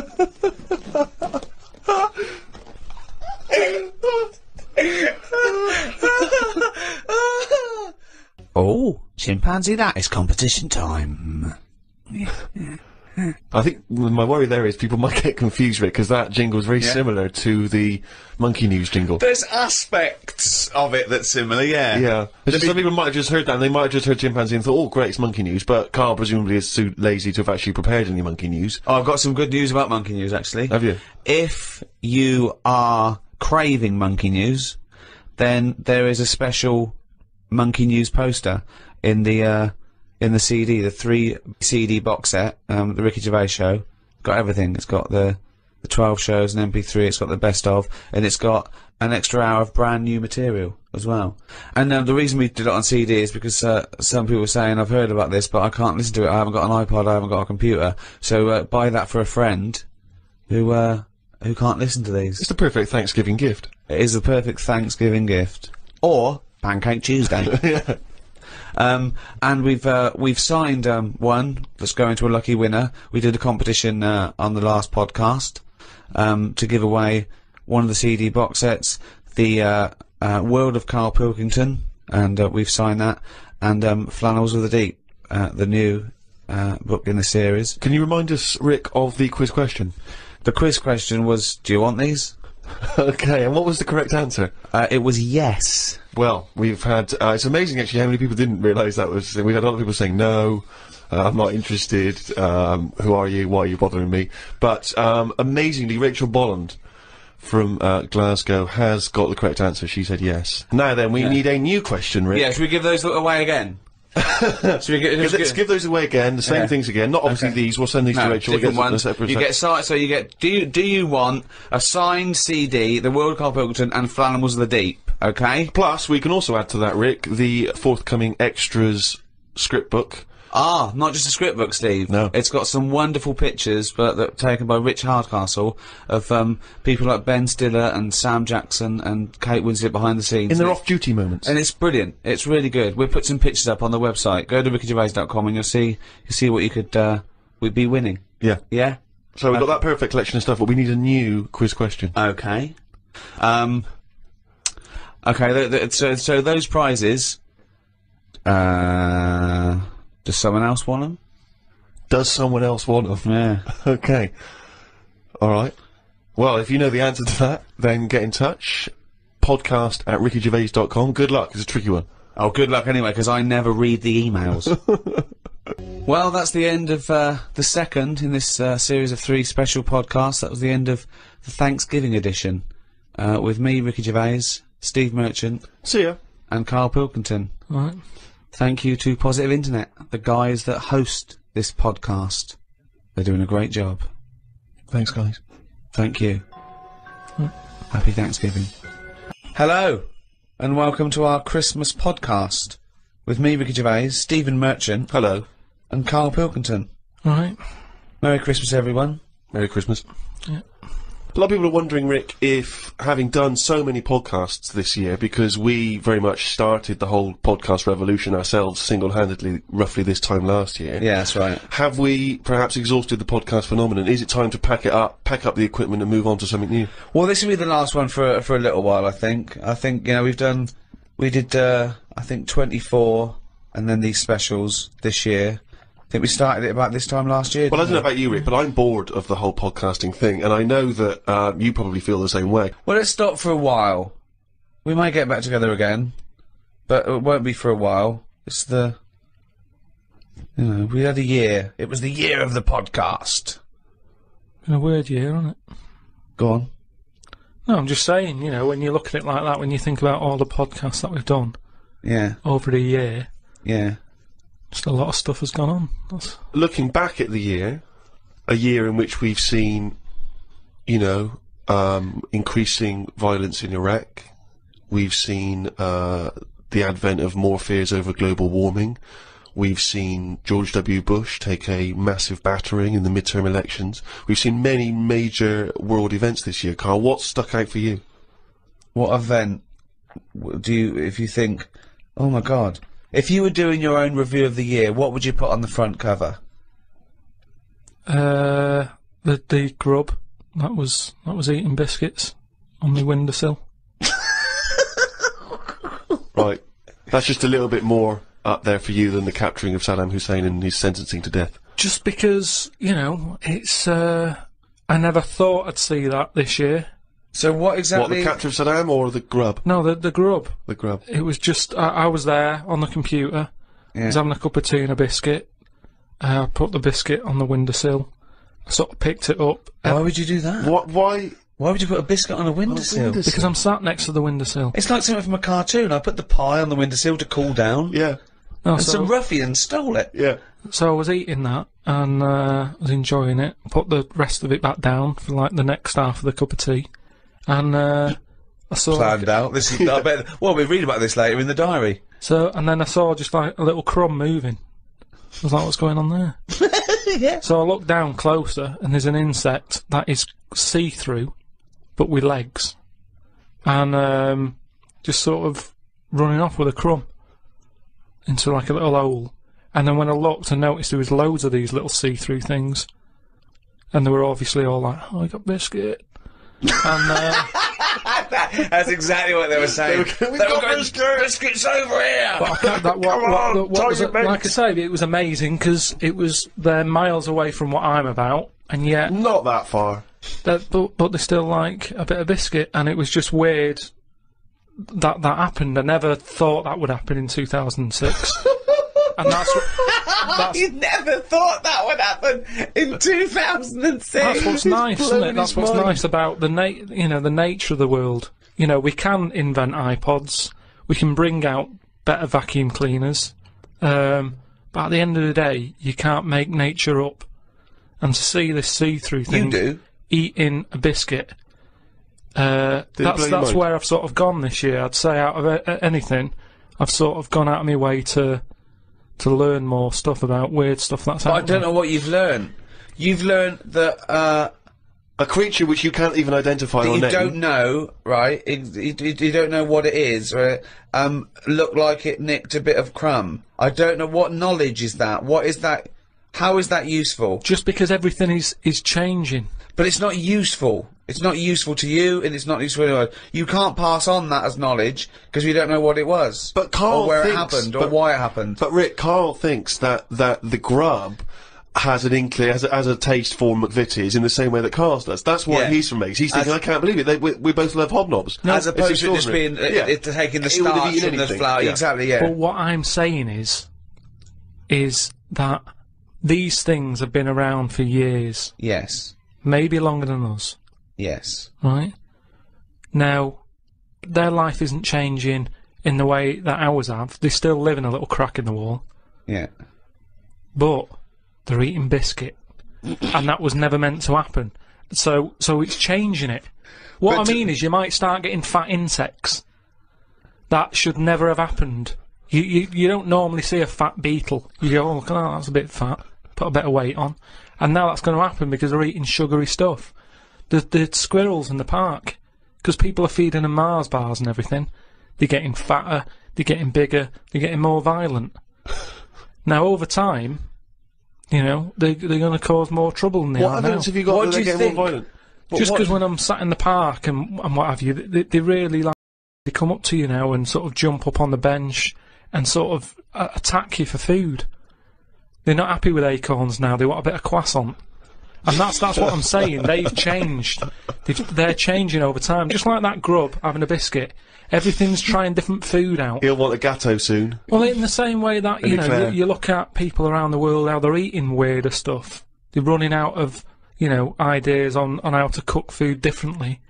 and we're eating weird stuff. So our insects, everything's moving on. Everything's getting more intelligent. The goldfish memories got better. Chickens are more intelligent than people thought they were, apparently. Everything's...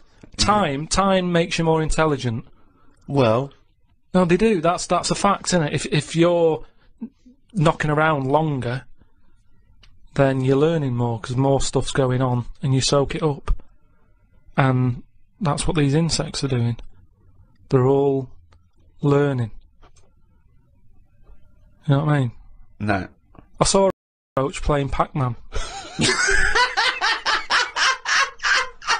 It was on the internet, right, and somebody had linked up to some... I can't even be bothered explaining it, but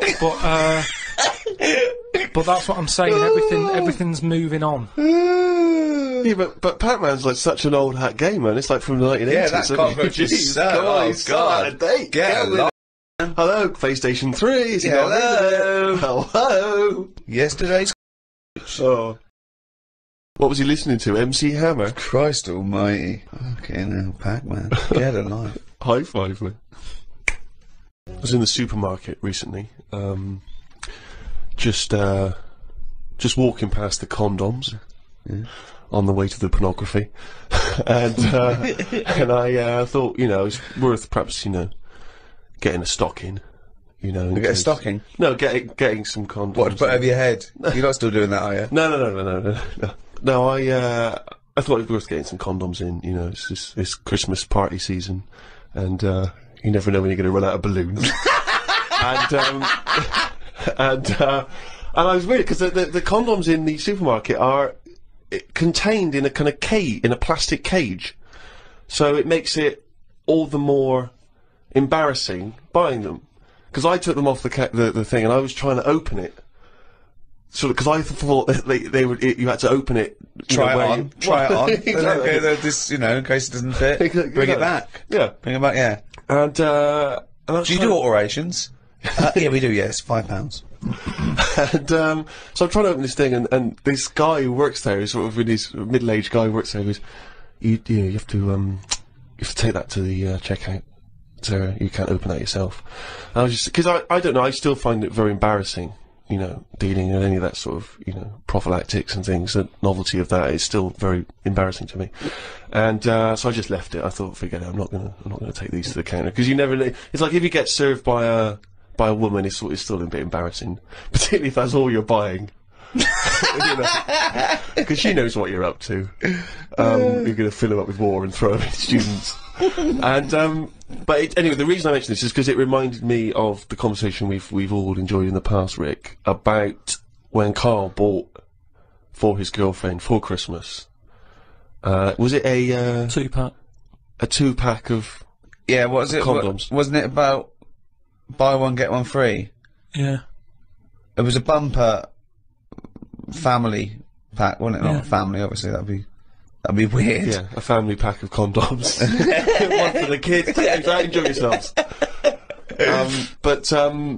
So that was a couple of years ago, Karl, the famous condom gate. Have you bucked your ideas up since then? Not really. They were the early days. Do you mean the early days? You'd been going out with her for about 8 years, hadn't you? Yeah, but I just think that as time goes on, you don't sort of buy each other as many presents. Sorry, that was a bumper year, was it? That was a hell of a. She went. Oh, I remember when you used to buy me stuff like condoms. It's gone downhill since then. Well, no, she didn't know she was getting them. What I mean is, there's less. Of course, surprises. she didn't. That's what I mean, though. It was sort of interesting to when I gave them her and said, "There you go, open them." She was not expecting that. And as time goes on... No, she was probably expecting a piece of jewellery or a holiday in Paris. It's more difficult, is what I mean, to surprise someone, innit, over time. No. But the surprise thing is meant to always be a good surprise. Yeah, but don't... If you always get something good... It's like the 3 wise men. What did they get the second year for little baby Jesus? Do you know what I mean? Once he's had that gold, it's like... Oh, I've sort of made it hard work for myself there. I've got to get him something better than that now. So it's best to give him the myrrh. And next year, getting the gold. Step it up a bit or whatever. But don't you understand? Because I don't want to criticise you because you're a lovely man, but having read the diary and read much of this diary, one of the things I notice is the complete lack of romanticism. The number of times Susanna says, book us a lovely meal out, take me out tonight, and you always write like it's a massive chore, like it's a headache for you. Oh no, I've got to spend a romantic night out with my girlfriend. Because it's the same reason I don't like Christmas and stuff, is the expectations. I prefer it, if I want to take Suzanne out, I prefer to meet her at the bus stop, she comes back from work and go, you want to go out? But you don't do that! No, I do now and again, but it's that thing of, oh, we'll go out tonight, I want to leave it to you, book a place, it builds it up too much and it can never live up to it. It's like how, you know how, like, people make a big thing out of, you know, having it away for the first time. And they go, oh, I'm going to do that tonight. Not the way to do anything. You won't get anything done by planning. That's a quote! That's an amazing quote! That'll be up there with Newton and Churchill. You don't get anything done by planning. No, but like that's amazing. Like I've said but you can't just spring it on someone. You have to at least ask her, you up for it tonight? Just see how it goes. That's what I'm saying about Christmas. I might not be in the mood for it on December 25th. For Christmas, having turkey and everything. That's what I mean about, you know, in the last podcast, stuff coming round every year. Don't plan it. If you fancy a Christmas, have it. If you don't, just carry on. It'd be nice to live in a world like that. They say, you know, it's a world of freedom or something now. It isn't. No, I don't know what that means. I don't know. You just make up things they say. They say, like, you know, today's world is a free world or something. Someone said something along them lines when it isn't. Everyone's still being told what to do, when to do it. Christmas is a big thing, isn't it, that we all have to go through. And it's stressful. It's not a happy time. You're such a miserable sod. You really are. No, but Christmas is it's a big upheaval. It is out of all of those special days that go on, Christmas is the one but what are you doing with your time? It's the question we return to again and again. No, You're visiting your parents, you're hiring a car, you're going down the calf. It's not like you're taking your work away, you're doing some important neuroscience work, and we've had to take you away from that for 3 days. No, but what You're not doing anything of any value, Carl. But what I might want to do, but I can't because the shops are shut because they want to go off and celebrate Christmas. You know, it's an upheaval. Easter's alright. It comes and goes. Do you want an egg? Not really. Don't have one then. You're not forced an egg. You're not forced an egg. I like Easter, and everyone can afford an egg. There's no one being left out. Whereas Christmas, everyone like goes back to the family and they have a big meal and all that. And there's a lot of poor people out there who can't do that. So it's more of a, if you're going to talk about religion and, you know, the religious sort of occasions, Easter's one that I'd keep. If you plan everything, you probably won't do it in the end.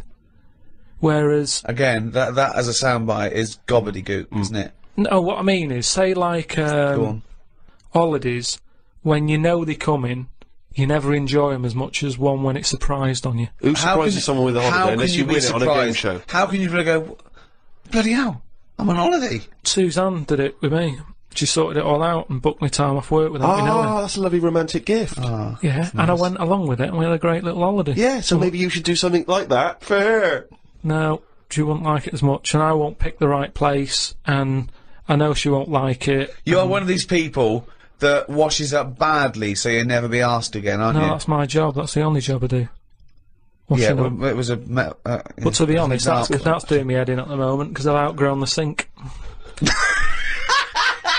He talks about himself like a crab. Oh, God. Gotta get a new sink for Carl. Why? He's outgrown it. No, just he's 33 now and his knees around his head. Oh, he can't bath in that anymore. No, just my back's been playing up a bit, and I think it's because of the height of the sink. But hold on, you haven't grown. I think I have. Well, you haven't. No, you haven't grown at 33. Well, it's definitely something. It's just not very good. Subsidence? I don't know. I've just said to Suzanne, I said, this isn't as good as it used to be. It's not. This isn't as good as it used to be. This washing up. Oh.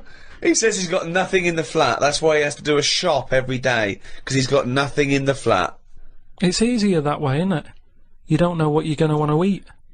But that's why you get a... But you don't have a different meal every day of the year, do you? You rotate maybe a dozen meals, don't you? So you can get in enough ingredients that any time you go to the fridge and go, oh, am I going to have chicken? Oh, am I going to have fish today? Oh, maybe I'll have some pasta. I do that every day. No, but I always come down to one of half a dozen meals. You've got a freezer. We haven't got a freezer, have we? We've only got a little fridge. Oh, there's nothing wrong with nipping to the supermarket. There's nothing wrong with that. So you've got too much time on your hands, boy. You had one thing. You have to do one thing this year. Promote the book. Couldn't be bothered. Couldn't be bothered, mate. Could not be bothered. I haven't seen Karl in an interview with him. I haven't seen him on the TV. Oh, he was on the TV a while back on the thing called The Culture Show on BBC 2. And I tell you what, he was sat there, looked like a little frightened frog in a chair being interviewed. And I tell you what, I'm not being funny, but his head. Did it look like? Yeah. Literally looked like a little headed twat. I'm doing that. And that's my personal opinion. Darsader, poor, misguided fool. Well, it's time. Well, go on. That time, isn't it? Yeah. Play the jingle. Yeah. White van man, Karl. Brilliant. Recorded at great expense, that jingle. Yeah. This is where we just hijack an idea from The Sun, which is White Van Man, where The Sun asks, in this instance, a cabbie by the look of it. Oh no, a fruit and veg shop owner. Ours is slightly different because The Sun sort of like pick on a perfectly normal member of the public. Exactly. So that's where we've got the upper hand. Yeah. And they ask him about the the hot potatoes. This week, Karl, my first question to you, well, your thoughts, please, on the criticism of the BBC over their coverage of the Queen Mum's death. What do you make of this? You're aware of all the criticism that Peter Sissons asked some probing questions? No, I thought it wore a burgundy tie. I thought that's it. Yeah, he just had it didn't show respect. He just had a burgundy tie on. See, that's not really not showing respect, is it? No, it's not. You know, you show your respect by sort of doing the news on it, giving a bit of coverage, and showing, you know, what publicity. What a good woman she was or whatever. Yeah. And then you move on to sport news or whatever. Do you know what I mean? Yeah. I totally agree. I don't like the way everything's morbid. I was thinking about it. It's like, you know, the way in birthday cards and that, people always put funny things in them. I think you should save things like that for funerals, for like funeral cards and that, and try and cheer people up at times when they're low. Do you know what I mean? Because on your birthday you're quite happy anyway, so you don't need someone putting a funny comment in a card. I think, you know, when you send a card. What would you suggest? Well, you know, whoopee cushion, but on the vicar's chair. How would you liven up the funeral? Just little things in the card. I mean, just writing stuff like, well, you know, at least you're still alive or whatever. So as you're giving the eulogy, that'd be good. So suppose someone's husband in a car crash, you go around with some flowers and a little card, and it says, "At least you're still alive." Well, maybe something funnier than that. Well, maybe, like, if you got up to give the eulogy during a funeral, just wear a pair of comedy tits. Yeah. Or those glasses that are eyes on sort of springs. But why has everyone got to be so sad about someone dying? No, what annoys me is that when you see the people on television, these sort of members of the public, and they're crying about the Queen Mother, who was sad when anyone dies, sad when anyone nan dies. She was 102. And, I mean, it's sort of like, I think they should cry. Well, there's a picture in the paper today. I don't understand it. There's a picture in the paper today of various people who were lining the funeral kind of route yesterday, and there's a picture of a very young child, maybe sort of 5 or 6, on the arms of her dad, and her head bowed, and it says a young girl there weeps for the Queen Mother. And I was looking at it, and you can tell she's just tired. Well, she's just tired and bored. It's so transparent that it's not crying. It's most just, what are we doing when their nan dies? Exactly. You know, it's sort of like. But what is a 5-year-old girl gonna be? Why is she gonna be crying? The Queen Mum said, "Oh, I can't believe it." Yeah. Teletubbies? No, the Queen Mum. Oh, not the Tweenies. No, it's on in a minute. Yeah. It's like. Oh dear. I mean, I know. I'm sure. You know, I don't know much about her. I don't know if she was a great woman, and obviously, you know, it's always sad when someone dies. But it's like, it's interesting that there was a lot of tourists in that long line of people that are now queuing from hours upon hours to see her dying in state, because it's clearly just people who want to be a part of history. Must be gutting if you're over from Sweden and you find out that, you know, the Queen Mum's died. Oh, you must be devastated. You probably don't want to carry on with your visit. Exactly. Really. Okay, listen, Karl, I think we've covered that. What do you make of the, what do you make of the first genetically modified baby? Oh. Are you worried about this? Do you know what did they do? What? Let me see what it says here. Well, isn't it just choosing the, you know, eye colour? Well, this is the concern, isn't it? That in the future you'll be able to decide whether it's a boy or a girl, how intelligent it is, what it looks like, is it handsome, is it ugly? Obviously, no one would choose an ugly baby, and so on and so on and so on. And so it means that, you know, where will it lead? Where will it end, Carl? Are you concerned? I've thought about this a lot. What will us three look like in the future if they're being, you know, genetically modified beautiful people? What will we be like? How will we be considered in society? True, yeah. But we've talked about this before, haven't we? About the cloning thing. Yeah. That's a bit weird. Yeah. But I don't think it matters, because at the end of the day, right, you might look like some other kid, but it's the way you're brought up that will change your features and the way you are, you know, your personality. If you lie, you get a long nose, don't you? Well, no, but listen, right, because I remember when we, you know, I was growing up on this estate. This is going to be good. Go on. No, it's not. It's just an example of how this doesn't work. Go on. So we don't need to worry, sort of thing. Sure. Right? Okay. So I'm growing up on this estate, and there was this woman about 4 houses down. Right, it's a bit rough. All right. Didn't fancy her. Oh God, no. Right, but she had a baby. Well, tell me about her first. I'm interested in this woman. Why was she? It was a very. Was it like a man in a dress? I mean, I didn't grow up in a posh house or anything. And I'm not saying that if you live in a bit of a rough house, you're a bad person. What did she look like? But anyone can tattoos, clean up. Looked like Tony Green with a fag on. They didn't clean up much, right? Oh. Which, even if you've not got a lot of money, you can still try and make the place look nice. Yeah. Right? But she didn't, and a kid used to take a horse into the house. Sorry. Whoa, Neddy. What do you mean a kid used to take a horse into the house? Where did he get a horse? Must have nicked it from somewhere. Must have done. You seen a horse in it? No. What, is that from outside the saloon round the corner? Yeah, was it just tied up with a bit of right? Oh, that's great. Big Jake, I'm looking for it. I'd been out. Oh. So let me get this. This was before the lynching stopped, or where did he get a horse from? What do you mean he must have nicked it? His mum said, where'd you get that from? I bought it. All right then, but keep it out of the kitchen. I don't want you going Catlin rustling. Where did he get a horse from, Carl? And how long did he have it for? Was he leading it or riding it? Mum, open the door, I can't stop! I can't stop it! Open the patio door as well, Looks like we got us a runaway! What do you mean? I don't know, but the thing is they couldn't afford to buy one because they're not cheap, so I'm just guessing. Maybe that's wrong of me. But I think... He had a horse? Yeah, right, so... That's why the family didn't have any money, they'd spend it on the horse. No, I don't think, that's what I'm saying, I don't think they would have bought it. So anyway... Yeah, it's wise to whisper, Carl, in case they're listening.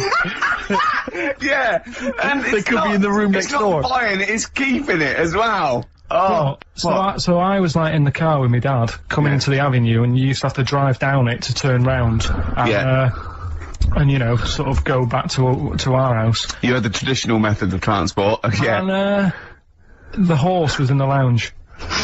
Reading a paper? Just like walking around. Oh, God! What? And when I was doing it, I tried to earn myself some money once by flogging little flowers in plastic cups. What? This is genius! It just keeps coming. What do you mean you're trying to flog little flowers? What do you mean? Wait. Let's play a record. Let's play a record and come back to this, because the story's going to just unravel and unravel. It's going to go for hours. Let's play a track, deeper and deeper. It's like an onion, isn't it? We've created a whole world here where there's a man living with a horse. Just walking around the lounge. I come from the West Country, I've never heard anything like that. I just think of a big sort of like orange carpet, and it's got a rediffusion telly, and this horse going, I'm fed up in here. Exactly. This is really... I am not taking the rubbish out again. Yeah. Right, play a record. Let's have Velvet Underground. We've got that lined up. Oh, yeah, the classic from the first album. I'm Waiting for the Man. Let's come back to the horse in a second. Little flowers in pots. What do you mean? Classic first album, Velvet Underground and Nico, which apparently peaked at a disappointing 171 in the US charts. Think of that. And that's obviously Lou Reed, the Velvet Underground, and Waiting for the Man. Yeah, great track. So we were talking. We were doing White Van Man, and we got onto genetically modified babies. But and somehow then Carl started telling a story about someone with a horse, and then he got onto, he was trying to make money selling flowers. Just do the flowers briefly. Well, hang on, I just want to recap slightly. So there was a family, and who had the horse in the family? It was... Because you lived on an estate in Manchester. So the mother was a right pig, apparently. I don't know whether that's you relevant. don't need to go that far. But what I'm trying to do is, like, make a picture for you so you understand. What does she look like? Who did she look like? Bit of a, and no disrespect to her, bit like Pauline Quirk. Quirky, yeah. Right? Okay. I knew you were going to say that. Yeah. I knew it was going to be Pauline. Did she have any tats? I've never got that close to her. Okay, alright. So who had the horse? Was this her son or her husband? No, her daughter. Her daughter had stolen a horse? Yeah, from, I don't know where, there was I think there was some stables down the road or something. And they kept the horse in the house with them? They kept it in the house. Did they didn't have it for long. No. So, and you said you were in the house one day and you saw the horse? No, what happened was, I was, they did this thing at school about raising money for charity, right? For some local charity. And they said you can do anything to raise money, and they came out with all these ideas, and I thought, that's good.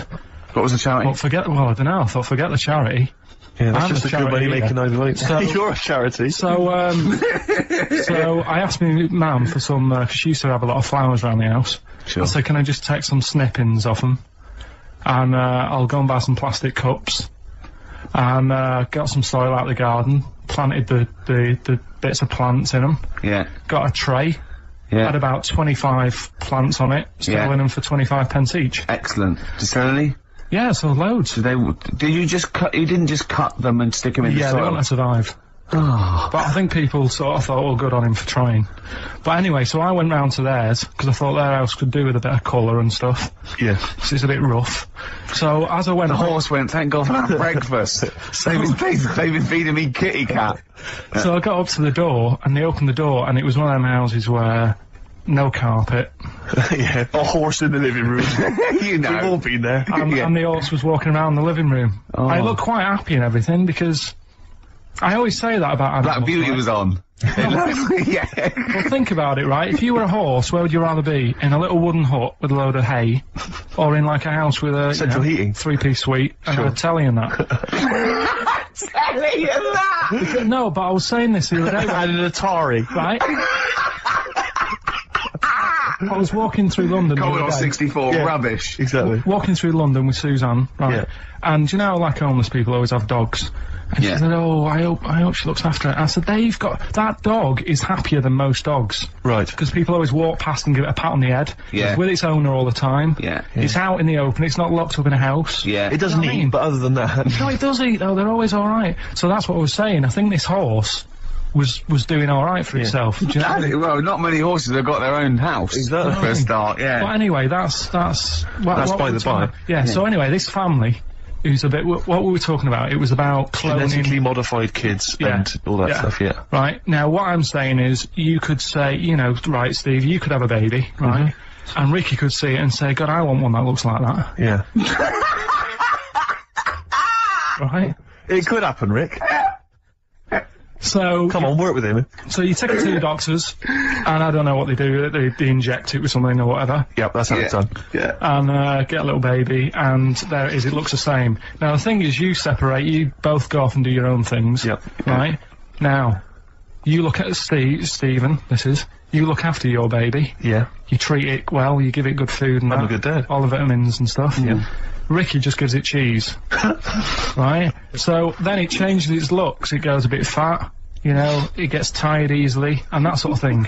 Now, when this family... Why am I just feeding a baby cheese? Right? This family had a horse in their house. Yeah. They had a little baby. And my mum went round and said, you're not going to believe this, but it's a beautiful looking baby. Right? Yeah. And I was like, well, you know... And the weird thing is, it was a good-looking kid, but as time went on, they didn't really look after it. And I'm not saying, like, abusing it, but it used to run around, it used to play out till, like, 10 at night. Yeah. It used to chase cars. Right. It was a bit... Did it have hooves? No. Chase cars! Right. What sort of kid chases cars? Oh, God. No. Was it called Rover? Did it catch stick? It's Liam, it was called, right? Right. Now, the weird thing is, it was a good-looking kid, but as time went on, and all that, like, not eating properly and its hair was all patchy... It's not Liam Gallagher, is it? And chasing cars and that, and it became an ugly kid. It's definitely Liam Gallagher. And that's what I'm saying, right? You can clone all you like, but at the end of the day, it's how you brought up. Brilliant. Wow. Wow. Wow. That was a hell of a point. Oh, God. But am I right? You're always right, Carl. Finally, White Van Man, what do you make of the fact that Sainsbury's are bringing in square tins? Is that a concern for you? Is that true? Apparently so. Why? Don't know. Like it's easy to stack. This is what the guy in the Sun has said. That should be interesting. That should be his comment on Sainsbury's are bringing in square tins. Is that should be interesting for meatballs.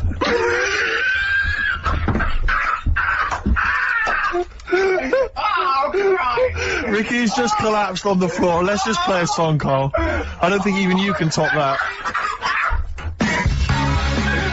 Black Rebel March Battle Club. Whatever happened to my rock and roll? Well, near the end of the show, it's time for the re-education of Carl revisited. Still got Nick Cave to come, haven't we? Absolutely.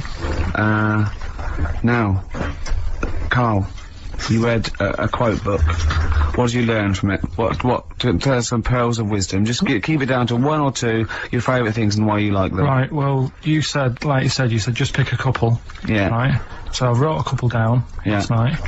And what I did, so they weren't boring, right? I've sort of... Don't think you can ever be boring, No, but what I've done, I've took like different ones. So I've took a good one that I think, that's a good quote, that was worth putting in a book. I thought one that isn't really a quote, so I don't understand it. One that isn't clever. and a funny one. So a bit of variation out of one book. Oh, how long did this take you? What did you do? Did you sort of like sit? About half an hour last night. And did you sit sort of like quietly at a desk or something? No, just in the lounge with the telly turned down. Oh, right. Just to give a bit of light to the room. Just had it on but turned down. Have you figured out lights yet? So, so the first one, never heard of him. This guy called Dean Axon. Right. And this is a good one. He said, the memo is written not to inform the reader, but to protect the writer. That's good, yeah. Stuff, that's very good. That's Very relates a lot to, office life and so on. Yeah, modern world and that. Right, so then, thought, so I wrote that down because I liked it, and that's what you said to do. Second one isn't really a quote, it's more of a poem. Okay. So how does that work? Well, that's okay. Just read it. Right, well, it's about suicide. Okay. Right? Razors pain you, rivers are damp, acid stain you, drugs cause cramp. Guns aren't lawful, nooses give, gas smells awful, so you might as well live. Lovely. Is that from Dorothy Parker? I tell you what. It is, yeah. I hate it. I hate that. Why? It's nothing to me, that. I think that... What is just a sort of weak, shallow piece of mock comedy. This is why I did it in that order, because that's what I thought. It's sort of like a zany vicar would write from living in Frome when he's about 55 and get it published in the... I hate it. Alright, so you're saying you're not a fan of Dorothy Parker's work, right? Now the next one, Oscar Wilde. Yeah. Right, he's known, isn't he? Yes. Look what he comes up with. All art is quite useless. Well, that's... What's up with that? Well, it isn't added art. No, I know, but it's... Go on, next. But how has art helped you? How has it been useful to you? It was a bit of a... It's one of the only things I like doing at school. Right. Do you know what I mean? When I made that little clay man, fixing a car. Yeah. You made a clay man fixing a car, I forgot about that. How can he... I think that's stupid. And especially that it's gone in a book. Sure. Do you know what I mean? Okay. It's easy to diss things. Yeah, it's harder to do things out, you're right. I don't think art is useless, by the way. But you don't have to agree or disagree with some of these things. Some of them are, so sometimes it's just their thoughts put eloquently or poetically, isn't it? And it's just, to provoke a reaction as much as anything. Yeah. Well, and the good one, Ozzy Osbourne. I mean, sorry, but let's go back there. The irony is that is art. That he was an artist, wasn't he? So, but you don't, okay, so you don't like Oscar Wilde, but you prefer Ozzy Osbourne. Yeah, go on. Ozzy Osbourne, cracking one this, funny and educational. I bit a head off a bat the other night. It was like eating a crunchy wrapped in a chamois leather. Genius. Oh, you're right, Carl. Yeah. So, there's... What do you like about that? The way he's described what it is like? I think, yeah, if someone... I mean, that, you can imagine what it's like. Because I like crunches. Yeah. And, it's like and a chamois leather's really chewy, so you can imagine that's like the skin. So you like his descriptive writing? The crunchy bit is like the bones and that. Yeah. Perfect. But you know, Carl, it's interesting because you've analysed Aussie there, and in a way, that is the first step on maybe doing a new English GCSE. Yeah, being able to study language why you liked it. And you said because it describes what you've never eaten about yourself. Yeah, but my teacher, Mrs. Kane, if I would have come into school with, a quote by Ozzy Osbourne, she wouldn't have been happy. Really? Do you know what I mean? And that's the difference between She'd go, right, Carl, get your horse and go home. Well, listen though, we were talking about other quotes. Yeah. Neil Armstrong. Yeah. Do you know his one? Yeah. What, one giant leap for mankind? Do you know it wasn't meant to be that? You know, it says, it's one small step for man, one giant leap for mankind, right? Yep. It was meant to be, this is one small step for a man. Right. I.e. me, the individual, on a microcosmic level, one giant leap for mankind. And he mucked it up, because if you say, this is one small step for man, one giant leap for mankind, man there means mankind. I know, it's embarrassing. So you shouldn't give people... He's not a trained actor. That's true. He's more of an astronaut, to be honest. Has he won any awards, no, there are no awards. Is he BAFTA nominated? Don't think so. Well, listen, right, he said another quote as he got back into the rocket. Have you heard about it? Go on. Well, we're running out of time, and I'm just wondering whether it's worth saving as a bit of a teaser for next week. What did Neil Armstrong say as he got back into the rocket? Yeah. Is it going to be away? Something like, that was boring, wasn't it? The mic's not still on, is it? Yeah. They're not still listening. Well, that's what I was saying to you. He could have said that, and it would have still gone down. Cheese. It would have still gone down as an amazing quote, wouldn't it? Well, listen, I think you should save it, Carl. You tosser, I was meant to go No, I'll tell you what we'll do, Carl. We'll squeeze it in before the end of the show, because Ricky, you got to play your song for the lovers. Oh, we should play this. I don't think we'll fit it in. We might have to save it. Don't worry, we'll see what we can do. Well, next week, by the way, you've got Happiness Quotations, a collection of thoughtful words and beautiful paintings. I'll just give you an example of one. Happiness is a perfume you can pour on others you cannot pour on others without getting a few drops on yourself. It's lovely, that, isn't it? Brilliant. You can't be happy with that. This is Nick Cave and the Bad Seed, from the Boatman's Call. It's a beautiful song. Any song that starts off, I don't believe in the interventionist God, is alright by me. And this is Into My Arms. Nick Cave and the Bad Seeds, Into My Arms. Well, that's it. We've run out of time. We have indeed. So no time for Carl's quote. That'll have to come next week. Yeah, we'll save that for next time. Armstrong. Well, I hope you enjoyed it. Goodbye. All right, Rick. Come on, I'm sounding a bit chirpier. It's not that depressing. Well, yeah. Sports next. You know how excited you are. Go on. You love the sport, do you? New Order and Here to Stay on XFM 104.9. Well, we're here to stay, aren't we, Steve? True enough. Well, for another 4 weeks anyway. Then we're off. Then 4 more shows. They'll have to order a new DJ. Alright? That was genius. Hey?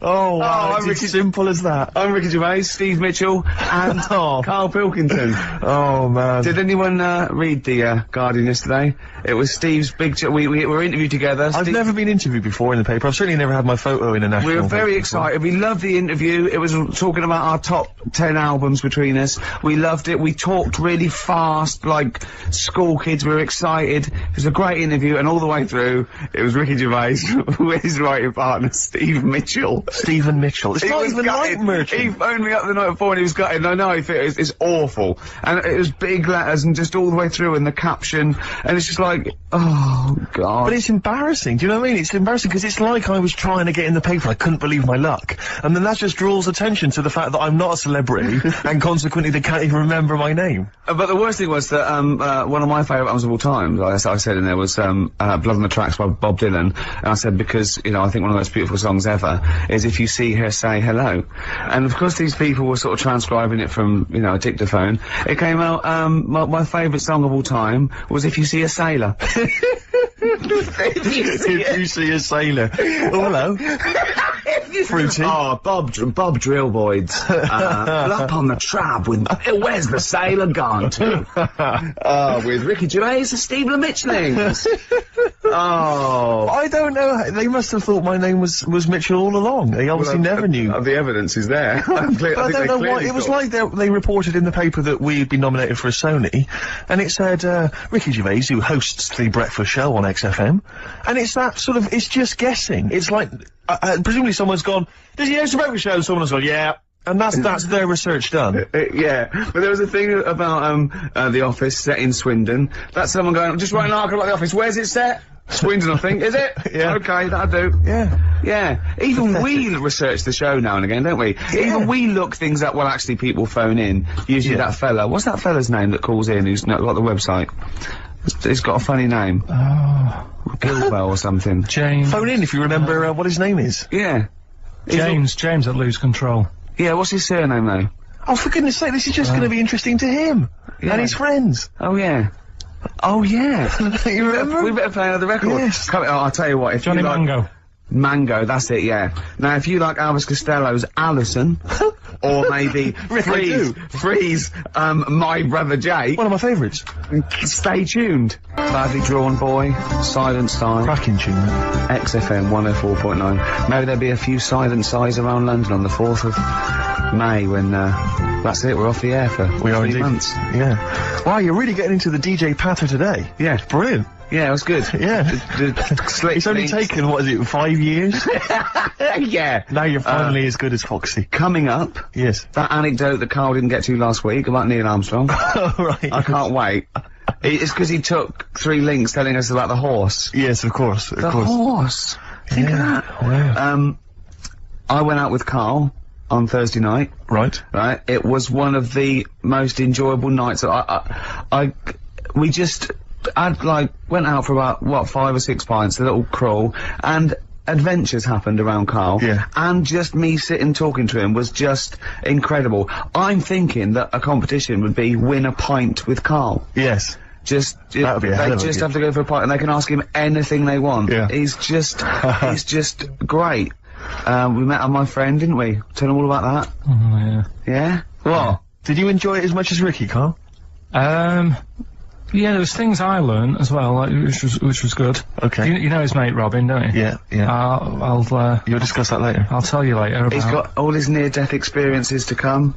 Win a pint, and of course coming up, Carl's homework was, the quotes, and Carl's come up with a great idea to show that anyone can do quotes. He's invented a thing like faking it, where he's got 2 real quotes. Right. And he's made one up. Okay. And he's gonna fool us.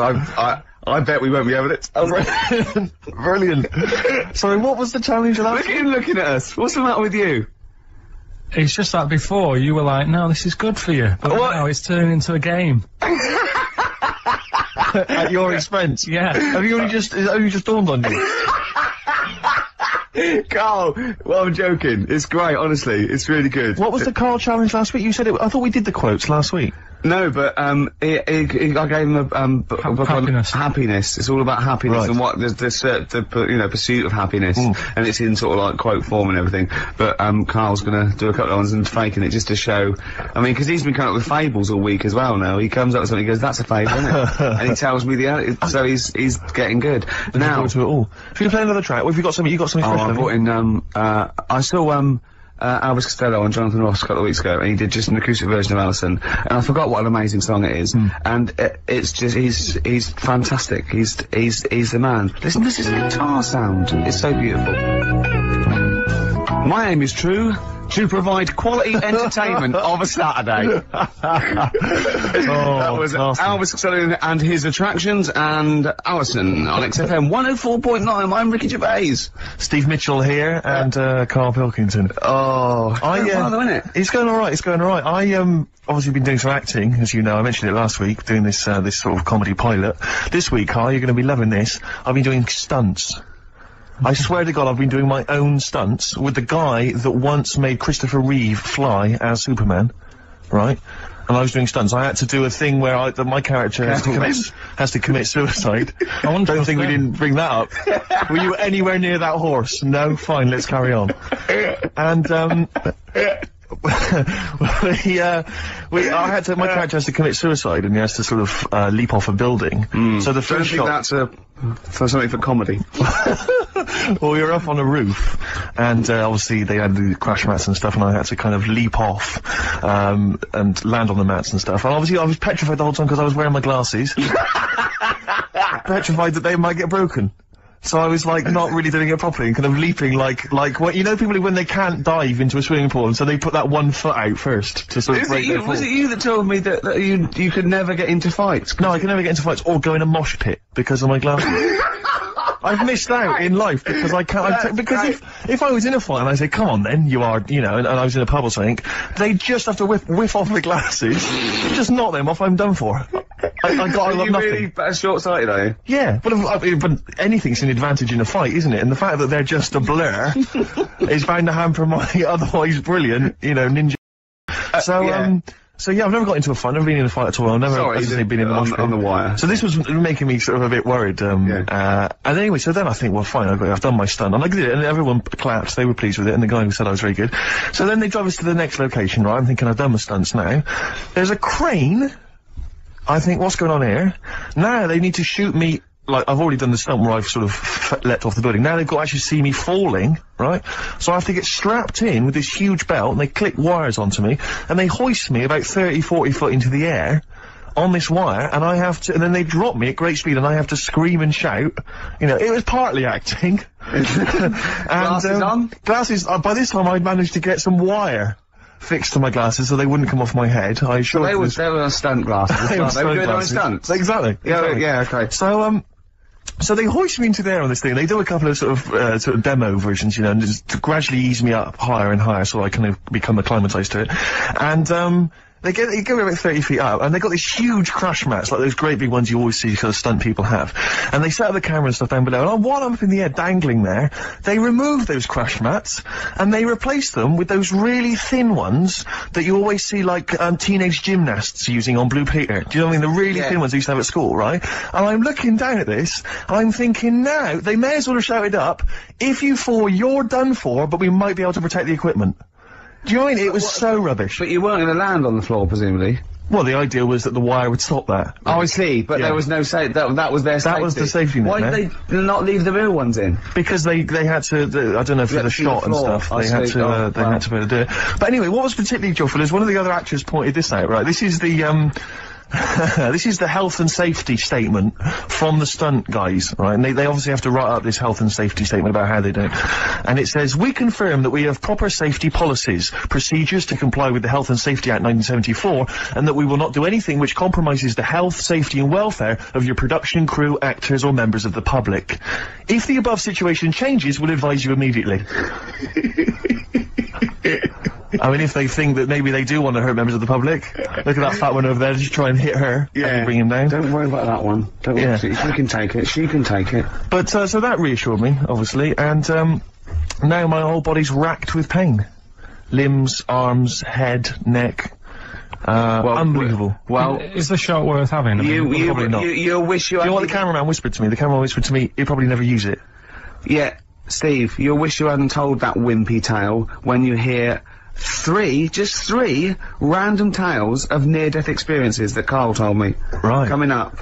I mean, honestly. Really? At least you had stunt people and crash mats. Yeah. And you got paid.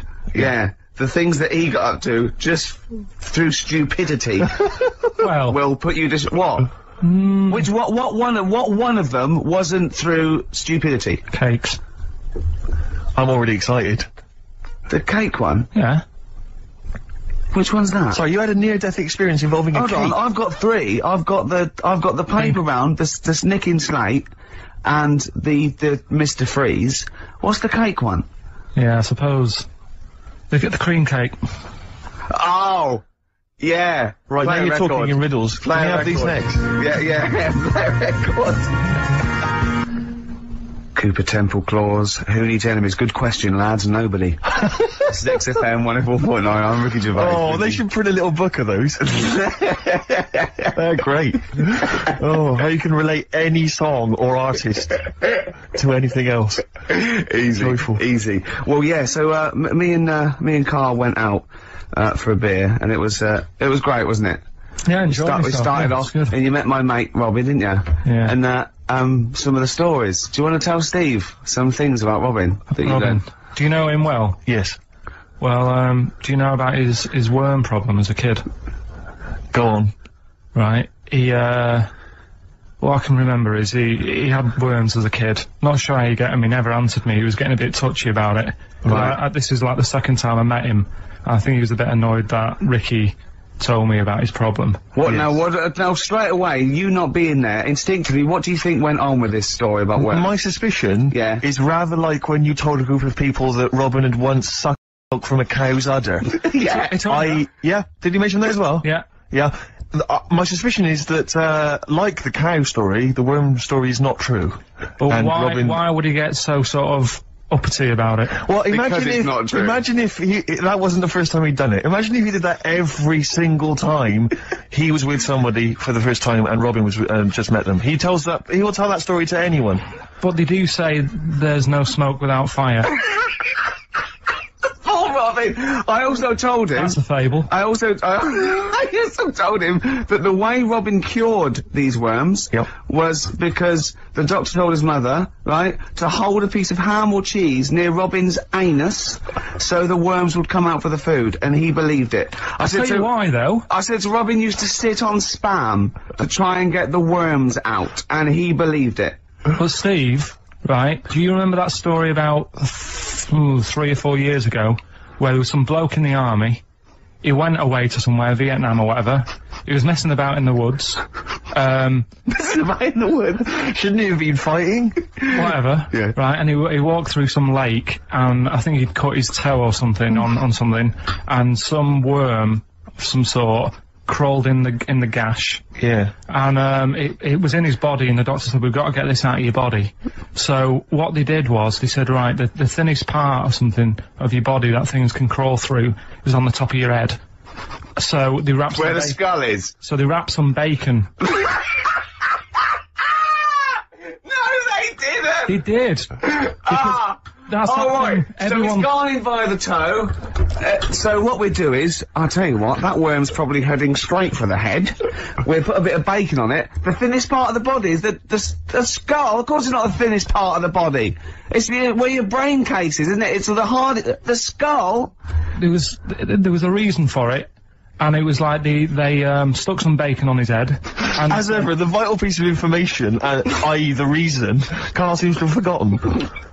Because the worm was in his body, and they said everyone likes to smell the bacon.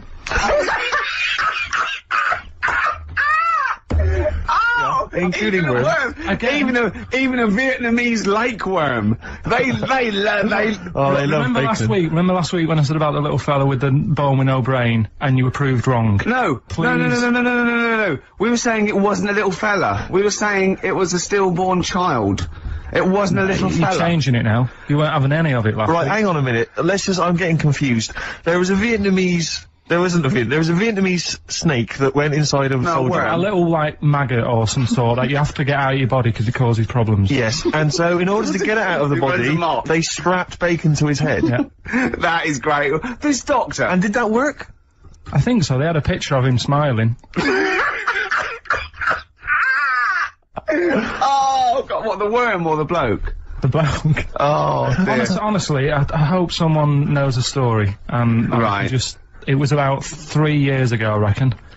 Okay. And, yeah, it did work. GI bacon. So this is why the worm burrowed out of his head to get the bacon? Get to the bacon. Right. That's great. So this is why when Robin was telling his story, I was a little bit disappointed if it wasn't true. Right. Because in a way, You know Robin's never been to Vietnam. No, but do you really think that Robin, well, as Robin said at the time, Carl, why would I sit on ham, then tell Ricky Gervais? It's a very good point. because if he was a kid, you do have things like that as a kid. Right. He know is what I the mean? telling Ricky Gervais, though. Yeah.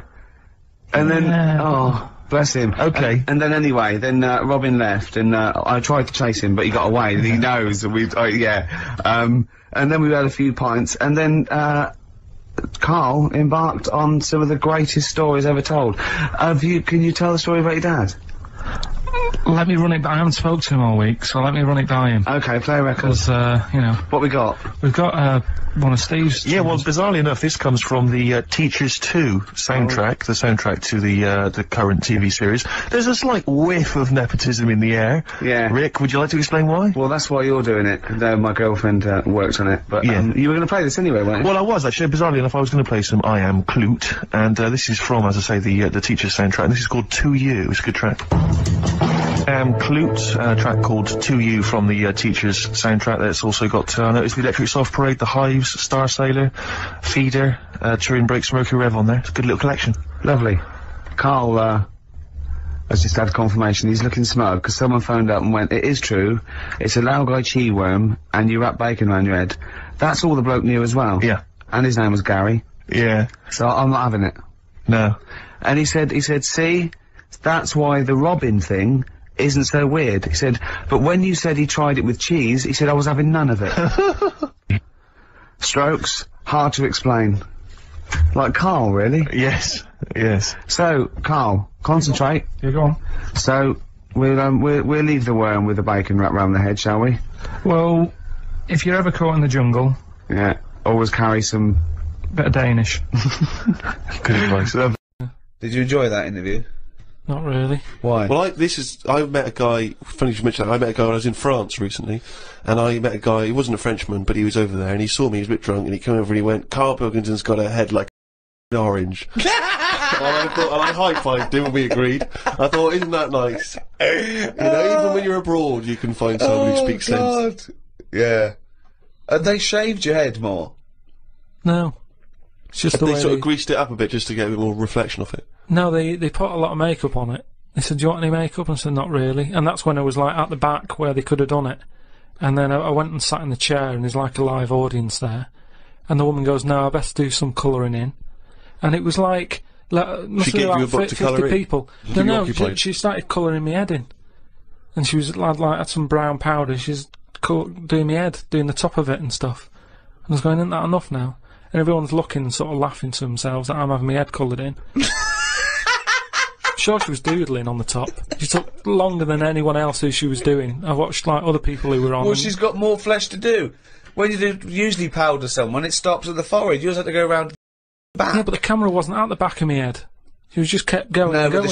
the shine for the cameras that would get The in glare. people's eyes. They've got to be careful. Health and safety, the light will bounce off into the eyes of the audience. Blind Yeah. them. Yeah, well, I wasn't happy with that anyway. So I'm not doing it again. How do you cope with this newfound interest in you as a person? I've got an idea, Steve, by the way. You know, for me, I want Carl to be famous so it gets him hassle in the street. Yeah. That's what I'm hoping. Sure. When they see him in the Yeah, street yeah, with his yeah, little yeah. fucking round-headed face like an orange. Yeah. Right? I'm going to do a tour next year, okay, called Fame, okay? And everywhere I play, if I hopefully play to millions of people I might even go to America, but I'll make sure the theatres I play, or there's a picture of Carl on the seat, right, that they can put in their window.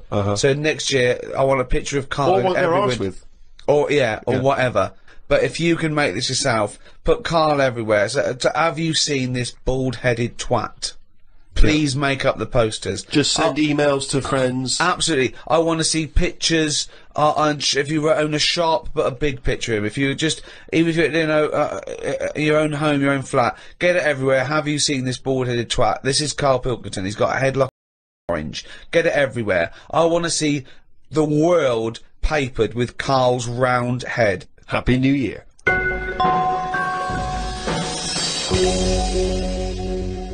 Oh, he's only gonna write it down for a...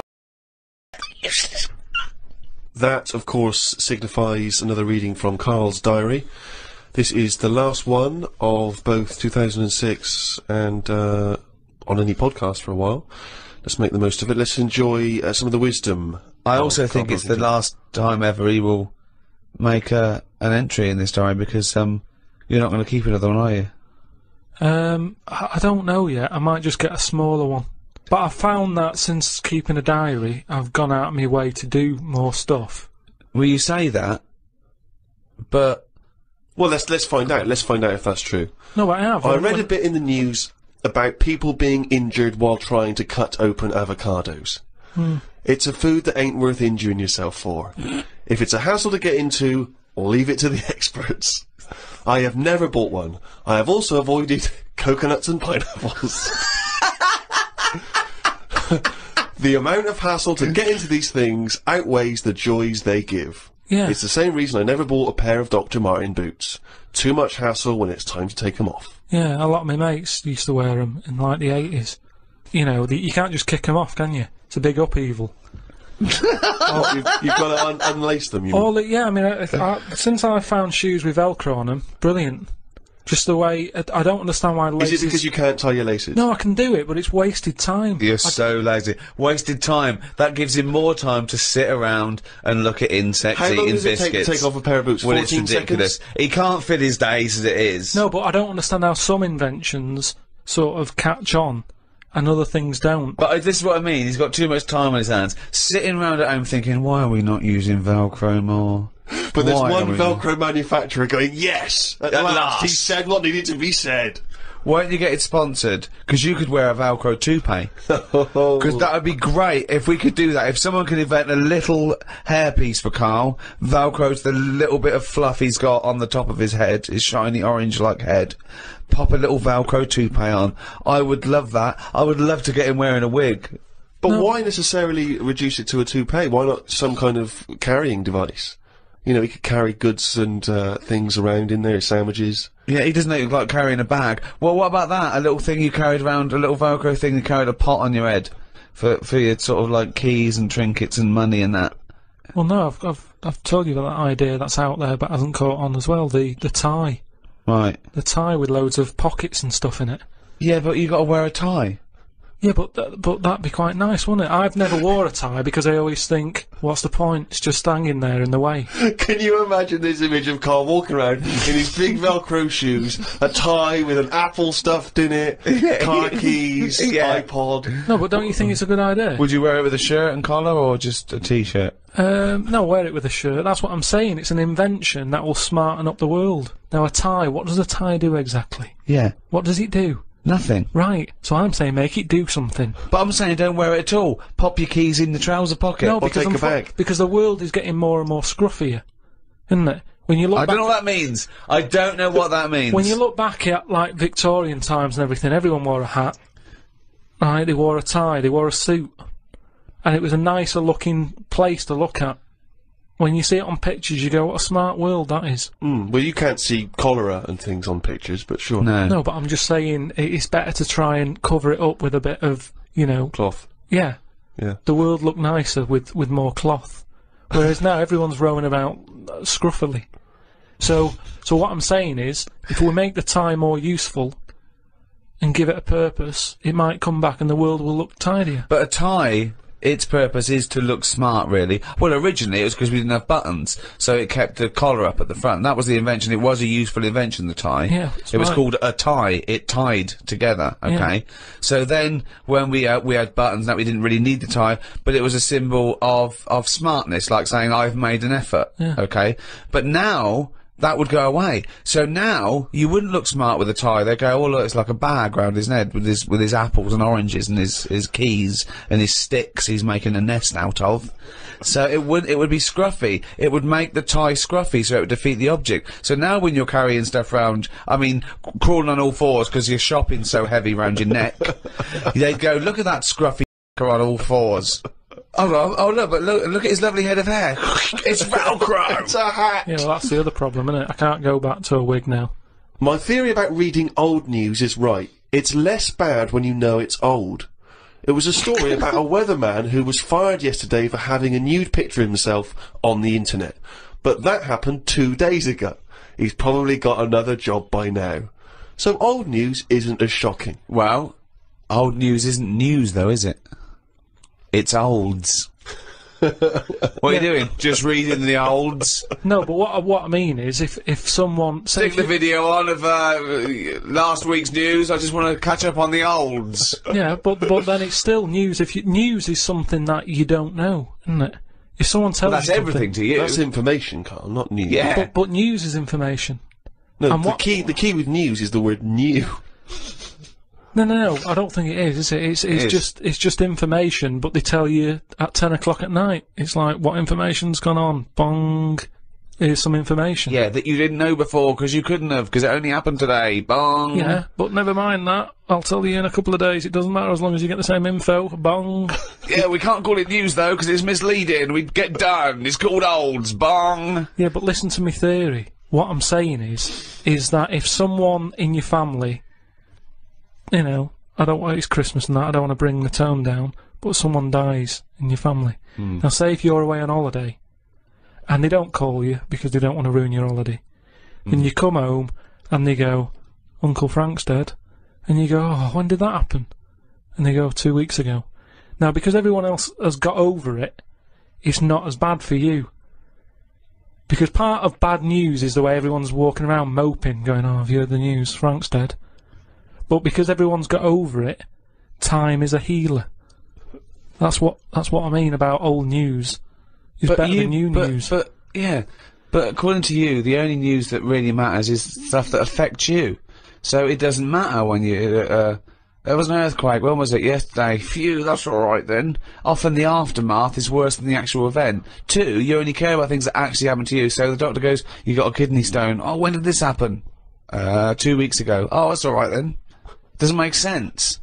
No, but the world is... You're not upset about dead Uncle Frank just because other people are upset. You'd be upset personally. It wouldn't make any difference when they told you. Yeah, but it is everyone else's emotions that make it worse, I think. Knocking around people who are miserable. What about warnings? What about when they do things like smog warnings, or, you know, there may be a... I don't like it on the news when they sort of say, news just in. I think, oh, what's this? You think, oh, what's going on? But it might be useful to know it. Important information. No, it just makes you panic. What? Yeah, but sometimes knowing stuff keeps you alive. Yeah, I don't know if I like it. It's sirens, you see, I don't like sirens, do I? I've said to you, I think it's a scary noise. Well, it's meant to be, so you get out of the way. No, it's not meant to be. It's a sign to get out of the way. I'd prefer it if it... Like I've said... Hiya! Could you just move out of the way well, it can be anything, as long as we know... It can be a chicken noise. But as long as you know that's chicken not going to freak people out. No, but it sort of make you smile. But you go, oh, let's get out of the way. You're cycling along and you hear what sounds like a giant chicken behind you. And you smile, because you know that even though someone is burning to death, there's something clucking in my way. Oh, that's probably a guy having a heart attack. Going to my mum and dad's today. I'll cut to the chase, Rick. They basically, we got about 4 pages where they drive to his mum and dad's. Oh, Jesus I'll skip past that because it's forever. Got there with mum and dad. His mum made him some dinner. The old woman next door, brackets, whose man was a witch. Just pop that in brackets. Just pop that in brackets. I think we've discussed that before, actually, the old woman whose man was a witch. Whose man was a witch? Yeah. Oh! The old woman next door has been worrying because she keeps seeing adverts on the telly about changing to digital TV. She's saying she doesn't want wires drilled into her walls because they'll make a mess. Me dad told her that it doesn't matter because it probably won't happen until 2012 and she'll be dead by then. He didn't say that to her, though, did No, he? he did. They've got, you know, she's old. It doesn't... She knows she's going to die. I mean, it's something we've all got in common. And he's right, isn't he? Why is she worrying about it? Maybe that's sorted it out. Put it into perspective for her. You will be dead when this happens. Don't be worrying about it. But everybody worries, don't they? You've got that little sort of hole in your head that you fill with worries. You know, everyone's got to fill that little worry hole with worries, and that's it. Worry hole. Everyone's got to fill the worry hole with worry. We've got to assume that there's a worry hole. A worry hole. Unbelievable. I love the fact that, you know, doctors in a million years would dig this up and go, humans used to have a worry hole. Went to bed around midnight. Suzanne and I decided to sleep tops and tails, because it made me get a bit more room. Me dad had cut a bit off the mattress to fit it between two cupboards. It's amazing how much of a difference it makes just sawing off a bit of the mattress. You sort of roll to the edge, but the weight of the blankets keeps you in. This is like something from a Roald Dahl book. No, it's just, you know, you think anything, you can sort of trim anything, can't you, and it normally works. But with a mattress, I mean, he only took off, I don't know how long that is, but he's sawn off about that much on the mattress and then has stapled it back together again. Amazing. And it just makes so much difference. Of course it does, because a mattress is a very carefully designed object. Yeah, you wouldn't think so, though, would you? Well, you would if you had brain in your nut. Someone took his brain out of his worry hole? Oh, God. He saw the mattress in half. So we decided to sleep tops and tails. It just gets stranger. So strange. Why? He did it to make the room nicer with the cupboards on either side. So he sawed a mattress in half. Well, not in half. Can you imagine how much hard it must be to saw a mattress in half? What did he use? What, a big electric saw? Well, it must have been, yeah, because there's a lot of springs and stuff in there. Jesus. So what happens to the springs? They just spring out the side? Well, some sort of stick out a little bit, but you're not lying on top, are you? They come out the side. So it's just got a bit of gaffer tape and a staple gun. Unbelievable. Hey, man alive. It's like... Does he run it as a hotel? That's unbelievable. There are squats with better bedding arrangements. Well, we've had a bit of a bad thing in our house about mattresses and that, because when we first bought our first flat in Salford, you know what it's like when you buy somewhere, you sort of, you haven't got any money, have you, to buy extra stuff that you need.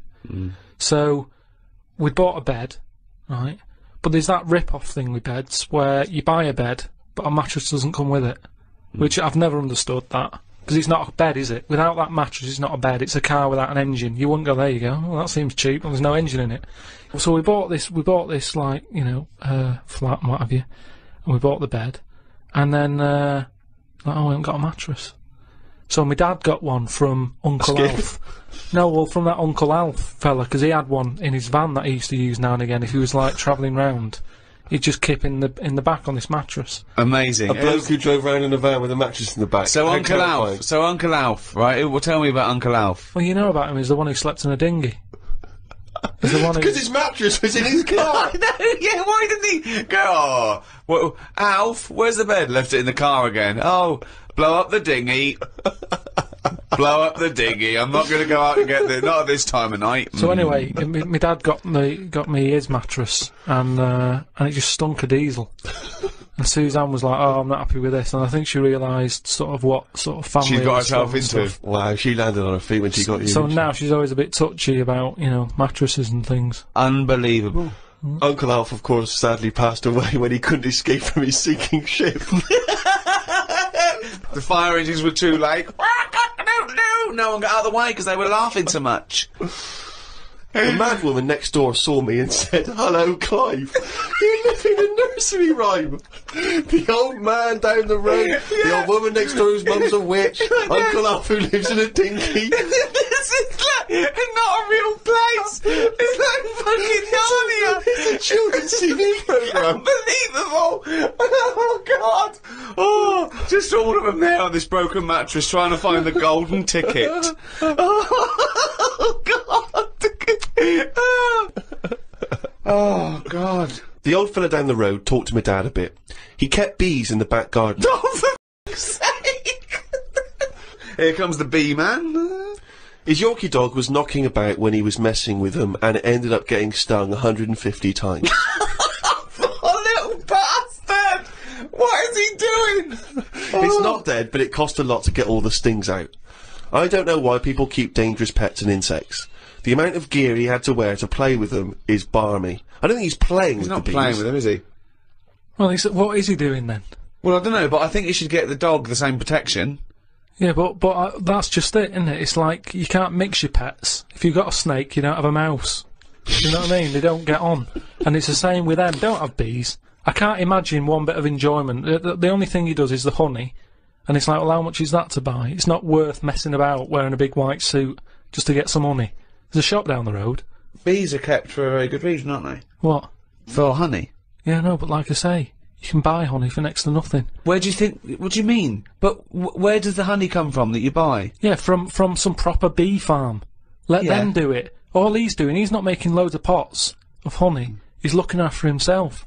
And the thing with honey is, it doesn't go off either. No, it doesn't. No. So get 10 bees. Yeah. Get the honey made. Kick 'em out. but you eat the honey. That's the point. Yeah, I know, but that's honey. You can't eat it and then it's still there in the jar. It's not magical. Maybe in your world, no. Uncle Fred had that never-ending jar of honey. But how much honey do you eat? What I'm saying is, it's one of them things in it that you buy, and you can move into a new house, buy some honey, and when you leave that house, that honey's still in the cupboard. You don't eat that much of it. So get 10 bees, get your honey's worth. 10 bees! Imagine keeping 10 bees! Well, just get them to do the graft. If you got loads of bees, they're not all pulling the weight, are they? Because they'll go, well, I'm not doing any, because I'll leave it to the others. Whereas if you've got 10 bees, you know that none of them are pulling the weight if there's no honey. That's what I'm saying. No, it's not a workhouse. Bees don't knock around saying, I got a bad back. Anyway, back to this reading from the twits. The news covered a story about a fish that knocked about 400 million years ago. It was 33 feet long and had a jaw strong enough to eat a shark in one go. All the dangerous stuff seems to die out, and yet things that you think wouldn't stand a chance, like worms, are still here, yet they have no legs or eyes. I saw a future human in the news article the other month about the future woman. She had 3 breasts. They looked alright. Well, no, that's not. I can't see how that's going to ever evolve. No, well, they say about how about evolving and that. I read that there's going to be ugly people. People are starting to go ugly. Yeah, they're still going to have bilateral symmetry, I imagine. I don't know what that means, but I'll tell you now, right? They're talking about like people who are just like, you know, you look at them and you go, oh, look at the state of that, right? And it'll get to a point when we're all so ugly that no one will have it away, and we're just going to die out. Well, that's not true either. That's not true either. That is the biggest worry. Well, no, so that's the world's biggest worry. So as we evolve and we change, our mindset doesn't change. We're still going, I wish we looked like they did 1,000,000 years ago. I don't fancy anything. No, but look at, look how things do change. But why are we all going to get ugly? I don't understand. It's just the air and stuff, isn't it? It's just, the air? Or the hair? You know, the air that we breathe and stuff, and the food we eat, everything's changing. And we're not going to look that healthy. And we're just all going to go ugly. You've only got to look at some stuff that's in the sea, and you think, look at the state of that. What's that got to do with the human evolution? But the stuff in the sea is still propagating. Yeah, but they've been around longer than us. But it's still reproducing, so your theory falls down. But they're deep down, aren't they, in the dark, so they probably can't see what they're having it away with. If they were up on the outside, they'd have died out ages ago. Why? Because they wouldn't fancy the other stonefish or yeah, because they're really odd-looking. I can't remember the name. I think it was a viper or something. It was just a head. But Carl, the fish that's just a head. It was well ugly. Watched a programme about the twins this morning. It was filmed 16 years ago. They are mental. They did everything together, including the backing up. Phone calls had to happen twice so they could both have the same chat, and they said the same stuff at the same time. Well weird. The bloke who I watched it with, I don't know who that is, just some homeless guys that you just invited into the flat? No, just someone I've been sort of working with. Sure, a mate of yours. He said he fantasised about having it away with a pair of twins. I don't see the point in this. If you're going to have 2 of something, I would prefer to have 2 different. Have 2 different women. If I had 2 cars, I wouldn't have the same one twice. Same rule with women. I don't even normally like buying the same pair of trainers twice in a row. No, if you're going to have something new, make a change. It's like that fella who was going out with a woman and then left her and went out with a twin sister. Not worth it. Not worth it! It's not worth the upheaval, is it? Because it's exactly the same model. I watched the final of I'm a Celebrity, Get Me Out of Here. It was between singer Jason Donovan, singer Mylene Klass, and singer Matt out of a boy band. I had my money on Donovan, but Matt won it. I think it was because of his last task. He ate a fisheye, some grubs, a big fat insect that they have on every year, a crocodile knob, and a kangaroo anus. I feel like we've come there, Rick, to where we entered. It was this time last year when we first started the podcast that we were talking about I'm a Celebrity, Get Me Out of Here, and you coined the famous phrase, I could eat a knob at night. Yeah. So it's full circle. It's just the last series finished recently, and it was astounding that he ate a crocodile knob, he ate a crocodile eye, he chewed up and swallowed a kangaroo's anus, which I to be honest, I didn't know was a food stuff. Could you eat any of that? If I had to eat any of them, it would have to be the anus. What, really? Yeah, more than the other stuff. I couldn't eat anything that's still alive. No. But I agree. I couldn't eat any of that. I don't know under what circumstances I'd have to go, right, that's it now, we're not going to survive, the ship isn't coming, there is nothing on this island I can eat, give me the crocodile's penis. So it wouldn't bother me. I could eat anything. I could do almost all of the challenges on that programme, but I couldn't cope in the camp. I couldn't cope with the lack of food and the uncomfortable bed. That's all that would do my head, and I'd drive people spare, whinging and complaining. I couldn't cope with any aspect of it except the physical challenges. I couldn't cope with sleeping with people snoring, the things crawling over you. I'm not so squeamish about that, like snakes and things, that's alright. But the eating is ridiculous. It's out of the question to eat a worm or a grub. It doesn't concern me. I don't know why I don't see really what the difference in it. The texture's probably the same as lots of other things. What would hunger do to you, though, do you think? Would you think I would change? Do you think, if it really was a choice, if someone said, and I knew I would die if I didn't eat worms. I think you would, yes. I think you'd complain and you'd whinge for a while and you'd try and put it off and you'd hope a ship would turn up. But when it didn't, you'd start chowing down on a bit of crocodile anus.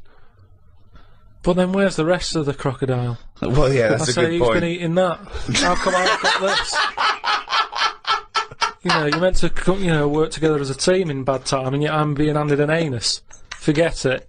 Let me starve.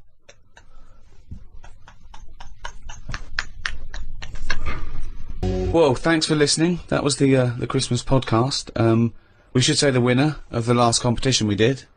They can win the podcast book and Flanimals and the extras book that's out, still available. All available. And the CD. The three CD set of the best of the podcast. Yeah, is that right? Series 1. Brand new hour. If you haven't got that, get out. Maybe you've got some record tokens. Yeah, if you've got record tokens or book tokens, those are the perfect things to spend them on. Or £50 from your auntie. Exactly. Go and buy one of those. And the winner was Stephanie Prow from the Wirral. Well done, Steph. Well done. Well, thank you to Positive Internet, the guys that host this podcast. That's the end. That's the end of the Christmas podcast and the end of this this team for a little while. Yeah. It's been great. So it's goodbye from me, Ricky Gervais. Goodbye from Stephen Merchant. Goodbye and Happy New Year. And goodbye from Karl Pilkington. Alright. Alright. That was alright, wasn't it? Yeah, that's good. It's alright. What are you doing now? You got time for a coffee or something? I can't now. I'm going to the, you know the orphanage for terminally ill kids?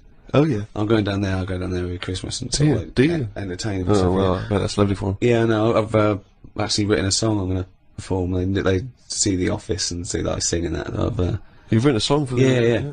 Well, could we hear a bit? I mean, what? I don't want to put you on the spot, but you've got the guitar there, isn't it? Yeah. I wrote this for a kid. He's a brave little guy. He's only about 10, but it's heartbreaking. He's Don't cry, it's Christmas. Santa's coming soon. Moving for everyone. Yeah, I would ask you now to not play that song. Oh no, too late now. They're expecting it. But I'm not sure it's going to be as well received as you perhaps hope. I think that's better than any gift, and I don't really want to give gifts because they're expensive. So. Sure. Good voice, lovely. So, would you like to start on your to Steve, because I've heard all these. We won't do them all. Well, we'll start off with the Mr. Freeze. Tell Steve the story of Mr. Freeze. This is the first time he nearly died. This is the most serious of the lot, really. So, what it was, do you know, like, I don't know if your mum and dad did the same thing, but, like, they do the weekly shopping on like, a Friday. Yeah. So when you got to Thursday, there wouldn't be much stuff left in the cupboard. It'd just be like, you know, your Jacob's crackers and stuff like that. So when they'd been to the supermarket and they came back, I was like, you know, what's that saying? Like a pig in... You know, I loved it. It was like loads of food coming in, loads of biscuits. What is that saying? He nearly said pig. Right. Is that the saying? Yeah. Right. So yeah, all this food comes in. Thank God he didn't. Otherwise he'd have been in trouble. That's true enough. Because he's culpable for our actions, because Exactly. he's the producer. So technically, that twat's in charge. Go on. Right, so anyway, so there's loads of food, and I'm like, oh yeah, look at this, and chocolate biscuits, and, you know, penguins and stuff. Bacon. And bacon. Just in case, you never know. So anyway, my mum and dad's putting the food away. Me and our kid are like, he's already grabbed something, gone back upstairs. It's like feral children. It's like a quest for fire. And then they run upstairs. What did you sit under the bed, gnawing at some sort of pig's trotter? So I saw, do you remember Mr. Freeze Pops? I do, yes. Well, they're kind of like popsicles, icicles. Yeah, but really long, like a foot long, right? Yeah. So I thought, I'll have one of them, so I grabbed it. Went for the nutritious stuff first. Absolutely. And like my mum and dad are putting the stuff away and what have you. And I rip it open and knock it back, right? Straight away, just right back like Swallow it, that. yeah. But it went down the wrong way, right? So What, down your shirt? So I was like, oh God, I can't breathe. And my mum and dad didn't even know what I'd ate. Do you know what I mean? I ate it so quick. Yeah. And I'm sort of tapping my mum on the back, going, and she's going, oh God, you know, he's choking again, because I was always choking. If it was one thing, I don't know if I've got like a small throat, but I mean, even Ricky knows I can't drink that much, can I? Yeah. Do you know, or eat pebbles. I'm not a quick drinker. I'd always, I think I'm scared of like swallowing stuff. Yeah. And it was like bottle tops and mint imperials and stuff. I was always choking on stuff. So anyway, she's going, oh God, what's he picked up on it now? Drop it! So, and hit his nose with a stick. So I was going, oh, I'm choking. At this point, my dad had like, I think he'd put his share away, you know, his food away, and he'd gone his share! I love it! Yeah. He'd gone to watch like Winner Takes All or whatever in the lounge, and I was in the kitchen, and I was starting to like, I didn't care anymore, do you know what I mean? I just got to that point where I wasn't struggling anymore. You just thought, I'm done for. I just was like falling to the ground. And my mum's going, you know, get in here, I think it's serious. My dad comes in and sort of starts shouting at me, saying that's what you get for being greedy. He didn't even know what I'd eaten. Well, it was the moment to teach you a lesson, certainly. So he's there like that, and my mum's going, oh, look at him, and my lips were going purple, and my eyes were rolling into the back of my head. You look like Marilyn Manson. And, so anyway, she grabbed me from behind and did that fireman thing. The Heimlich manoeuvre. Yeah. And, you know, winded me. And it came up, and I was alright. What, the whole popsicle came flying back out? You see, that's what I don't understand. Because there was nothing there. No, just a little bit. No, it swells up, doesn't it? Because it irritated it. So it went down your sort of like your epiglottis. It went down the wrong way, like it went into your air canal instead of your throat, and it sort of spasms, and that's the fear. You just got to calm it down and relax. So in time, I would have been alright. Yeah, anyway. you don't. Well, no, you might have. So that's so that's hang on, one. but No, but the weird thing is, like, for like 3 days after that, I felt like a sort of special person. I went to school. I'm saying nothing. I did full days. A special needs person. Yeah. I went to school the next 3 days after that. I didn't like wag it or anything. I did full days. I love that. 3 days, turned over in a Yeah, exactly. After 3 days, you thought, screw it. Yeah, did a quick history exam. Yeah. But have you ever had that where you've like felt like I've been given another chance here? Right, next one. Weird. That's popsicle. That's popsicle hell. We call that. Right, next one. Which one's the next one? Oh, what about your paper round? Right. Can I ask very quickly, did your life flash before your eyes like they say it did? No, I just sort of went really calm and like, I'm ready for this now. Right. I wasn't bothered, do you know what I mean? You had no regrets? No. It was weird. Just really weird. Yeah. But anyway, the paper round one. Paper round, I'd still say it's the best job I've ever had. And he means it! No, I really enjoyed it. It's like, you know, You don't have to work with anyone else, right? So you make your own rules. Just think of that. You know, you sort of You're spreading information to people, vital information. Giving a service, and no one else is around, you know, you can just do what you want and think about stuff whilst you're cycling around on your bike. It's really good. Yeah. So anyway. Imagine the stuff he's thinking about when he's riding around his bike. So getting in the head of a salamander. So anyway, I loved it, and even though I only got like 50p a day, right, no matter what the weather was like and stuff, I used to get up at 4:30 and go and do the round.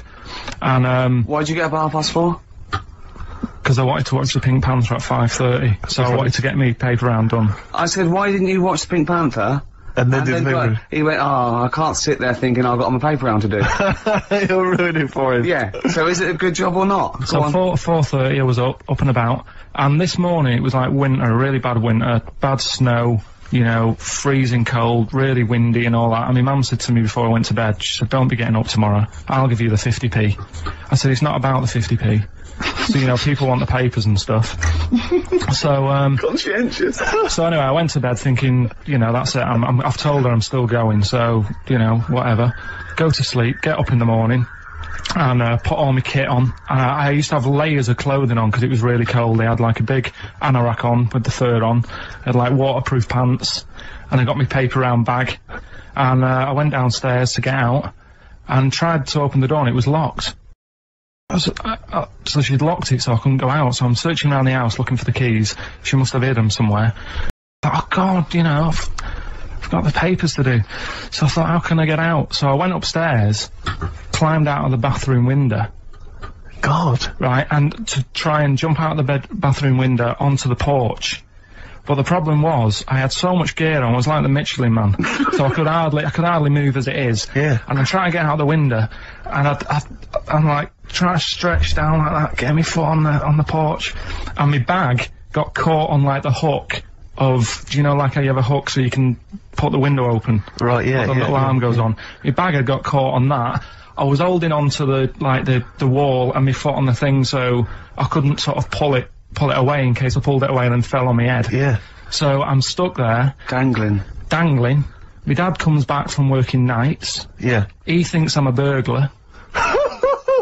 Gets out his gun. So he's shouting and stuff, going mad and going, Dad, it's me. And he had to give us a hand using a... He's heard that wily trick in Manchester before. He had to help me using a washing prop thing. A big stick. What did he do? Well, he said, just hold on for your dear life, and I'll sort of push the paper bag off the hook. Why didn't you go upstairs and sort it out? It was at that point where I was in the middle, there was nothing you could do, do you know what I mean? It's at that point where you've just got to make a decision. Yeah. And by the time you go upstairs, who knows what might have happened. Sure. Do you know what I mean? You've got to act there and then, not messing around. Yeah. So... And you could hear downstairs, now here he is, the Pink Panther. Yeah. Dad! Hurry up! Panther, ever so pink! Oh. So that was close to death, because I must have been about 30 foot in the air. Yeah. And I would have, you know, that would have been nasty if I fell to the concrete paving, so... Well, there's more to come. Should we play a record and come back to this? Because he's got more. Oh yeah, no, there must be one of them where you did fall on your head. This is the one I'm waiting for. There's got to be one. That was explained so much. Yeah. I nearly broke my back. Jeez. Once. My dad said I better can't kick me out. And I said I better can. And, I don't remember this. You didn't tell me this one. No, I better can what? I was in the garden summer's day, and it was that era when, like, doing kung fu and all that was really popular. Sure. And I was, like, messing about in the garden, punching the tree and stuff. And my dad said... What a kid he must have been. My dad said, I bet you can't keep your height. Kick your height? What, you mean kick as high as yourself? Yeah, so I must have been, like, 5 foot or something then. And I said, of course I can. So I bet you can't. But instead of doing it on the grass, I did it on, like, the concrete bit. Kicked it, actually did it. I went, there you go. But didn't, like, get my foot down quick enough and land on my back. You paused to say, there, I've done it. Yeah. As opposed to putting your foot back on the ground. And landed on my back, and I'd still get back trouble now. Do you? Because they say that, don't they? So, to cut a long story short, he gave me about 4 or 5 near-death experiences, and he went, and the whole point of this, he went, so that's why I think I'm gonna die of something horrible, like cancer. And I went, why? He went, right, you ready for this? Yeah. He said, well, I don't check my balls. Right? he said, I don't like the feel. Carl, always check your balls. Do you check like the feel? Why don't you like the feel of your own balls? I mean, you know that I don't like bodies anyway. Right. Do you know what I mean? It worries me a bit that you've got all that going on in your body, right, and your skin's keeping it all in place. Stop. We're going down a whole other avenue of discussion. Let's play a track, let's come back to it. Oh, right, I've brought in this, this is, free, you'll know from the jeans commercial. Yeah, All Right Now. Long time ago, All Right Now, yeah. But this is a great little track. This is, My Brother Jack. Stereophonics, Vegas 2 times, XFM 104.9, into last hour. Yeah. And then 3 shows to go. That's true enough. Till we're off the air. I'm Ricky Gervais. With him, Steve Merchant. Carl. Oh, yeah. Alright? Yeah. Let's go on, tell you, we cut short last week, weren't we? You had an amazing story about Neil Armstrong, didn't you? Well, we've been doing quotes, haven't we, like famous quotes. Sure. I've, gone down in history. Yeah. And, I was saying, quotes don't really matter. It's more the situation that you're in than the quote itself. Go on. So, like, Neil Armstrong, if he tie bacon round your head. I'm as happy as a pig in dust. Yeah, that would have still gone down in history as, like, being the thing that Neil Armstrong said, wouldn't it? Yeah. Yeah. But space is driven in mental, probably would have been. But he chose to say something profound and meaningful, to befit the situation. He got it wrong, actually. It's, a small step for man, one giant leap for mankind, but he was meant to say... Yeah, we discussed this last week, Stop showing off. Well, no, but people might have been listening last week. Yeah, it doesn't matter. I can't imagine people... we better tell them every week, then. Yeah, but he said, he should have said, this is one small step for a man. Yeah. But anyway, he had a good effort, and that's quite... And that's an example of what I'm saying. The fact that he got it wrong, but it still went down in history. Right. But anyway, the bit that, and it didn't happen anyway, did it? What do you mean it didn't happen anyway? That's what a lot of people say. That no one's actually been on the moon. Ah, yes, of course. They filmed it in Teddington Studios. Well, they were saying something about there was shadow on the film, and you won't get shadow on the film, and there's all sorts of things. These people that you always quote as they... Who are they? Are they living in jars? Are they little fellas in jars? Look, go on. Do they appear to you in dreams? I've spoken to different people about it, and there's loads of little things that if you watch that programme, of them being on the moon, there is no way they could have done it. Right. Done. Fine. Yeah. Done. Anyway. That's put to bed. Yeah. But anyway, as he was getting back in the spaceship on the moon, or whether it be a TV studio, he said, good luck, Mr. Croucher. Right. Have you heard this? No. And the reason he said that was because when he was a young kid, and he was I think it was Croucher, but when he was playing as a young kid in his garden, he was playing baseball with his mate, and he chucked the ball to his mate, and his mate hit the ball, and the ball went over the fence to the next door neighbour. Right, so he goes, right, I'll have to snip over and get the ball. And as he was getting the ball, the window was open to his neighbour's house, and he heard, like, the woman shouting at her husband, saying, I'm not going to be giving you, a bit rude, so if you've got a kid in the car or whatever, turn it down. What, yeah, that's covered that, yeah. Right, Genius. I'm not, no matter how many times you ask me, I'm not going to be giving you oral sex. The day I do that, man would have walked on the moon. Right? Yeah. He grows up, he gets on the moon, and he remembers all that story, and as he gets back in the spaceship, he says, good luck, Mr. Croucher. Now, do you know, we'll have to say, I've heard that story before, but when I heard it, the woman said, the day I give you a blowjob is the day the boy next door walks on the moon. Which makes it all the more profane. Impossible. And enjoyable. Yeah, and unlikely. Yeah. But yeah, no, I've heard the same story, Carl. Yeah. Look how pleased he is. I love that. Right, so not only have you remembered that anecdote, which may or may not be true, but of course you've also proven the that... day I give you a blowjob, that kid in the garden's probably going to walk on the moon and say something about giant leaps. Exactly. But, yeah, you must have heard the thing that it never actually happened. Yes, we've all heard it. We've all dismissed it as nonsense. And moved on. Yeah. Yeah. And got on with our life. Right, Carl. Should we do White Van Man? Well, you didn't prepare me for that. We better play a track and then I'll I'll fish out the newspaper and stuff. This is a good little bootleg track here from Meats and Poultry here. They've mixed A with Outcast. Right. Chorus is great. Is it highly illegal? It is. So people shouldn't rush to their tape machines now and press play and so record. whatever you do, don't record this now if you're recording it. Hold on, don't say anything. Well, that bootleg's going into the name of Nothing Miss Jackson, I think, by Meats and Poultry. So there you go. I do love these bootleg things because they're so pointless, but they're so enjoyable. Yeah, it's great. It's fun to do. Yeah, exactly. They're really good they're fun. great. But not as much fun as White Van Carl. White Van Carl, absolutely. Do you want to explain the premise? Well, we take the Sun, ask someone else, and ask Carl. It's simple as that. That's that. The Sun have just taken a normal person, we flipped it. We're going to ask Carl the same questions about the week's news. Yeah, just basically your opinions, Carl, as ever. What do you make of, well, obviously the big news, David Beckham's broken foot? Is this a big concern for you? No, I mean, it's sad, you know, it's sadder for him more than anyone, because, you know, to like, be in the World Cup is, like, the main thing for him, innit? Yeah. But he's still a young lad, and, I don't think he'll give up. I reckon he'll still turn up. He'll be alright, and, yeah, good luck to the lad. You know I like David, I'm not gonna slag him off.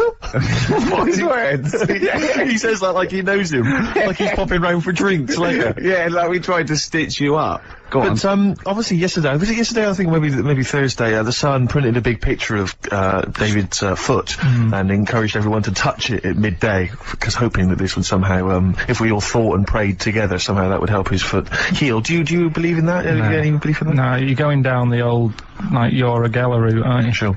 And it's stupid.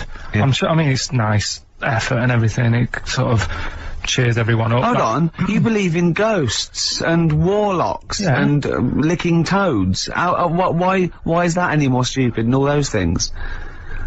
It's not gonna work, is it? Alright. Fine. It's rubbish. Okay. Okay, what about this then? There's, apparently now available £1.5 million apartments available on an exclusive ship which sails around the world.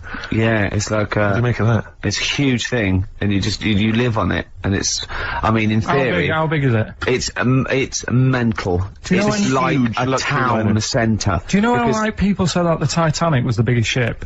Was that only then? They've got bigger ones now, haven't they? Yeah. A lot bigger. Oil tankers are much bigger, and yeah. No, but actual liners are big. Yeah. It was the biggest then. Yeah. Because my mum told me that there was one that was that big that it had like rough areas on it.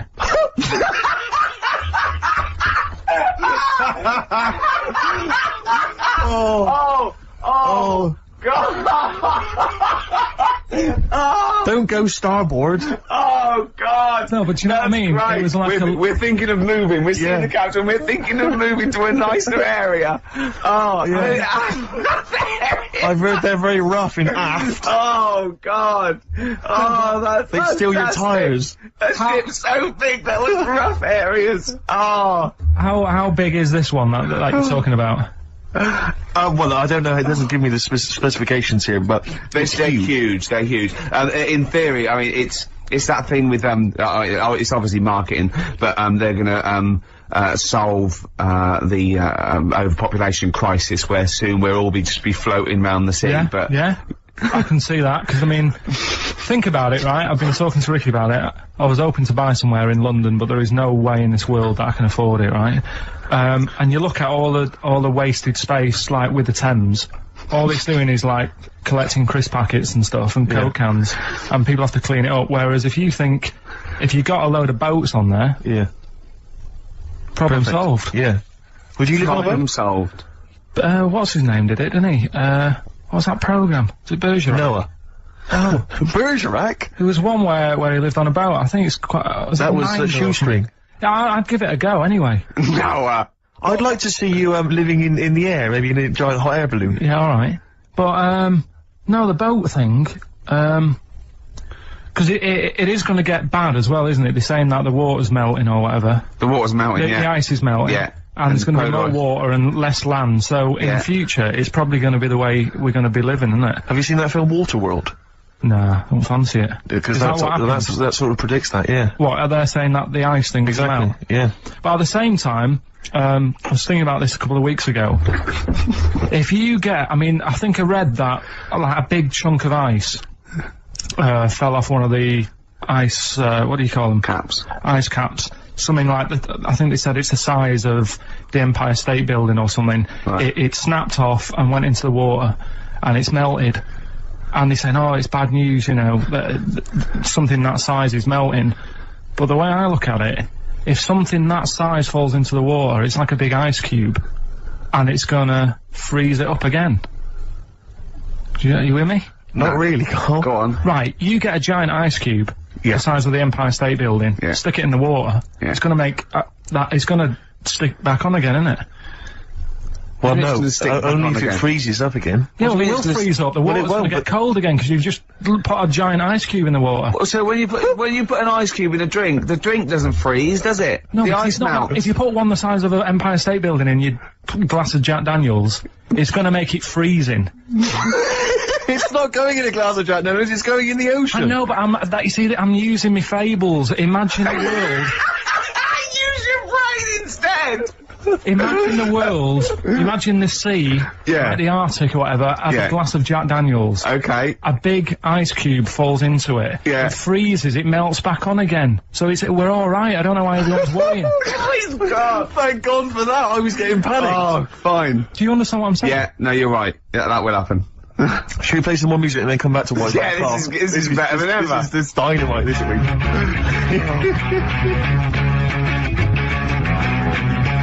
In here on XFM 104.9, we're doing White Van. Carl, got another one there? Well, it's just your thoughts really on the Queen Mum's very British send-off that she was given this week. Yeah.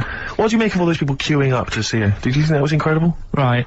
Well, we said last week, you know, there was I don't quite understand why there was so many people there, who were, like, getting really upset. Do you know what I mean? Really upset. Crying and stuff, and you know, you can lose someone who's like related to you, and you don't cry like that. You sort of sit there and you think back to what you did with them and stuff, and then that's it. But the queue thing, wasn't it like miles long and stuff? Yeah, it was. Yeah. Right, I was sat watching this. 12 hours queuing. Yeah. It never got to 12 hours. It did, but that was the estimated time. No, but how long is a queue when they're just like, you know, walking along? Think how far you can sort of like, you know, stagger in 12 hours. Incredible. It's been ridiculous. Yeah.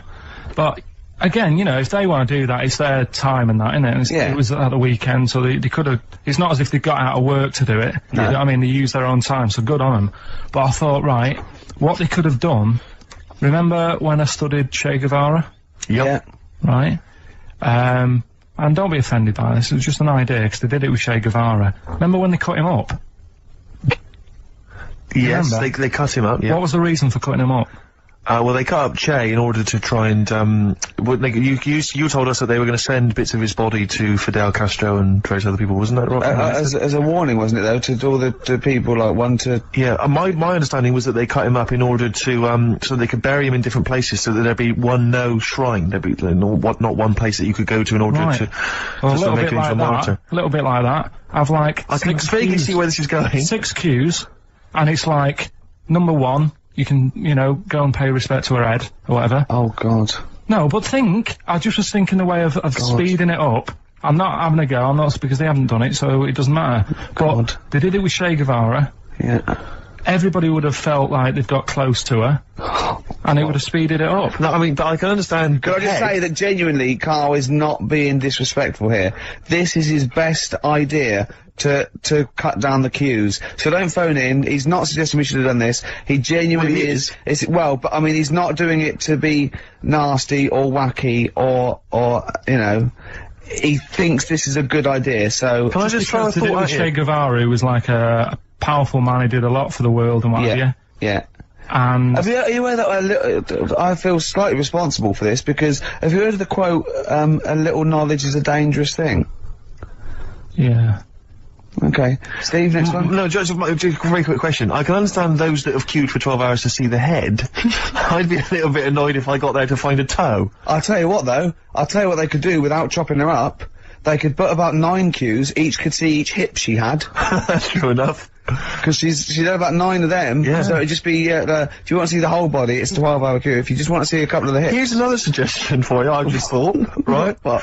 Instead of everyone queuing to see her, why not put her on a trolley and wheel her past everyone else? Running. So yeah, you could have some students on Rag Week, and they can combine it, like when they're always pushing a bed. You know, they could just run it along the queue. No, that'd be fantastic. That'd be disrespectful. Right, as opposed to the chopping up. So, sure.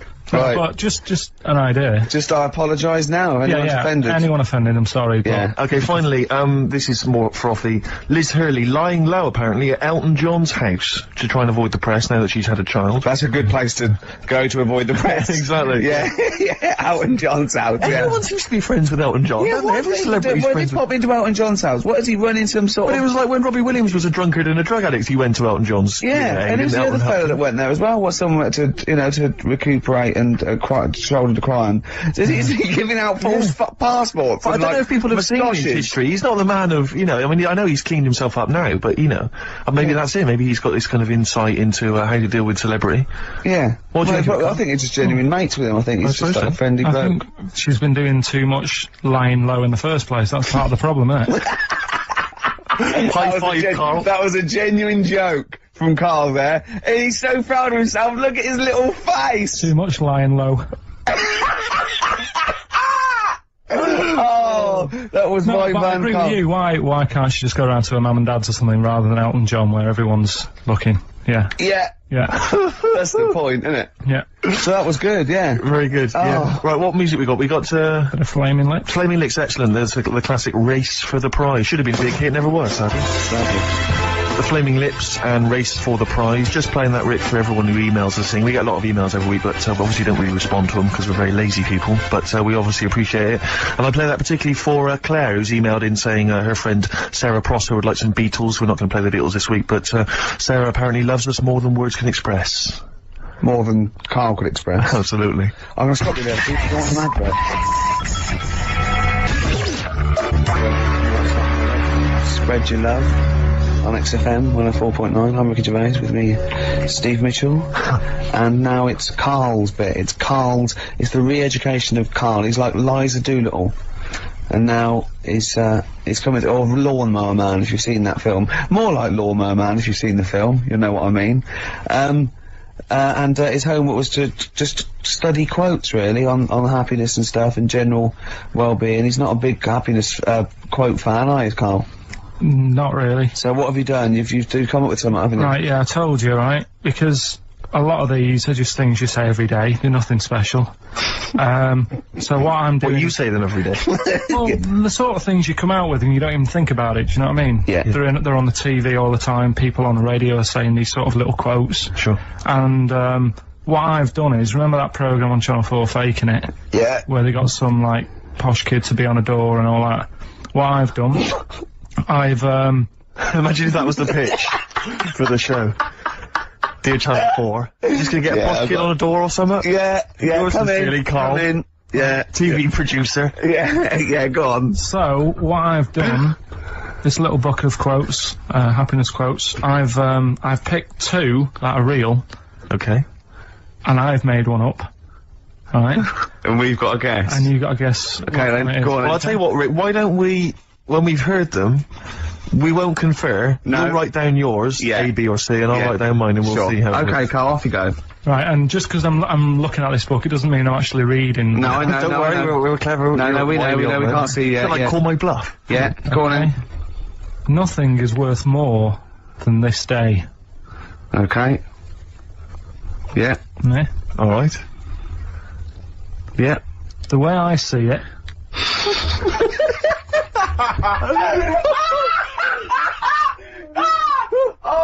Oh God, my head's gonna burst. No, hang on. My head's gonna burst. No, Hang on. this might not be Carl's. It might not be. How do you know I haven't tweaked them a little bit? Yeah, good Okay, point. fair Good enough. point. No, good point. The way I see it, if you want the rainbow, you got to put it with the rain.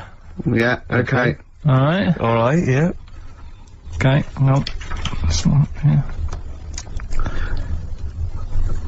Come on. Cat food Cat food, go on. It stinks a bit. But if you don't put up with the smell, the little kitten will die. Steve! I don't know what to say! I don't know what to say. Imagine this him faking it. Imagine their faces when he says that and they're going, oh my god. Oh. Carl, play a song, mate. We'll have to confer on this one.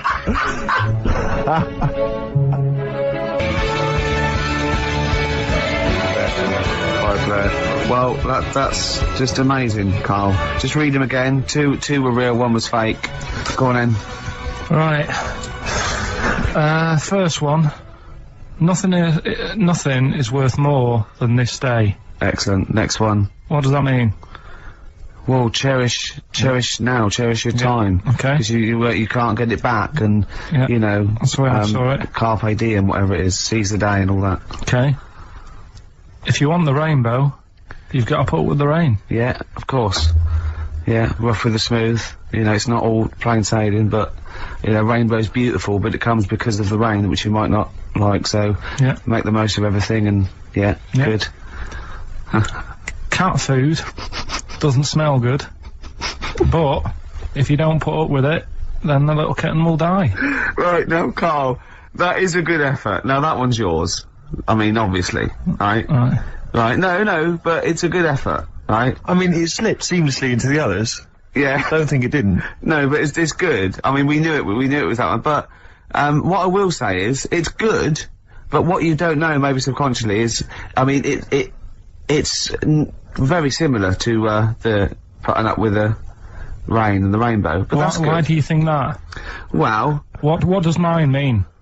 Well, even though it smells bad, it's good for something. Right, so I didn't look at it like that. What did you look at? I kind of thought... Was yours more specifically about cat food, generally? Because, you know, normally it's an analogy. Yeah, or a metaphor for something, you know, much well, no, the way I mean, Dolly Parton, who I think did the rain thing, she wasn't specifically concerned about weather conditions. No. It was a sort of general idea. Yeah, it was all about light. Yeah. Well, that's what I've done. Go on, I've used an everyday thing. Yeah.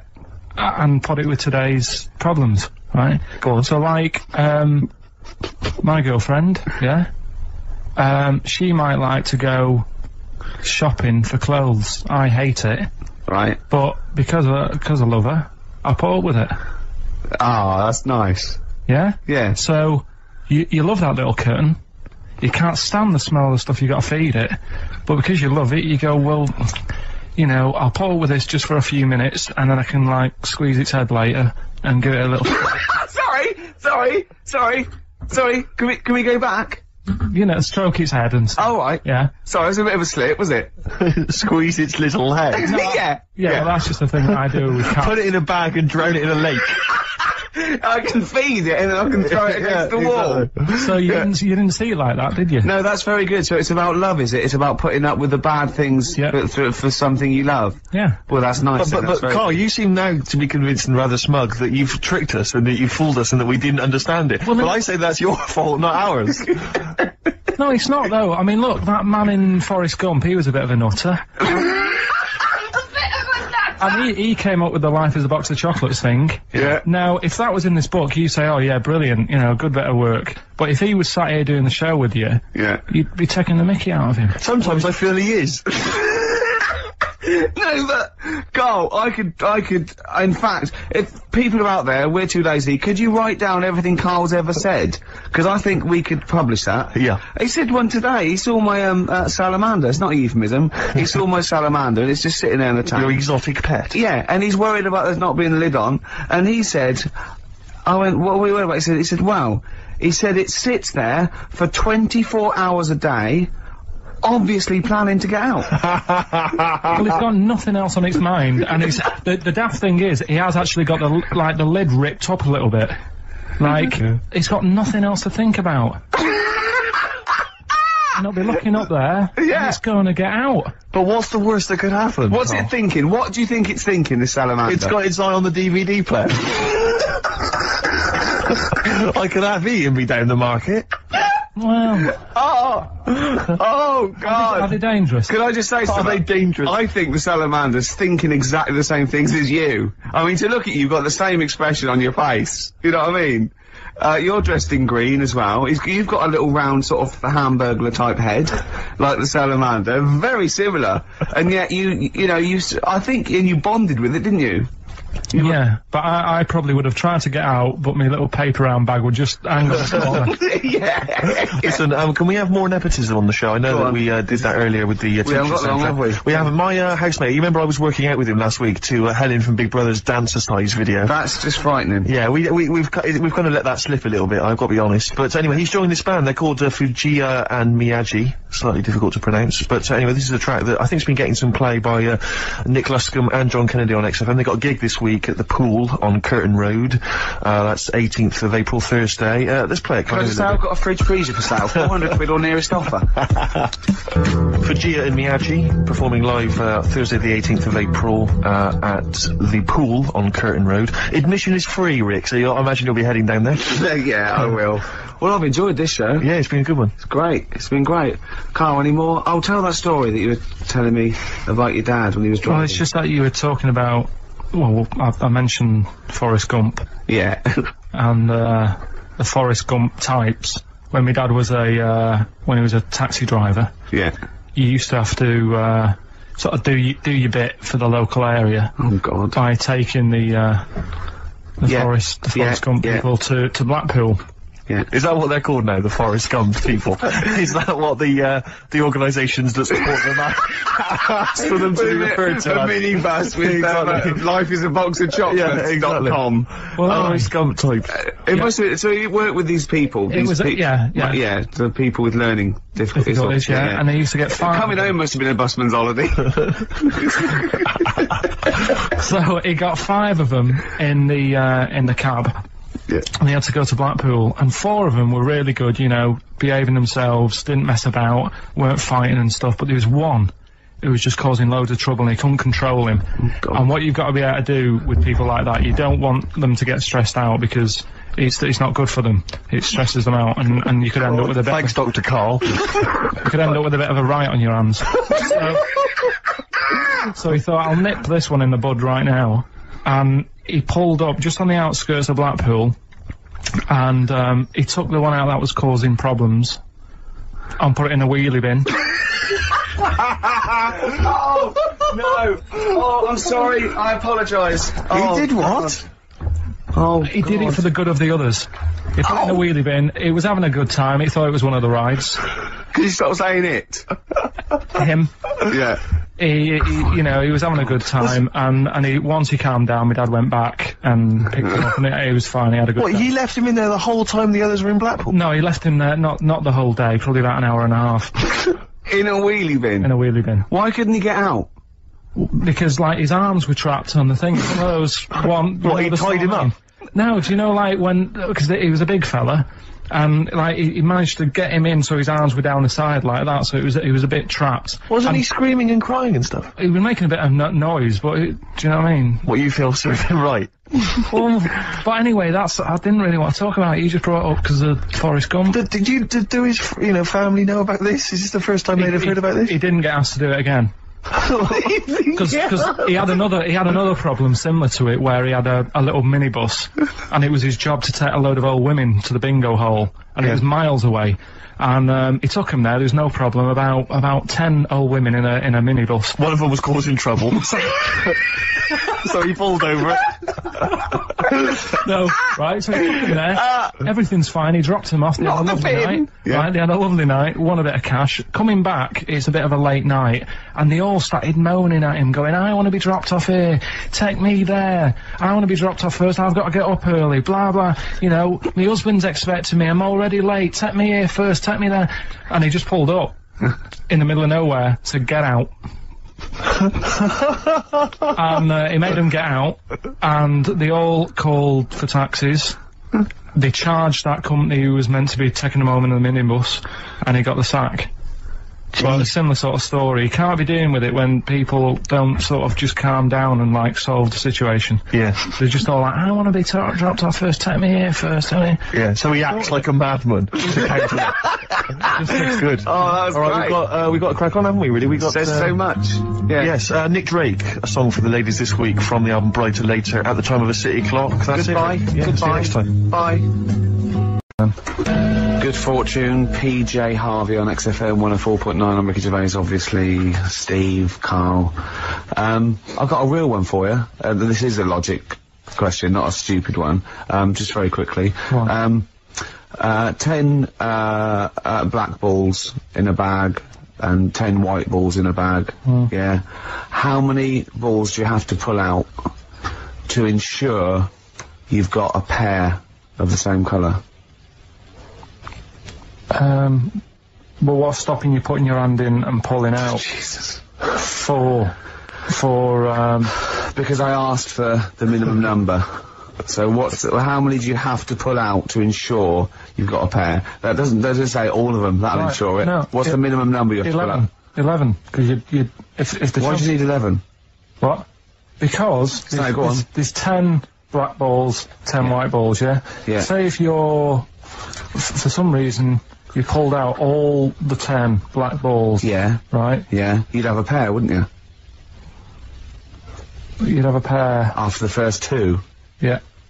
So what's the minimum number you have to pull out to ensure... 2. No, because you might pull a white one and a black one. Yeah, but... I don't understand what you're saying. Sometimes I get that impression, the way you look at me like Helen from Big Brother. Yeah, but... I've always assumed that. Look, right. What's the minimum number you have to pull out to ensure you have 2 of the same colour? 3. Yes. Yeah. Yeah, that's good. Yeah. Yeah. You can use that one. Yeah. That's a good one. So what's the minimum number you have to pull out to ensure you have 4 of the same colour? Oh, God.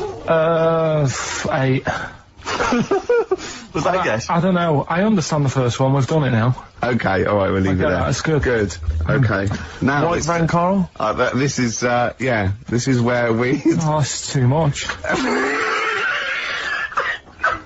If you'd have seen his face then, Steve, his eyebrows sort of went down while you were doing that thing. He genuinely looked pained. It's like you're back at school, isn't it? It's starting to get hard work now. No, okay, we'll just do White Van Carl then. This is your opinions. You can't be wrong on this, can you? There's no right or wrong answer here. Okay. Right. But this is where we ask Carl his views on the big news stories of the week. Basically, we've stolen an idea from the Sun newspaper, and so this isn't cruel, this programme, is it? Oh, I don't think so. Picking on me. It's not, is it? It's weird because a few people have said, "Oh, you're picking on me." It depends how you look at things, isn't it? Yeah, but you do you like it? We can look at it like it's a laugh, so it's not a problem for us. You know, we like you. You know, you're our favourite. Yeah. I'm going to say thing in the world, but I don't mean that, you know, in a derogatory way. No, I'm cool with it. Yeah. Yeah. Right. Okay. So your views, please, on the fact that attitudes are changing to the possible marriage of Charles and Camilla. Oh, what do you think of that? The roars at the moment, because the recent tragedies are apparently high in the polls, and people are coming around to the idea of Charles and Camilla getting hitched. What's your thought? Whatever, really. I mean, if they're happy with it. The thing that comes out of it most is it just goes to show, right, that there is someone for everyone. Just because, I mean, no disrespect to Camilla, I'm not a good-looking person either. But she isn't a stunner, and yet she's gone and picked up a royal. Right? Yeah. So I think it's good for things like that to happen, because it cheers you up. Do you know what I mean? Gives you a bit of hope. Thanks, Carl. So yeah, it's good. You know, if they're happy. If anyone's happy, it's a good story, innit? Yeah. You know what I mean?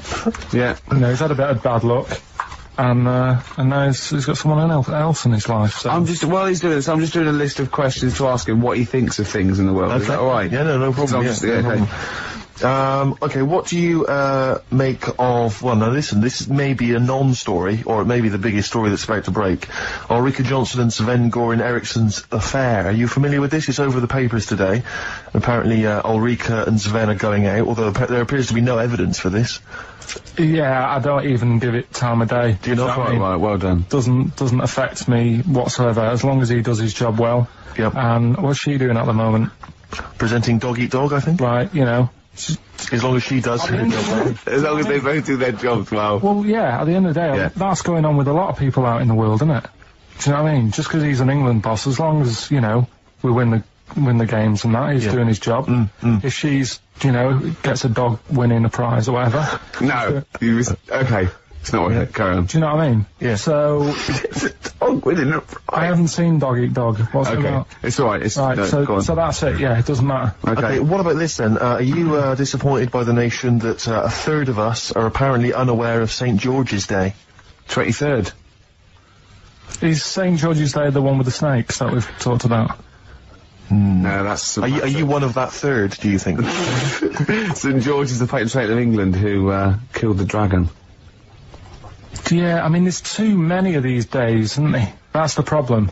If you make it a bit more special, like Christmas, so you buy presents and that for each other, then people will remember it. But there's so many these days, with Easter and Pancake Tuesday and all that. So, it's not surprising. I think as time goes on, we'll find that a lot of these days will just disappear, because, you know, people are busy. There'll be new ones, won't there? I don't know, people... There'll be like Gareth Gates Day in 50 years' time. It's just weird. I mean, I remember being a kid, right, going out on a Sunday and shops would be shut, because it was like, you know, the day of rest and all that. People don't care now. It's like, oh, we can make some more money, we'll open the shops. Yeah. Do you know what I mean? Is that a good or a bad thing, Carl? It's good, because I remember I used to have to get up early to go and get some bread if we didn't have any in. Because the shop would only be open for a couple of hours in the morning. Yeah. Whereas now I'd be able to... Yeah, I remember that. Shops, and you couldn't get aspirin and stuff, certain things, nightmare on a Sunday afternoon. Yeah. So... That's right, yeah, and pubs didn't open for a while. Do you remember Space Operas? Yeah. Yeah, shut up. Can I ask you something? Go on. Okay, I've got a little list of things. What do you think of, like, those pug dogs that are bred and they can hardly breathe? Evil. Yeah. What do you think of, gays? They're alright. Do you know what I mean? Just like straight people, you get bad ones, you get good ones. Exactly. Right? We've learned a lesson today, haven't we? Absolutely. Let's play a record. Yeah? What do you fancy? A bit of Radiohead? Yeah. You don't mind, though, if people think we're gay, for instance, when we go to the BAFTAs tomorrow? No, that's terrible. I don't want that happening. Why? Hey? Why? Because I'm not. That'd be a lie. I don't like lying. If I was, I'd say I was gay. Yeah. But I'm not. We'll say you were, just pretend. We won't get in otherwise. No. Just a little kiss and a cuddle. So I'm a bit gay. No. I'm not gay. On XFM 104.9. Wow, near the end of the show, isn't it? You had a good time, Carl? It's been alright. I knew it wasn't going to be a belter today. Why? What do you mean? What's up with it? Because what happens, the last 2 weeks have been quite good, and we always tend to have two good ones and then one that's just alright. Well, let the listening public be the judge of that. Well, yeah, and the Sony committee. Yeah, what do you want to do? A clip show of the best... We should do that for our last show. People should vote for their favourite hilarious link. Yeah. And then we can put it together on a tape. Right? Is there a commenter there that wants to release the bit like, I love... Including such favourites as, do you like gays? And, this lad, he had a horse. Yeah. Oh... I scored once, I was stung by a bee. And who can forget? That's lovely. Should you do that? Can you have you kept all these on tape? Yeah. So can you do a compilation? Oh, People phone in. No, the next 2 weeks, phone in for your favourite clip. How can they get hold of you, Carl, in the week? What's your email? What's your email? What's your email? It's my name with xfm.co.uk. So, Karl Pilkington. Karl.Pilkington. Karl. With a K. Karl with a K. Yeah. Karl.Pilkington at xfm.co.uk. Yeah.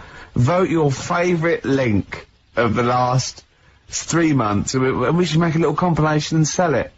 And we get like Radiohead. They'd love to be on the compilation with us, wouldn't they? Wouldn't they? Oh, well. Anyway. Yeah. Right, do you know, like, you're always giving me questions in the week, you're always saying things like, if I put you in this situation, what would you do? Like what? Like what? The bizarre things. Like what, though? Say one. If you had to lick Barbara Cartland's face, would it be the right cheek or the left cheek? Or Sorry, does Barbara want her face being licked? No, I'm just saying if that's what she's into, then I don't mind dead. popping... She's dead, yeah. So, Isn't she? Isn't she? I don't think she Just is. be careful, because you can't libel the dead, so I want to make sure she's dead before we start saying horrendous things. But I don't think she is dead. I'm almost certain she's not. I don't think so. No, she's not. Is Barbara Cartland dead? 08700 800 1234. I'll have to get Chris in. So listen, right? So anyway, he always calls up with like bizarre stuff like that. And I was watching a programme the other night about snakes. Right. And it was like, don't walk through a river that's full of snakes because Good advice. they if you got a kid in the car or in the house, turn your radio down if you don't want them to hear stuff like this. But yeah, they go for your tackle. Why? I don't know, they just do. They think it's another little snake. Maybe. With swollen cheeks. Earrings. With earrings, yeah. So, Or an anaconda in my case. With one eye. I'm really joking. So yeah, and I said to Ricky, what would you do? Right? It's very scaly. You two in the woods. You're having a wander, Steve. Having a wander. Oh yeah. You walk through the river. What, me? And yeah. Okay. Because you're tall, so it's like you can check out how deep it is before Ricky goes through. Right. Yeah? Which you do. Right. You do that sometimes, don't you? Yeah. But a snake bites your tackle. Yep. Yeah. And say penis. Yeah. It's the correct word for it. It's not offensive. It doesn't sound nice. Say it. Penis, but I don't. Oh, like you the sound of dirty it. little, dirty little slut, Carl. You're a dirty little. It's just one of those words. Right, Yeah. carry on with let's carry on. What's the story? I'm wandering through a river. Yeah, and the snake. Right. Penis. Right. And You know Ricky, like, doesn't leave, like, WC1. Why on earth we're going to be anywhere near a river where there's sort of... Well, anyway. Snakes. Yeah. anyway, Yeah. you are in this situation. Yeah. Okay. The snake bites you, and I said to Ricky, if it was a matter of life or death, would you suck out the poison? What do you think he said? And the bit I made, because he was thinking about it, and like, oh God, well, he's my best mate and everything, what will I do? And I said, and then Steve starts sort of groaning like he's enjoying it. I'm just trying to remember what I did do. What did happen in that instant? Yeah. So I've been bitten by a snake. Yeah, there's poison in it. There's no poison in it. Yeah. I've had a go at trying to suck it out myself. Yeah. Yeah, but you've never mastered that I've one never been yet. able to master that. Yeah. It's just a long spine and such a short, stubby knob that he's got no chance. Yeah. Yeah. So I have to get... He's even had lip extensions. haven't you? Yeah, go on. And would Ricky suck it out? Almost certainly not. Yeah, that's the answer. Yeah, he'd let me die a hideous, horrible death. I'd go, is there anyone you want a towel? Do you want me to call your mum and dad? Yeah. How shall I tell them you died? Is they tell them I died taking a bullet for a lady? Yeah. Yeah, I was beating up some nasty people. Yeah. Would you at least run into the woods and try and find some kind of animal that could do it for me? Some of those monkeys look like they got a good technique. Right. Stop it. One more song. Yeah. Only time for song for the what's it? Oh, we got to share this one then. But we're doing this one. There was two. No, we've run out of time. Well, this is in the Guardian because they printed my favourite song is If You See a Sailor. It's If You See a Say Hello. Bob Dylan. Okay. A song for the ladies and lovers. Yeah, that's it. And I can't believe we weren't allowed to talk about monkeys giving blowjobs. Since when is that taboo? It's nature, Carl. They go absolutely mental. They love it. Absolutely. Stone Roses on XFM 104.9. I'm Ricky Gervais, with me Steve Merchant. Hello there. And Karl Pilkington for the last time Indeed. I'm afraid. Yes. So, you know, we're going to have a little bit of a chat. We're sewing up some things with Karl. Indeed. We're giving away that prize, that BAFTA bag, and, you know... Playing some great music. And we're just, I mean, I'm bringing in my favourite tunes. I'm bringing the Smiths, Radiohead, Cat Stevens, David Bowie, Neil Young, the classics. Steve's doing the same. Indeed. Well, Karl, the last time for... apparently, someone's got it a bit wrong. We're not actually away for 6 weeks. We're away for about... Oh, we'll be back in, August, won't we? Bloody hell. Yeah. No, don't swear. Yeah, that's outrageous. On the last show, you have to say that. Already brought the tone down. Yeah. Cheapened it. And I think it's blasphemous as well. Yeah. No, it's not. No, hell isn't, is it? Isn't it? No, I don't think that's not blasphemy, is it? Taking hell's name in vain? Yeah. Yeah, but what was it you were saying the other week about the Queen Mum used to have the right mouth on her? What? I don't think we said that on air, Karl. What? No, but last week you were saying about bad language, and I was saying, you know, there'll come a time when bad language isn't, you know, doesn't matter anymore. You can F and Jeff and stuff. Oh, I know what he's talking about, Steve. Really? Right, let me explain to you, the listener at home. Karl was worried about swearing, and as a joke, off air, it was last week, we were saying that in the 1940s and 50s, the Queen Mum used to say things like, and we were quoting things she'd said, like, I'm saying, but putting F's and C's in there, and you believed us. What, so this whole week you've believed that we somehow had knowledge that the Queen Mum used to swear like a trooper? We were doing fake quotes from her in her voice, but putting in F's and C's, and you believed us. I mean, I didn't even think, I thought you were going along with a joke, but it obviously made an impact. Karl, we've said this, you've got to question and query everything.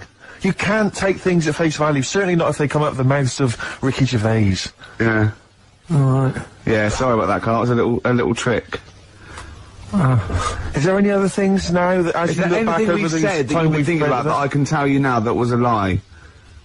Anything you've maybe queried or questioned, you know, you thought, oh, that doesn't seem right, that maybe Ricky's told you?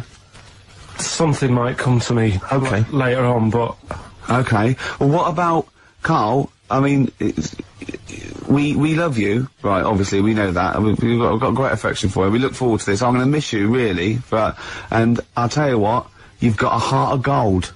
Now, wait till you see what the record is, Steve, you'll see what I've done. Is it a heart of gold? Yeah. Brilliant. Brilliant. Alright, that's why he's a bronze award winner at the Sonys. I don't get up for bronze. I don't get out of bed for bronze. No, that's a waste of our time. Karl Pilkington over there on XFM 104.9. Winner of a bronze award at the Sonys Radio Awards. The Radio Oscars.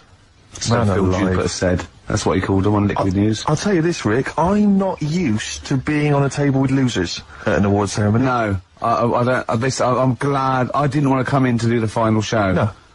You know, I went straight over and sat with Pete and Jeff, didn't I? Yeah. I went over Radio to the, 4. I went over with Paul Gambaccini.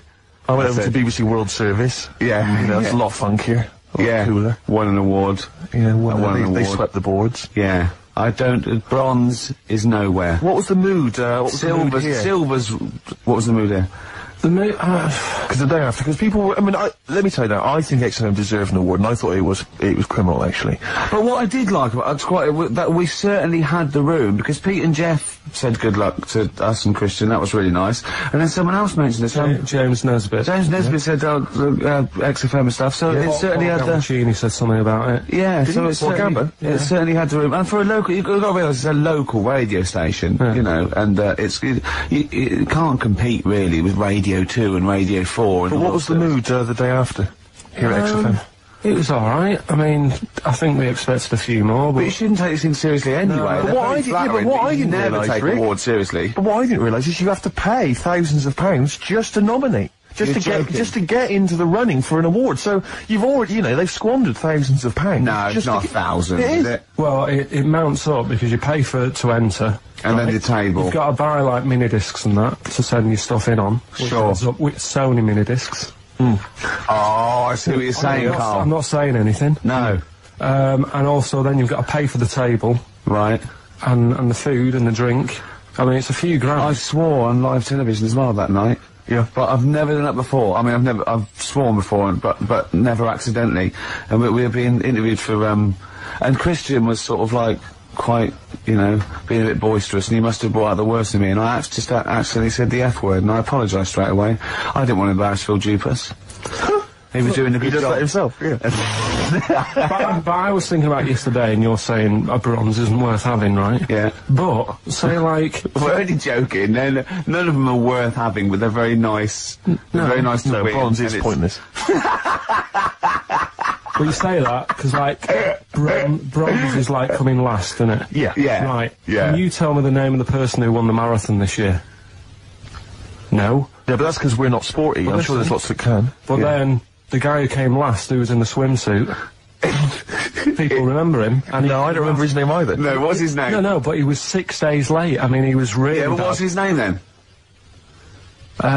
You see, well, no one's remembering either. No, but if someone said who won the marathon, I'd go, I don't know, but there was that guy in the swimsuit. Well, I'd say I don't know, it was a woman. Yeah. She had shorts on and trainers. I'm just trying to make... My point is, what they will remember is that we were losers. That's what they'll remember. They may not remember our names. Yeah. They'll just point and shout losers. We're all winners, though, aren't we? We're all winners, really. For taking part, sure. Yeah. And it's all subjective as well, isn't it?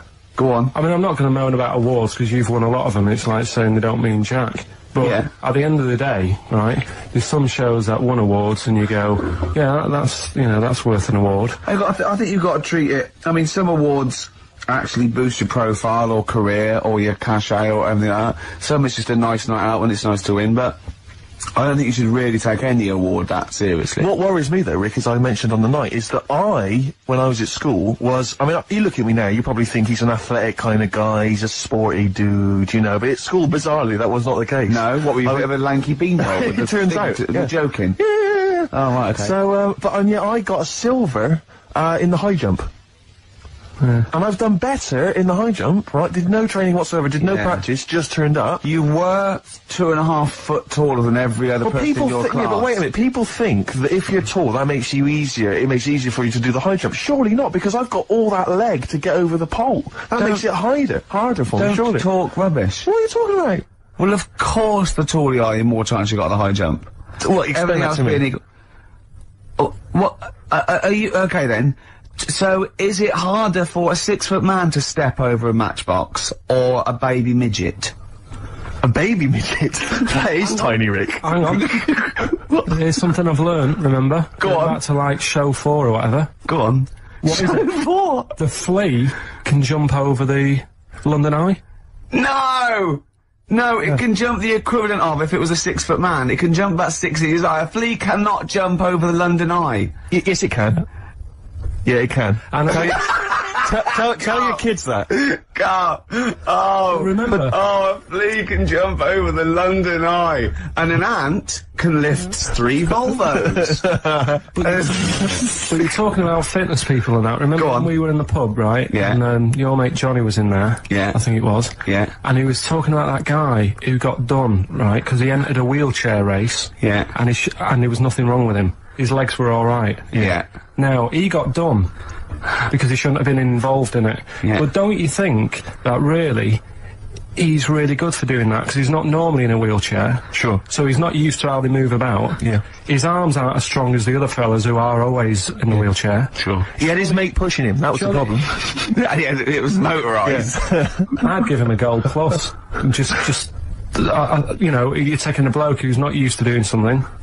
He does it the first time and beats the people who are at it. What about that woman, though, that was disqualified in the shooting, because she was in a wheelchair, and she was just in the normal, able-bodied Olympics, it was just she ended right, but she wasn't allowed to rest her elbow on the arm of her chair, because that was something disadvantage. She was in a wheelchair, and she's shooting, but she was getting an unfair advantage, and they said, you cannot put your elbow on the arm of your Sneaky, wheelchair. aren't they? No, they are. You gotta be careful. You gotta be careful. Do you want to play it? Some of them aren't even disabled, it turns out. Hold on, though. We're talking about athletes, aren't we? What record should we play next? I'd love to hear that single that was out a couple of months back by Athlete. Let's have Athlete. Man alive. West Side by Athlete, a track that I know you and I have enjoyed. Yeah, it's one of our favourite new tracks of the year, that one. Yeah, absolutely. Very good. More of our favourite tracks to come on XFM 104.9. You know, me, Ricky Gervais, and you, Steve Merchant, and Karl Pilkington. Sure, go on. You know, I was mentioning the high jump. High jump. Do you know the reason I didn't get the gold? It's faintly embarrassing, because the guy it was just neck and neck, me and another guy. In fact, he was slightly shorter than I was. And I was using the traditional Fosby flop. Is it the Fosby flop? Fosby flop. And he was using a method, which I can only describe as the Superman, where he was running at the bar and diving headfirst over it. I've never seen this technique before. It's illegal, that's why. Incredible. Is it not allowed? The Fosby flop only works because his shoulder and that are going over before his head. Right. That's they got around the rule. You weren't allowed to dive over because it was obviously no one monitoring that. Yeah, no one. Just the games teachers having a quick fag. Yeah. What was his name again? The fag. I think his name was Mr. Woodbine. But he anyway, so he's using this method, right, and it gets neck and neck, and I don't know how many chances you get to knock down the bar, but anyway, it got to the point where basically I had to get over the bar, or I was going to come second. Sure. And I decided at that point to use his method, because he'd seemed to be doing so well with it. I thought, well, I'll try that then. That looks easy. Oh dear. And ran at the bar. Launched, didn't actually get my feet off the ground, just hit the bar like I was someone finishing a race, you know. Did you have... It's so pathetic, just got everywhere. I just want to get this picture of you at the age of, what, 15, 16? Yeah. 6'5" already, probably? Yeah, probably, yeah. Probably, what, about 9 stone? Exactly. Yeah. Did you have your glasses on? Of course I did. You must have looked pretty sexy. Probably a small bum fluff tash. Yeah, as well. That must have been good. Was it true once, when you were about 16, you decided to wear a dicky bow to school? Yeah. That must have been great. That was during my PG Woodhouse phase. It's not. You thought you'd be a hit with the ladies if you were more sophisticated. Well, not only that, I thought it'd make me kind of kooky and eccentric. Yeah. Like I wasn't already. 6'7", goggle-eyed. Yeah. Like they're not already thinking there goes a weirdo. Oh, he's a weirdo with a bow tie. Yeah. Brilliant. Does it spin round, mate? Yeah, what Because you're getting me hot. Exactly. Oh, dear. Yeah, I wore that for about 6 months, and it was in school colours, because we had to wear a tie at school, but this was a bow tie. I mean, now I don't, oh, man. I can't believe it. I don't know what I was thinking. Carl, when you were, a little Pilkington, right, what was, if you had hair, what would it be like? What do you mean? Well, you obviously had hair then, back then. What was the, style? It was like, sort of, I had quite sort of, fine, sort of straight hair. Yeah. Right. Hairdresser once said to me, "You've got hair of a Chinaman." He was a wise man, wasn't he? What do you think that meant then? Oh. He just said you got the same hair as the Chinese man has. Very straight, quite fine. Why is he telling you? I just imagine this pal going, the Arsenal did well, didn't it, sir? Shall I have something on that? You have the hair of a Chinaman. I'm sorry, nothing. You're not the spy. No, I'm not. Thank you. Good night. Oh, you're not my contact. Yeah, lovely. You have the feet of a fish. I'm sorry, nothing. It's not you. Okay, next. You have the hair of a Chinaman. It was one of those barbers. It was a cheap one, just on a railway bridge. I don't believe that. Go on. On a railway bridge. That's why it was cheap. It was very low rent, so he could charge. That wasn't a barber. That was a man with some scissors. Yeah. Did you go? Oh, have to move you there, sir. Wow. Yeah. Okay, back in the chair, sir. I imagine them on one of those things you always see in old films where you've got you have to pump it up and down. Yeah, like a seesaw. Yeah. That's not as good as that. It was just a normal chair, little wooden hut, and he did have to stop when a train came past because it used to. Well, because he had to change the signal. Just making a few extra bucks. Yeah, exactly. Yeah. Oh, I love that. That's Manchester for you. Oh, God. I always it wasn't Bernard Cribbins, was it? I always remember him saying, "Do you want your hair washing?" And I said, "Is it free? You know, does it come with it?" And he said, "Yeah." So I said, "Oh, go on then." He said, "Hang on now, I'll just have to wash these mugs up." He had like a sink full of mugs. Oh, so I'll God. just take these out and then I can wash your head. Oh, no. And that's why. Why did you go to this man? It was cheap. It was How much was it? About £2. And when was this? God, at 88, 89. All right. Yeah. So what happened to your Chinese hair? When did it start coming out? You have the hair of a bull Chinaman now, don't you? You've got the hair of a Chinaman in a box now.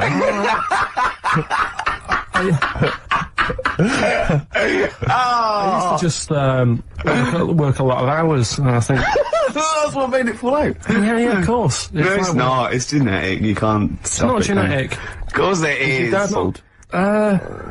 No, he's got more hair than me now, I think. Is your mum? Kojak's got more hair than you, Carl. Anyway. Don't have a go at Carl's hair, that's a bit harsh. Oh, look at his little face. What did he say before in that book about going bald? It said, it had a little tip, didn't it? We'll go over them later. It says, if you're going thin, doesn't it say, cut your hair short and something like that? So it makes you look thicker. Yeah. Oh yeah, we got people are offering Carl lots of. We're coming up to that. In we'll go through that. So obviously we to win that BAFTA bag. Shall I remind people what the competition was? Yeah. Last week we were giving away this bag that we got signed by various celebrities at the BAFTAs, and we asked you to email or write in with your suggestions as to what you have that you could swap for the bag, and it has to be something that will enhance Carl's life. We've had quite a lot of suggestions. I'll go through those a bit later, but they're some of them are quite eccentric. Meanwhile, I'm going to play one of my favourite songs off one of my favourite albums. I look forward to hearing it. It's Radiohead, it's the Bends, and this is Black Star. Go for it. Sugar Cubes. Hit. Yeah, on XFM 104.9. Our last show till August. Absolutely. Sorry about that, we'll miss it. We can't avoid it really. We've got to go away and do some filming. And, they're only going to miss you anyway, Carl. They can do without us now. Zoe Ball's on. Yeah, Zoe Ball. And who else is after her? She's not doing the whole run, is she? Yeah, I think so. Is she doing the whole 3 months, is she? Yeah. Tell her not to get too comfortable. Alright. Right? Don't let her feet, and don't let Big Boy Slim come in with her, because he mixes up the records, doesn't he? And ruins them. Yeah. Hey, talking of DJing. Go on. You know, I did that storming set the other night, for XFM. Yeah, sure, yeah. Go on. This was down at a little club, in case you weren't aware of it. Yeah. Anyway, I went to the Sony's the other night. Yeah. Karl Pilkington, sidles up to me, slips me an envelope. Go on. 200 big ones in there. Did he get paid cash for that? Yeah. £200. Taxman won't know about that. Cash in hand. No, the taxman won't know, because, I mean, obviously no one who ever works in tax office is listening to local radio. Oh. Yeah. Well, so... No, the taxman will know about it. Yeah. Because I'll declare it. I would. Put it, yeah, it's going straight down. I'll do it when I get home. Do it when I get in later on. And don't write off rubbish that you buy anyway, like, you know... No, I won't. No. I'll do it all above board, officially. Fill it all in correctly. And so I'll send it now, I'll send it tomorrow, so that you get it early. So it's not too busy for you, sir. Oh, never mind. Oh, yeah, also, did you see, Liquid News last night? No. What is Liquid News? I don't really watch it. It's the thing on, Choice, right, and it's, sort of celebrity news, yeah? And, Julian Clary, was on, and, they were talking about the Sony Awards the night before, which we went to, and they said, something like, a relatively unknown had won the entertainment award that we were up for, and Christian and Chris Moyles and Jonathan Ross said that, beating off bigger people, not he was beating off bigger people. They weren't suggesting he was... Was Julian Clary beating off other guys? Yeah. And it said, so, the people who didn't win resorted to silliness. And it cut, right? I don't know where the camera was, it must have been miles away, because it wasn't us. Cut to me making a little hat for you out of a Budweiser box, a little dark thing, and then forcing it on your head, and you sort of struggling. Do you remember that? I do remember it. Yeah. So they're always watching. They were filming this? They were filming it, yeah. Scary. So, yeah. That's really scary, because some of the things we were doing... Because I was tying scarves around your head, wasn't I? We were touching Karl in an intimate way. We were gaying him up. To make him feel all uncomfortable and everything. Because he doesn't like that sort of thing, do you? Can't stand it. We're going to be giving you a cuddle about 5 to 3, seriously. Yeah, we are going to... On the way out... And I've got roaming hands. Yeah. Do you know them girls who came up from the Radio Academy and sort of said, oh, so you're Karl then? Right, yeah. A couple of fans went up to Karl. Yeah. Just on the way out, I said to him again, I said, look, I'm not gay.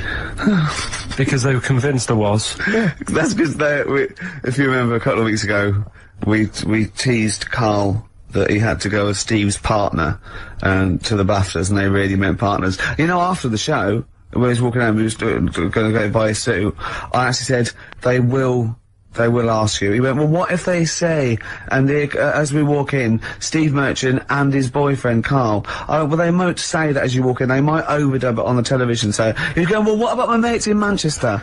And he said, I'm not going. The risk of someone in Manchester thinking that he was going out with you, mind you, it wasn't. It was probably going. Wow! If he was going to see where you're going with that. If you were going to be gay, you wouldn't choose Steve, would you? No. Who would you choose if you were gay? If you could go out with any bloke, who would it be? That's a good one. Yeah. That's a good one. He's thought about it before. Go on. No, of course not. Hold on. No, who would it be? Who, if, you know, if you were gay, what bloke would you go out with? God. Probably, Jonathan Ross is alright. You gay! Oh, you fancy Jonathan Ross, you Bender! Oh, Bender! Rossi! Bender. Oh, you've got his number, haven't you? We should get contact. I love you, Jonathan, you! Jonathan, I love your film show. You're so funny and handsome and well. Teacher educating Ricky, which is a bit of a play on words as well. Right. Do you know the film, Steve? Educating Rita. Yeah. I see what you've done. Go on. I'm doing that, and I teach Ricky stuff. What do you teach me, Carl? Well, I've got a few different topics. Go on. Do you know, like how you taught me about Hitler and Che Guevara and Winston Churchill? Mm-hmm. I'm going to come in with topics every week, and this week I've got, ghosts? No, hanging bacon is one of the topics. Say that again? Hanging bacon. Hanging bacon? All the titles. Francis Bacon. No, all the titles are sort of named to sort of tease you and get you more interested in it. Hanging bacon? Well, you've certainly intrigued. Go on, what's another title one? Hairy Chinese kid. I'm gonna go for that one. If there was a university degree with that title. Yeah, no, I'm gonna go for hairy Chinese kid, I think. The final one. Yeah. Alien gives man a beard. Right. Alien gives man a beard. I am gonna burst. Right, listen, Carl, you've got to tell me. Right, first, right, let's do it in reverse. No, we're not gonna do it now anyway. What do you mean? We've got to do it now. I mean, this is the first interesting thing you've said in an hour. Okay, the listeners have just been subjected to rubbish and mistakes and everything for the last 6 months. Please, we've got to do Alien gives man a beard. What is that? Tell us that. Right. Sorry, this is just you telling me something, is it? This feature is you telling me something. Well, teaching you something, educating Ricky. Huh? So, are we playing it now? We're already into this feature, well into this feature, are we? Yeah, I suppose we are, yeah. Should there not be a jingle or something? Yeah, can we have a jingle? There's no point, because look, I come up with ideas and you dismiss them straight away, so I'm not wasting my time making stuff. Right. If you don't like well, okay, let's play educating Ricky. Right. Brilliant. Go. Right. Ding-a-ling-a-ling-a-ling-a-ling. Educating Ricky. Right, what we going for then? Hanging the bacon, hairy Chinese kid, Alien gives man a beard. I think Alien gives man a beard. I'd like to do that. Right, there's this fellow, I think it happened in America, and he saw a bright light in the sky. And, Carl, if you're bored. And he stood there. This is a true story, is it? Yeah. He stood there. Yes, of course it isn't, Steve. And he saw this bright light, and it came closer and closer, and it was a UFO, right? Yep. And he looked at it, and it disappeared, right? And he gets back in his car. He looks in the mirror. And he looks in the mirror. Yep. He's only got a beard. He hasn't. You sure it wasn't someone else who got in the car, and he was still standing out there? No, right. What? And it turned out, he got home and said to his wife or his girlfriend, it's a bit weird. So I just got out of the car to look at a bright light, and I got back in the car and I grew a beard, and she said, never mind your beard, where have you been for 3 days? And what had happened is... He passed out because he was pissed. No. The UFO had taken him for 3 days. Yeah. But he'd only thought that he'd only looked at it and it went away. Yeah. But what had happened is, he took him, and he grew a beard because he hasn't had a shave. Right, okay. I mean, was Will Smith or Tommy Lee Jones anything to do with this at all? Did you see this on a video, maybe, and thought it was an educational film? No, it's from a book that some kind person sent in to me. Here. Can I just ask again, just again, I'm just throwing this right back at you. Do you think there's any other possible answer here? Right? A man is absent for 3 days from home. He's grown the a length beard. of time that it could take to grow a beard, lest we forget. What if he hadn't actually seen a bright light in the sky? What if he was he'd been lying? What if drunk? he was lying? He'd got knocked unconscious. He'd had a car crash. Just any lying. number of other No, things. just lying. Or he was just lying. Yeah, he'd been on a bender, getting pissed for 3 Yeah, days and that with was his his mates. excuse to his wife. And they went, Dennis, what are you gonna tell your wife? Well, wait a minute. Wait a minute. She's not going to believe I was out with you, lads. Just say you're only away for a minute. No, she didn't know I wasn't away for a minute because of the beard. Oh yeah, look, it looks like you've been out for 3 days. Well, we have. That's Exactly. right. Okay, we've got to cover that then. Alien abduction. Great one. Okay, let's try that. Do you see? That's a little scenario there that could have been played out. So, when you say educating Ricky, what have I learnt from this? Never listen to you again. That's all I've learnt so far. Never listen to you. Yeah, we'll add a little bit more in here, right? To Well, spice this no, up. what do you mean add a little bit more? We'll add a bit more to this what I'm educating you about, Go on. right? There's only a law in America that says if you touch a UFO, you're gonna get done. Now, why would they make a rule? I don't know that, do you know, like, all their rules have a code? Carl, I genuinely do not know what you're talking about. Right, do you know, like, how here they might have... Do you know I what? have no idea. Right, Okay. do you know, like, over Rick, here... I'm listening to Capital on these headphones. I got Foxy on from yesterday. Right, let's bin that.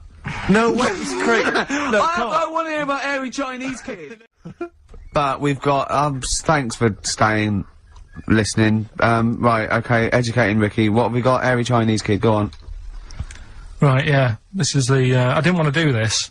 What do you mean you want to do it? Well, I wanted to give you three, and I gave you one. It was like the alien man gets a beard or whatever. Yeah, And- which was total rubbish, so this one should be better, maybe. Hairy Chinese kid. Right, well, we've talked about hairy people in the past. True enough. Haven't we? Yeah.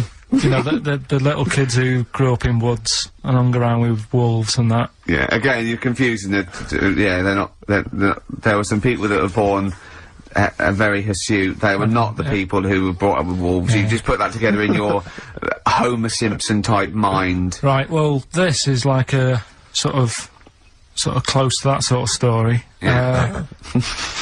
But the weird thing is, right, Chinese people aren't that hairy as a nation.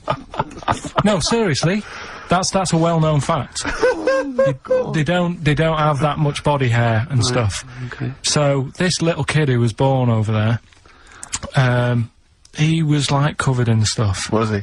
and it was only his nose that wasn't hairy. The rest of his body was caked in hair, right? And his hair sort of What grew. sort of hair was it? Was thick hair. No, what I mean is, was it sort of, like a pony's mane, so he just looked like an Ewok? You know what I mean? Just like hanging down sort of straight, dark Well, hair. in the picture, it looked like it grows was it from his downy? eyebrow. It grows from his eyebrows quite thick, and then it just goes all the way over You his don't head. think it was just really long eyebrows that he'd done a comb over? No, it was all over his body. It had a picture of like his back and that. Yeah. And Had he styled it? Had he styled it at all? Did he have it in a quiff or? no, it was just hanging everywhere. all over him. Yeah. And they were like, you know, this is a bit weird, happening in China, where we're not normally that hairy.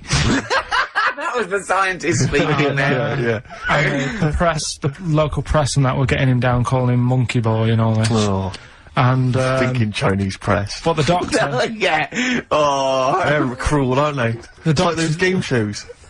well, That's Japanese, isn't it? Yeah. That's all that. Yeah. and the doctor said, I was Carl talking through all that time while we were just like talking to each other then. Because I turned round and I still saw he was talking. Go on. So anyway, the local press came down to see the hairy boy, the monkey yeah, and boy. they were like being tight, taking the mickey out of him, and the doctor said, Throwing him nuts. he's only hairy. Said, he's a healthy young kid.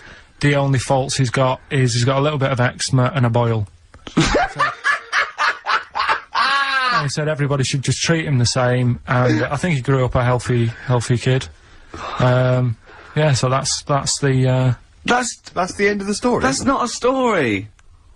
why? But I've got nothing. I don't know what to say to that. So someone in China was born slightly hairier than the rest, and he was normal apart from eczema and a boil. That to me isn't a story. But if it is, I've got a million. I mean, it's sort of like bloke from Manchester went a bit bolder than the rest, got a job on radio. He was normal. I mean, that's not a story, is it? Do you know what I mean? All right then. Hang on. Oh God, he's got the big guns. You're not going to give us hanging bacon, are you? Yeah.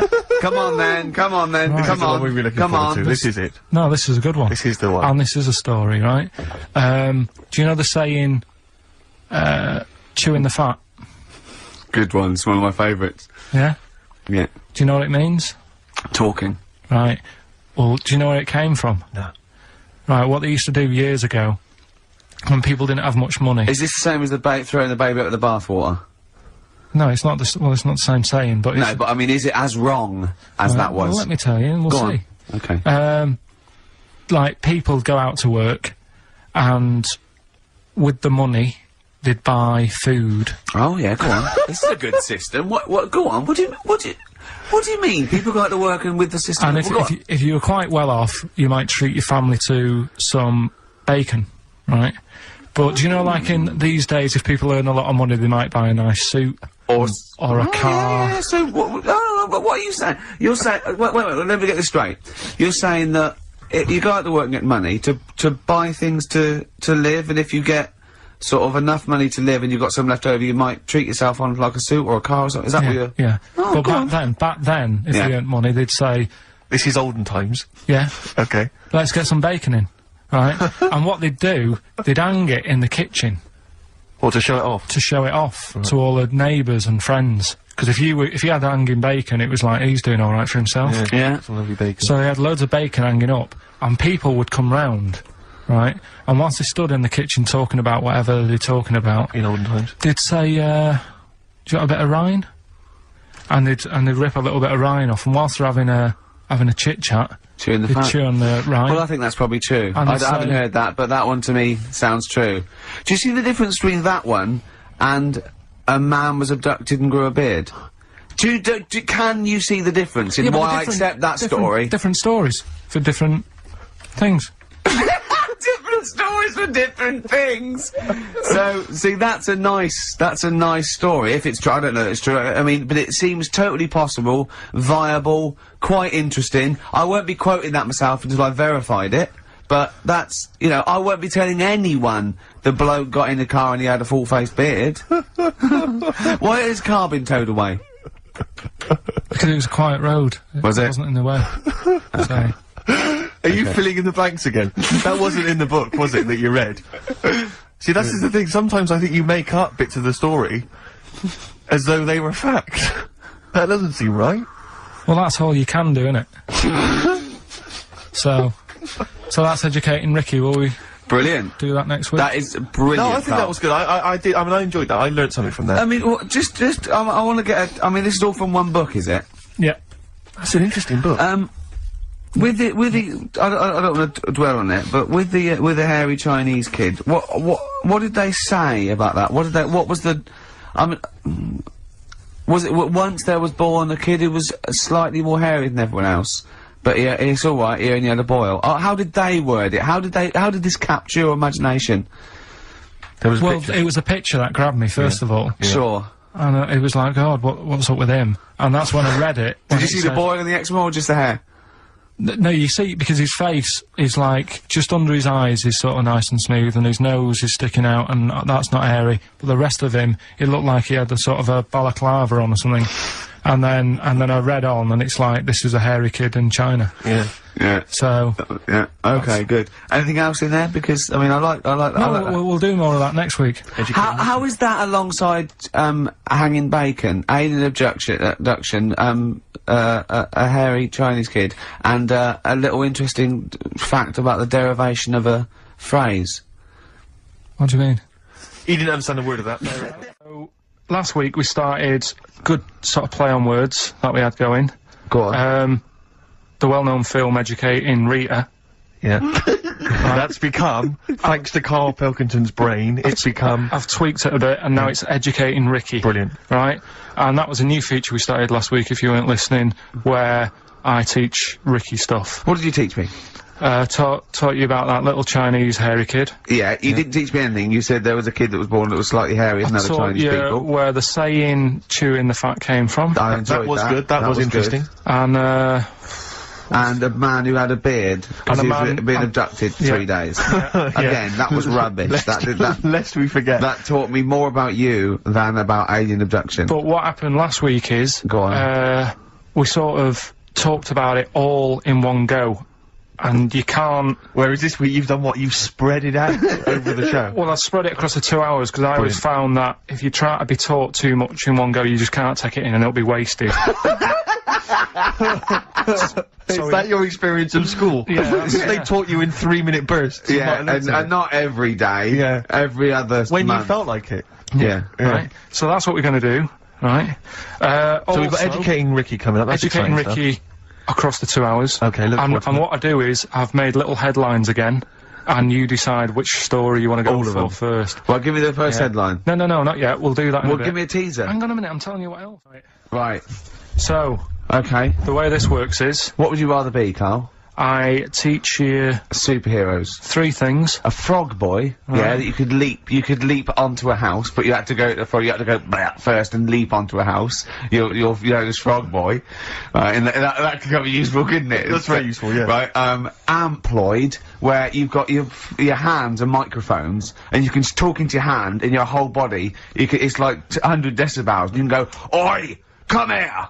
And people can hear you from miles away, amploid, right? Right? Or sado, right? And that means that you can go up to anyone and go, alright, and they don't know why, they just get fed up for the whole day.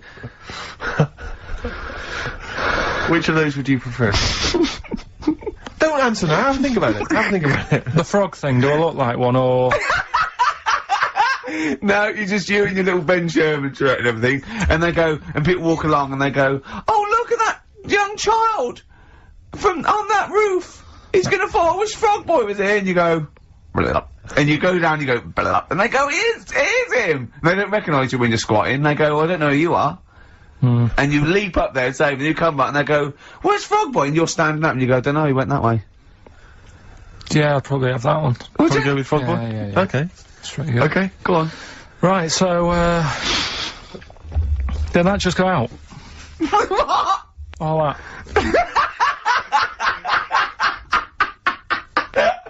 Go on, I've got a bad... Hey, look, Rick, Carl's really planned this show. He's really worked out. He came in early, he was writing things down. And there's me just coming up with rubbish. And like you're that. just talking rubbish. So, Carl, I know you've been thinking this through. What have you got? So, Educating Ricky, we did it last week. It's where I teach you some stuff. But rather than just teach you something, I tease you, so you want to know more, so you want to take in information, right? So if only people had taught you like that, Carl. So, and also, it's the name of a film, sort of, nearly. Coming up soon, Henry VIII and his, well, how many wives? Come back tomorrow, Carl, to find out. Right. The little headlines I've got to sort of tease you with the story. Yeah, this is gonna hurt me, and I'm not very well. Go on. Right, we've got, So this is what, sorry, I've just got lost for a minute there. It's Educating Ricky. This is Educating Ricky, and these are the stories that these are the things you're gonna tell him. Yeah. But these are just headline versions. These are headlines, because not the actual fact. Then I think people will remember things. Okay, alright, so you sort of bullet points. Who can forget hairy Chinese boy? Indeed, I shall never forget that. Yeah. So, first headline, don't do that to it, you know it can't live without an head. I've got no idea. It could be about the French Revolution, it could be about anything. I know what it is! No, you think you do, but... No, it's something I taught you! Is it the fact that just can live for 9 days without a head? That's part of it, but it's something different as well, that's what I thought we'd bring up. Okay, brilliant. So that's something to next one, you won't work it out. If only it was raining. Brilliant. Okay. And the last one, what's tomato with you? What's tomato with you? Yeah. Look how pleased he is. You're obsessed with puns, aren't you, at the moment, Kay? It just works, I think it works. Yeah. We love puns. So, there you go. So which of those are you going to choose, right? Oh, well, I'm gonna have to choose. Don't do that. You know it can't live without it. Carl, what's the story then? Right, so what did you say you're going for? You've got your 3 titles, your 3 teasers. Well, I think I'm gonna go for don't do that to it. You know it can't live without an Ed. I'm looking forward to this. Right. Right. So this is Educating Ricky, for those that have just tuned in. Now, something that Ricky told me about when he was educating me was that a cockroach, if you cut its head off, it lives for a week. Yeah. Right?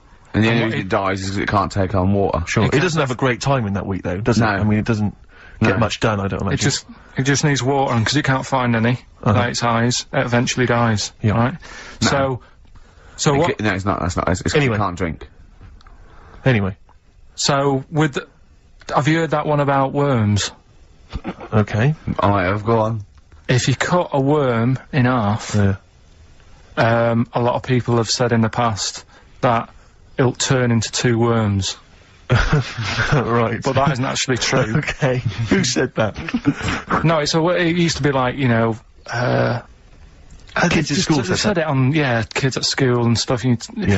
So that, you know, a lot of people think that. Don't pick him up on stuff, Steve. It's bad enough. Sure. So, but what they can do, if you get a worm, right, and you find out which end its head's at. Right. If you you've got its head there at the left-hand side, right, and if you sort of cut it in half. Right. But not in half. So there's more of its neck than the tail, if you know what I mean. Yeah. Yeah. The bit that you've cut off will sort of die, and the rest of the worm will get better. So in a way, you can cut it in half, and it'll survive, but only one half will survive. Okay. Yeah? What have you learnt there? I wish you hadn't chosen that one, Rick, to be honest. I know, because it's nothing, is it? Yeah. You know that joke, how would you tell a worm's head from its eye? You put it in a bowl of flour and wait till it farts. Yes. Right? I told my mate that, right, and he went, what if it coughs? Yeah? Yeah? Yeah. Yeah? So, there is a bit of truth in that myth of cutting one in half. Where did you get this information? I don't understand where you get this information That was from the Fortean Times. It was like the myth about worms. Yeah. That was the big article that week. Did it take you as long to read that article as it took you to tell us just then? I like the fact that it starts off debunking a myth that we hadn't heard of anyway. Exactly. You know the big thing about cutting a worm in half and making 2 worms? No.